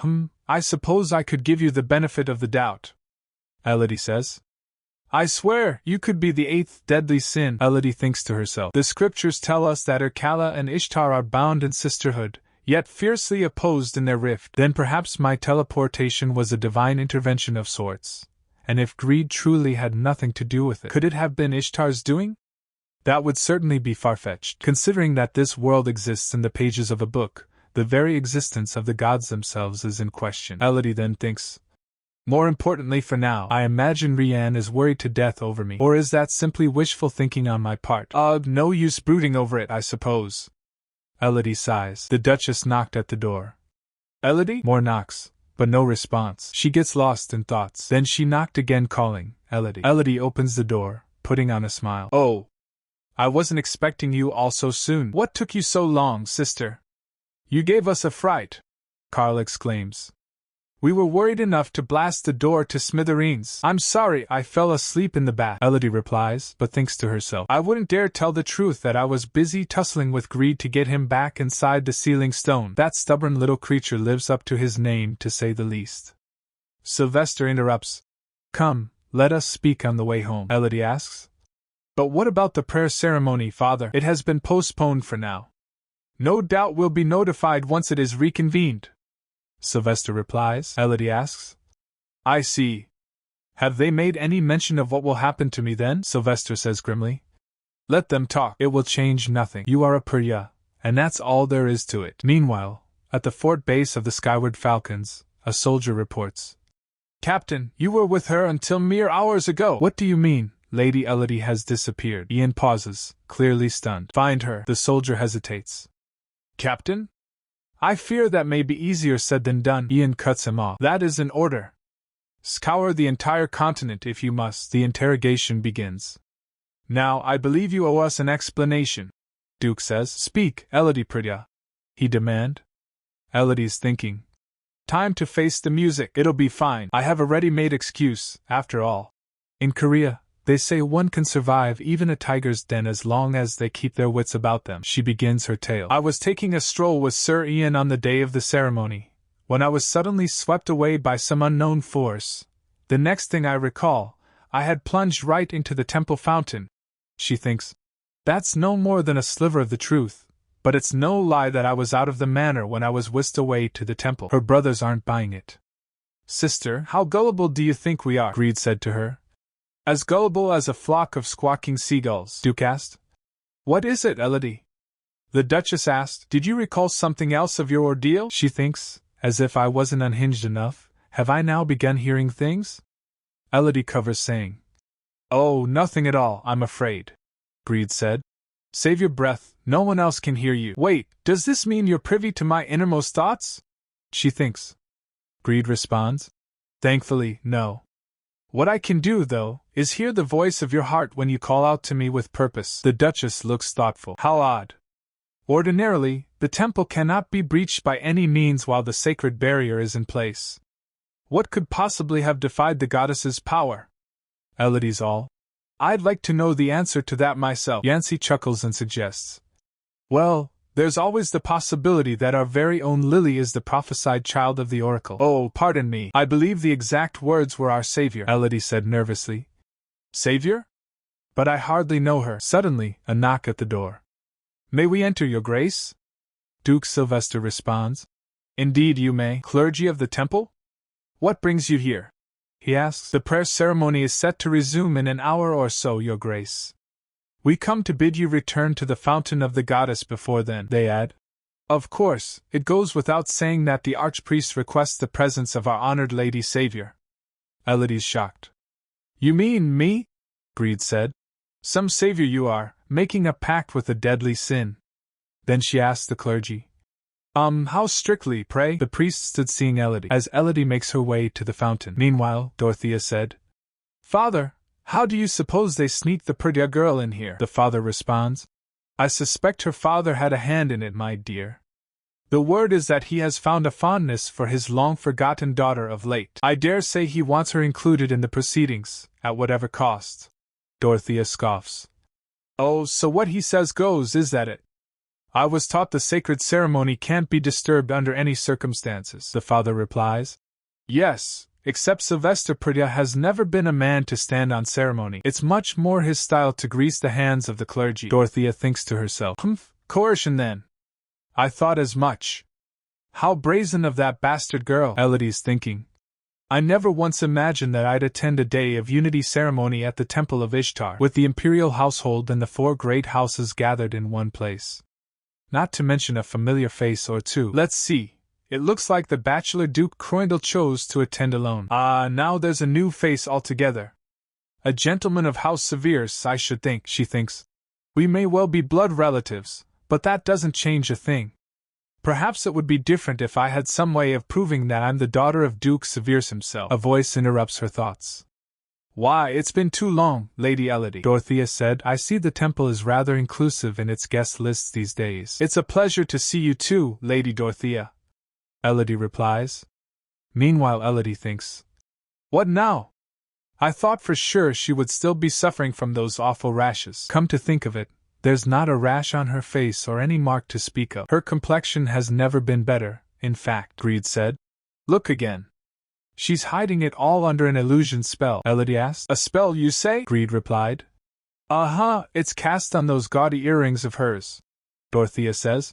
Well, these occasions are just full of surprises, aren't they? I must say, I had no earthly idea your Lord Father doted on you so fondly. How kind of him to allow you to set foot in the sacred fountain, Elodie thinks. I don't like her tone, Dorothea continues. I do find it a little concerning, however. After all, we wouldn't want any idle untoward rumors to bring untoward attention to yourself now, would we? The priest nearby starts whispering, then it's true she appeared out of nowhere? Indeed, and I wouldn't put it past the Perdias to resort to such theatrics. Elodie is not having it. Lady Dorothea, she says coldly, am I to understand you speak on behalf of House Angelos at this stately occasion? Dorothea flinches. Pardon? Elodie continues. I am asking you whether what you've just told me aligns with the official position of your esteemed family. Dorothea stammers. Our official position? My, how grandiose. I was only speaking out of concern for a fellow debutante, Lady Elodie. An odd way to show fellowship, is it not? I had hoped for better tact from the heir apparent of House Angelos, Lady Dorothea. Dorothea is losing it. What does my place as heir have to do with? But Elodie interrupts her, and as the future head of your house, Lady Dorothea, I do hope you understand that your insinuation of collusion between House Perdia and the Great Temple carries more weight than can be brushed aside as a social faux pas. Elodie strides closer, totally owning this situation. Oh, I'm quite all right, Father. I have the matter well under control. Lady Dorothea and I were merely exchanging pleasantries, that's all. Dorothea, sweating bullets, can only manage it, Duke Sylvester said. Very well. May they remain pleasant then. Elodie then said to her, now, I assure you, Lady Dorothea, as I've told the archpriest himself, I have no clue how I ended up in the temple before. Dorothea, desperate to regain control, challenges. How am I to believe that without proof? Elodie fires back. Proof? I dare say the burden of proof is yours to bear, Lady Dorothea. What evidence do you have that my father made a deal with the temple to have me attend today's ceremony? Well? Lady Dorothea, cornered, replies. I have none, as you say, except it's entirely plausible for you and your household. Dorothea cries, let us not pretend that House Perdia lacks the influence, and will to smuggle you in here with ease, Elodie said. Good goddess! What an uncouth accusation to make, with no proof at that. How dare she imply that the temple is in the pocket of the great houses? Elodie is done playing nice. Since you're so distrustful, Lady Dorothea, perhaps we could humbly request adjudication by the Hierophant. There's no higher authority to verify that the sacred barrier has remained untouched all through the ceremony. Dorothea's father is not pleased. Dorothea, he says sternly. You will apologize to Lady Elodie at once. Dorothea protests. But father, Dorothea? He warns. Do you mean to let your pride bring shame to your family? Apologize for your discourtesy, Dorothea, defeated, says. My apologies, Lady Elodie. It wasn't my intention to upset you with my outlandish flight of fancy. Elodie is loving this. Would you look at that? The proud Angelo's heir bowing down to an illegitimate child. Not that I'm unimpressed, but, she smirks. Words are all well and good, but I think a token of your remorse would be even better. If I may be so bold, Lady Dorothea, I've been eyeing up those delightful gemstones on your ears this entire time. Dorothea is horrified. What? Why, you mean my earrings? Elodie smiles sweetly. Yes, what do you say we let bygones be bygones, and make your earrings a gift of our friendship? Elodie asked. And make your earrings a gift of our friendship? Duchess Angelos intervened, saying. Miss Elodie? Wouldn't you rather have my earrings as a gift instead? They're tenfold more valuable than Dorothea's. Elodie is not buying it. She thinks, well, then Duchess Angelos must be using something other than her earrings for the illusion spell. Greed said. Yep, it's her ring. Elodie then said to her, "Then what about your ring, Madam Duchess?" The Duchess starts panicking, saying, this old thing?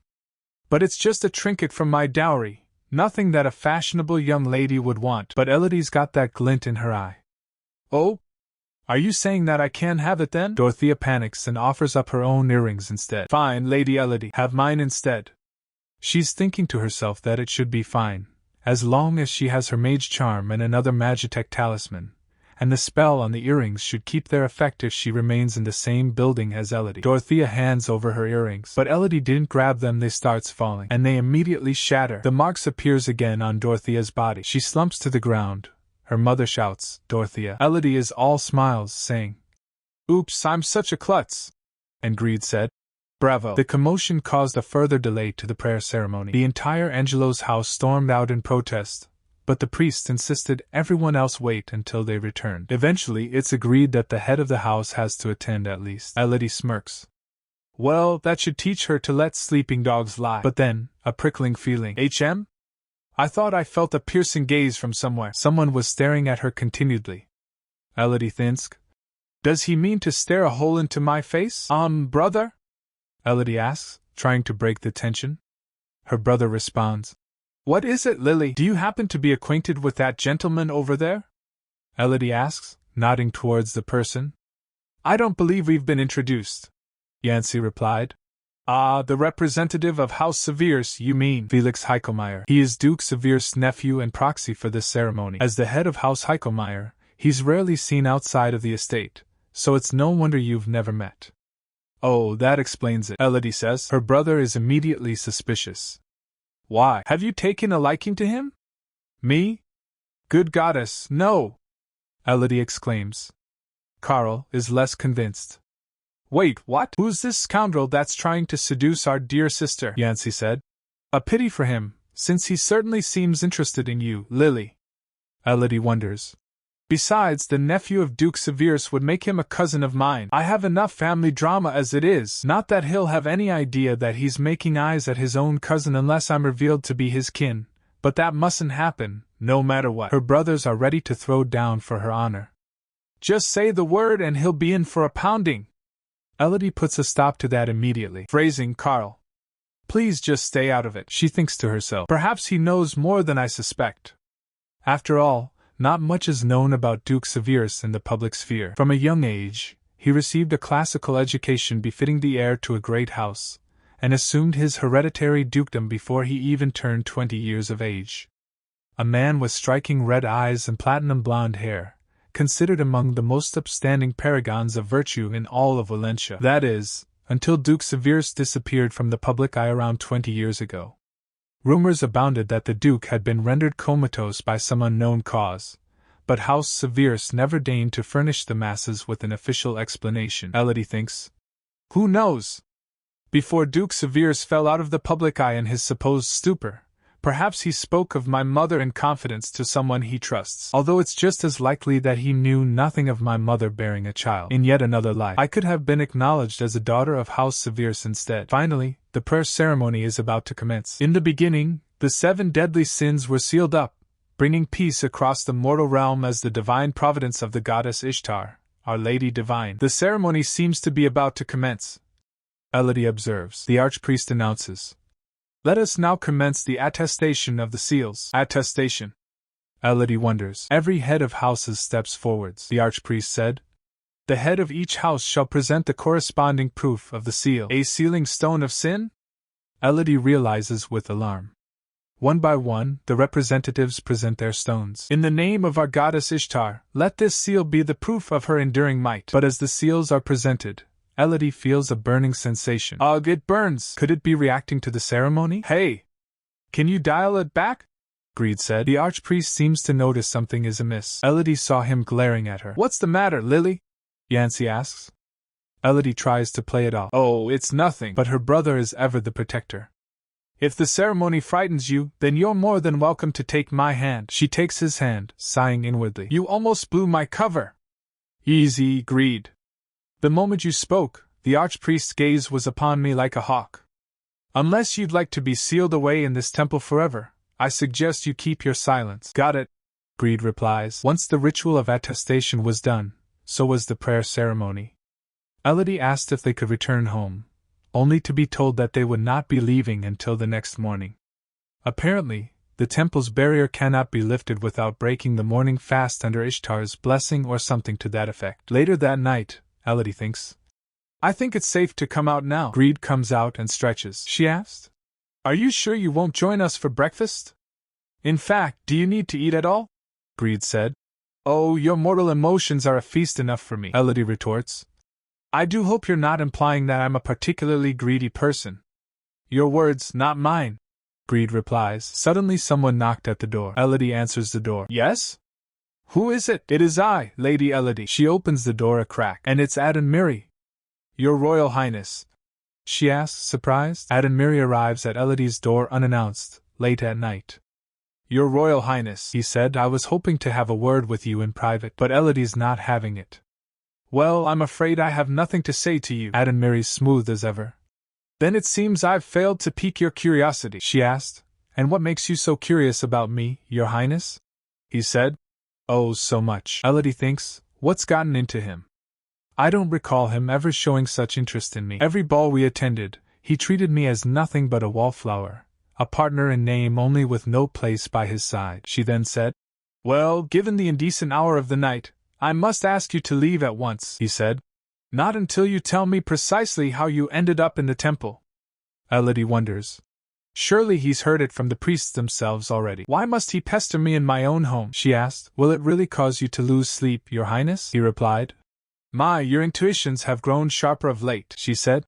The same intuitions tell me there's something you hesitate to say. She thinks, something of such urgency that a prince would visit a debutante unannounced so late at night. Elodie's eyes widen.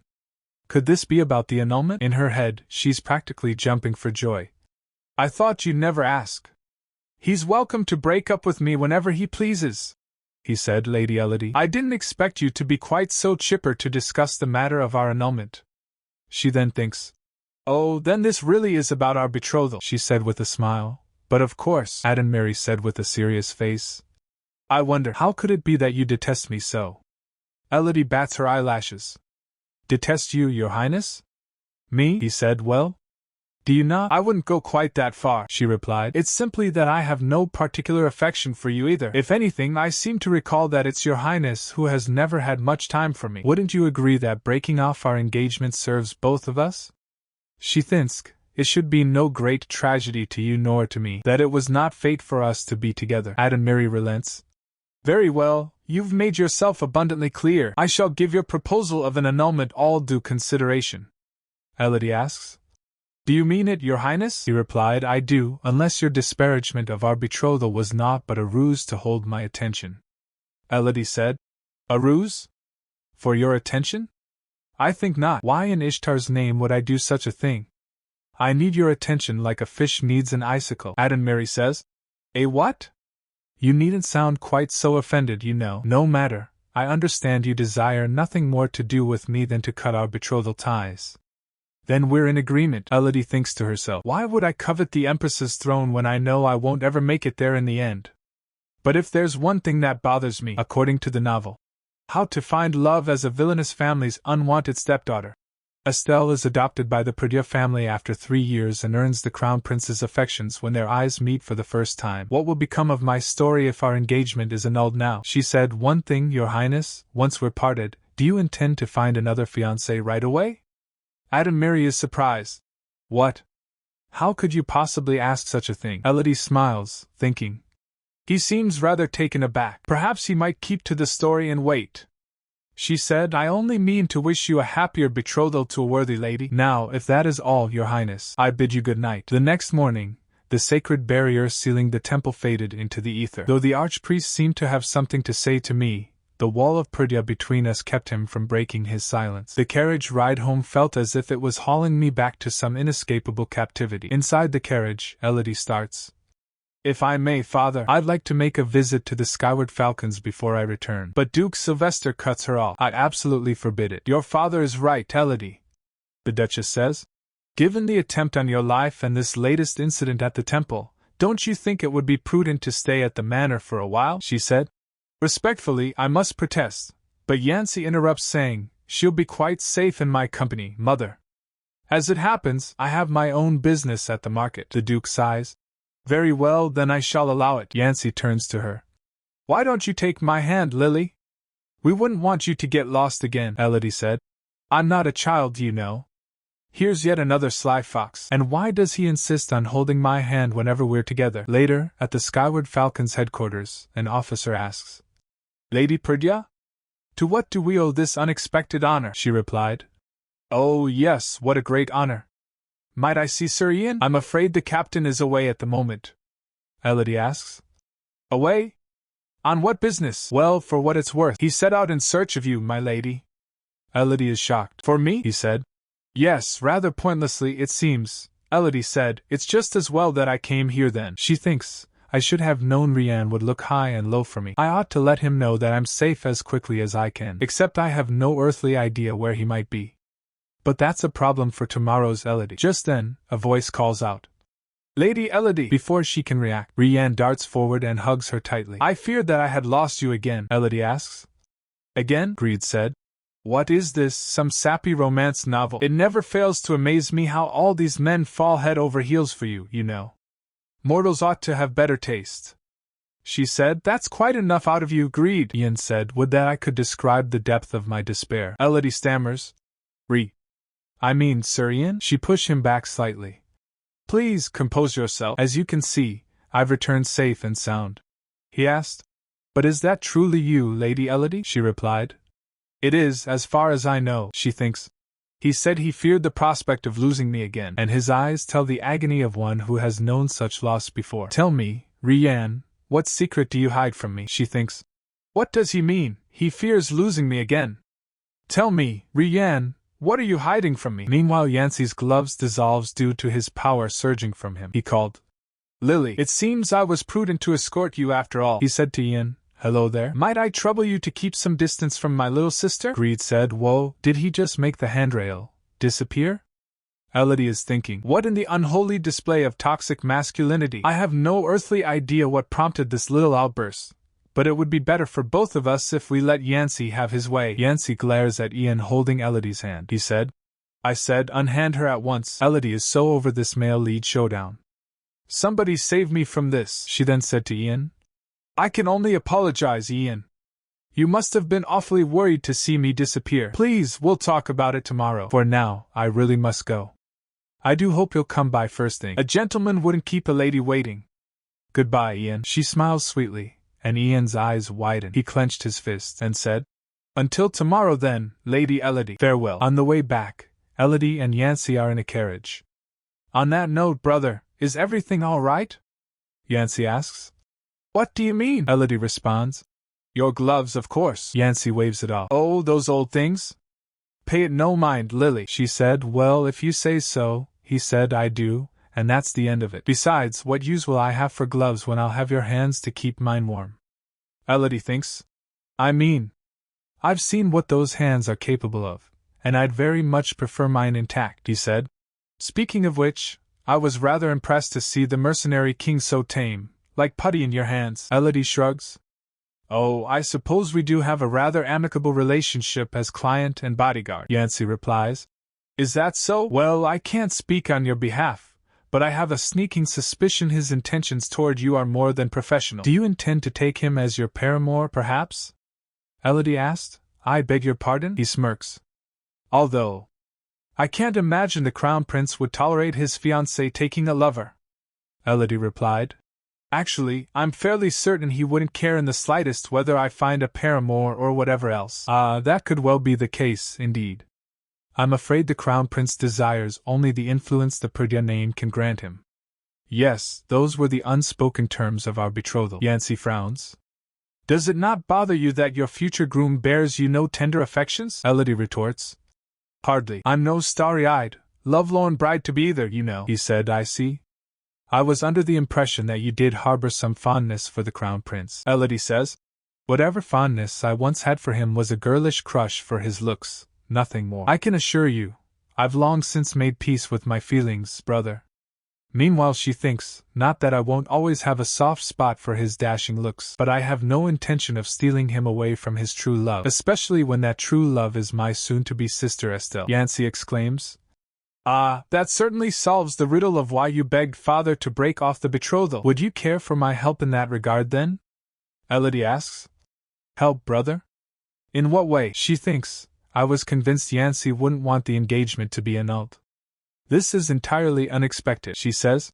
Thank you, but I'll be perfectly fine. His Royal Highness and I have already agreed on the annulment. Yancy responds. You have? What does father know of this? Elodie says. To be quite honest, I haven't broached the subject yet, for fear that I might displease him. I was hoping that the news might come from the Crown Prince himself. She changes the subject. Oh, by the way, didn't you say you had some shopping to do, brother? Yancy replies. I did, and it is already done, Elodie asks. It is? But we haven't been anywhere near the market. What was it that you bought? Yancy smirks. The handrail I erased in the mercenary fort, of course. The handrail, Elodie realizes. But we live in a manor full of handrails, Greed said. Wake up, mortal. He means his talk of having business in town was merely a pretense. Elodie asked what? But why would he go to such lengths to escort me around? Greed replied. Who knows? Maybe he's got a soft spot for you, Elodie scoffs. Yancy? For me? That's absurd.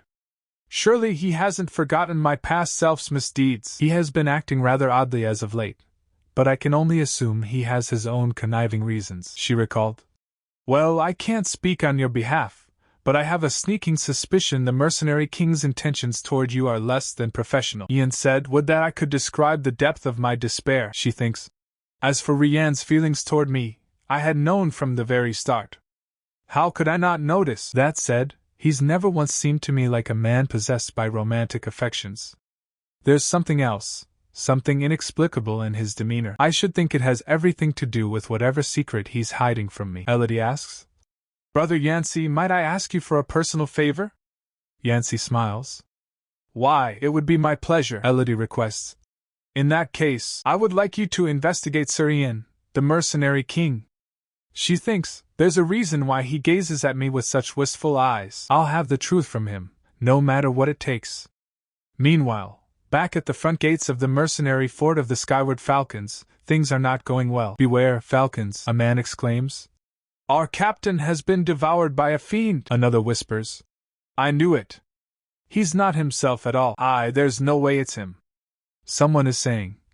Nah, I've heard of this before, Mario. There's a terrible fiend out there that will gobble up a man and go around wearing his skin. I'm telling you, that must be it.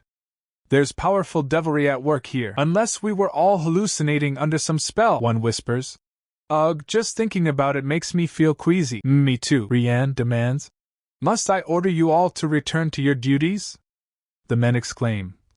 Our duties? I protest, foul fiend. We'll not take orders from the likes of you. Aye, that's right. You're not the real captain. Give him back to us or else, you fiend. Rianne's eyes glow red. On the ground. Now, I will not tell you twice. The men are terrified. Oh, on second thought, we knew it was you all along, Captain. Save us, Lady Lily. The day after Elodie left the temple, Elodie thinks, I was surprised to find that nothing unusual had happened. I was surrounded by doting priests only yesterday. I was worried they might pester me all the way back home, but it seems quieter than I expected. At this point, I'm starting to wonder whether my sudden forced visit to the temple was a dream of some sort. But then, she checks the Valentia Gazette for any mention of her, and nothing. Our Lady of Amethyst, Dorothea Angelos, sheds terror at ceremony, exact events still in question. She thinks, once again, I'm amazed at House Perdia's influence. I see I have my work cut out for me if I want to earn my independence, especially if my villainous family won't let me be. Greed said, Hey, nice place you've got here. What's this? Elodie barely has time to warn him. Oh, do be careful, before the maid burst open the door shouting. My lady? She asked. I thought I heard something break in here. Martha noticed the mess on ground and asked, Goodness, what's all this then? I hope you're not hurt, my lady. Elodie tries to play it cool. I'm fine, but Martha's already distracted by the greed. Hang on a minute, Mississippi. Who's this little fella? Where on earth did you find this adorable thing? Oh, just look at its shiny black coat, Greed grumbles as Martha scoops him up. Elodie said, Behave yourself, Greed, lest you wish to spend the rest of eternity back in the sealing stone. Martha wonders. What is it, a cat? Greed said. Meow, Martha coos. Or a fox, maybe? To which he squeaks. Yep, Martha said. He didn't sound too sure about that one. What does the fox say anyway? Elodie responds. Who knows? I found him on a stroll, that's all, Martha asks. Well, have you named him yet, my lady? And before Elodie can even think, Martha's already showering him with unwanted affection. Elodie said, No, I haven't had a chance, Martha said. By the goddess, a cutie pie like him needs a name, surely. Why don't we call you Mr. Snowboots? Oh, you didn't like that, did you? What about just Snowy, then? Isn't that a darling name? Greed is not having it. Just kill me already, he hisses internally. Elodie tries to mediate. Perhaps we could give it a little more thought before we name him, Martha. Later, Elodie and Martha stroll through the gardens, while Greed seethes. Your servant has a terrible sense for names, Elodie agrees. Yes, among other things. Greed said, I suggest you come up with something more fitting than Mr. Snowboots. I am the deadly sin of greed and have no need for a name. But then, Elodie said, I can hardly call you that in front of other people though, can I? Greed said, rather that than be coddled like a pet. That said, I have always dreamed of being called a certain name, the Black Dragon, Elodie said. I think you make a better fox than a dragon, truth be told, Greed asked. A fox? Is that how you see me? I'm the deadly sin of greed, I'll have you know. This vessel was chosen for me by my mistress Lady Akala. Elodie sighs. Still, I think we ought to find something more discreet, like Kit for example. Greed grudgingly allows it. Kit, I suppose it could be worse. Fine, I'll allow it. Just then, Ian appears. Oh. Good morning, Ian, he replies. Good morning to you as well, Lady Elodie. Elodie said, I believe we have much to discuss. Shall we save it until we reach the fort? Ian agrees. An excellent idea, my lady. Once they're settled, Ian begins. If I may, perhaps we can begin with where you ended up after your sudden disappearance, Elodie explains. If you can believe it. The moment I laid hands on the sealing stone, I was teleported to the ancient temple where Greed was banished. Ian replies. I see. I was perplexed to find no trace of you anywhere in the vicinity, Lady Elodie. It was no less a surprise for me, she says. Still, the ordeal was far from fruitless. I believe I have what we were looking for. Greed is startled. Well, hello there, he says. It's Greed, a pleasure, I'm sure. Ian stares at him, and Greed wonders. Something on my face? Ian then says to Elodie. Quite the attitude your pet fox has, my lady. Elodie defends him. Oh, don't mind him. He's like this with everyone, Greed said. You can say that again, Ian continues. Well, I suppose an attitude problem is the least of our concerns, as long as we can put its abilities to use, that is, Elodie agrees. Precisely, Ian. We're of a like mind. You know I'm sitting right here, huh? It's so rude of you to talk over me, Greed thinks, Elodie asks. Speaking of which, what power does greed offer us? Naturally, greed's power pertains to riches. In specific, it offers the eye for the true value of things. Elodie wonders.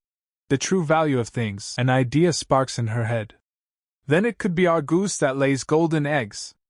Greed is appalled. I am no goose. And foxes don't lay eggs, Elodie teases. Oh? I seem to recall you telling me that you're no mere fox, Greed retorts. I take it back.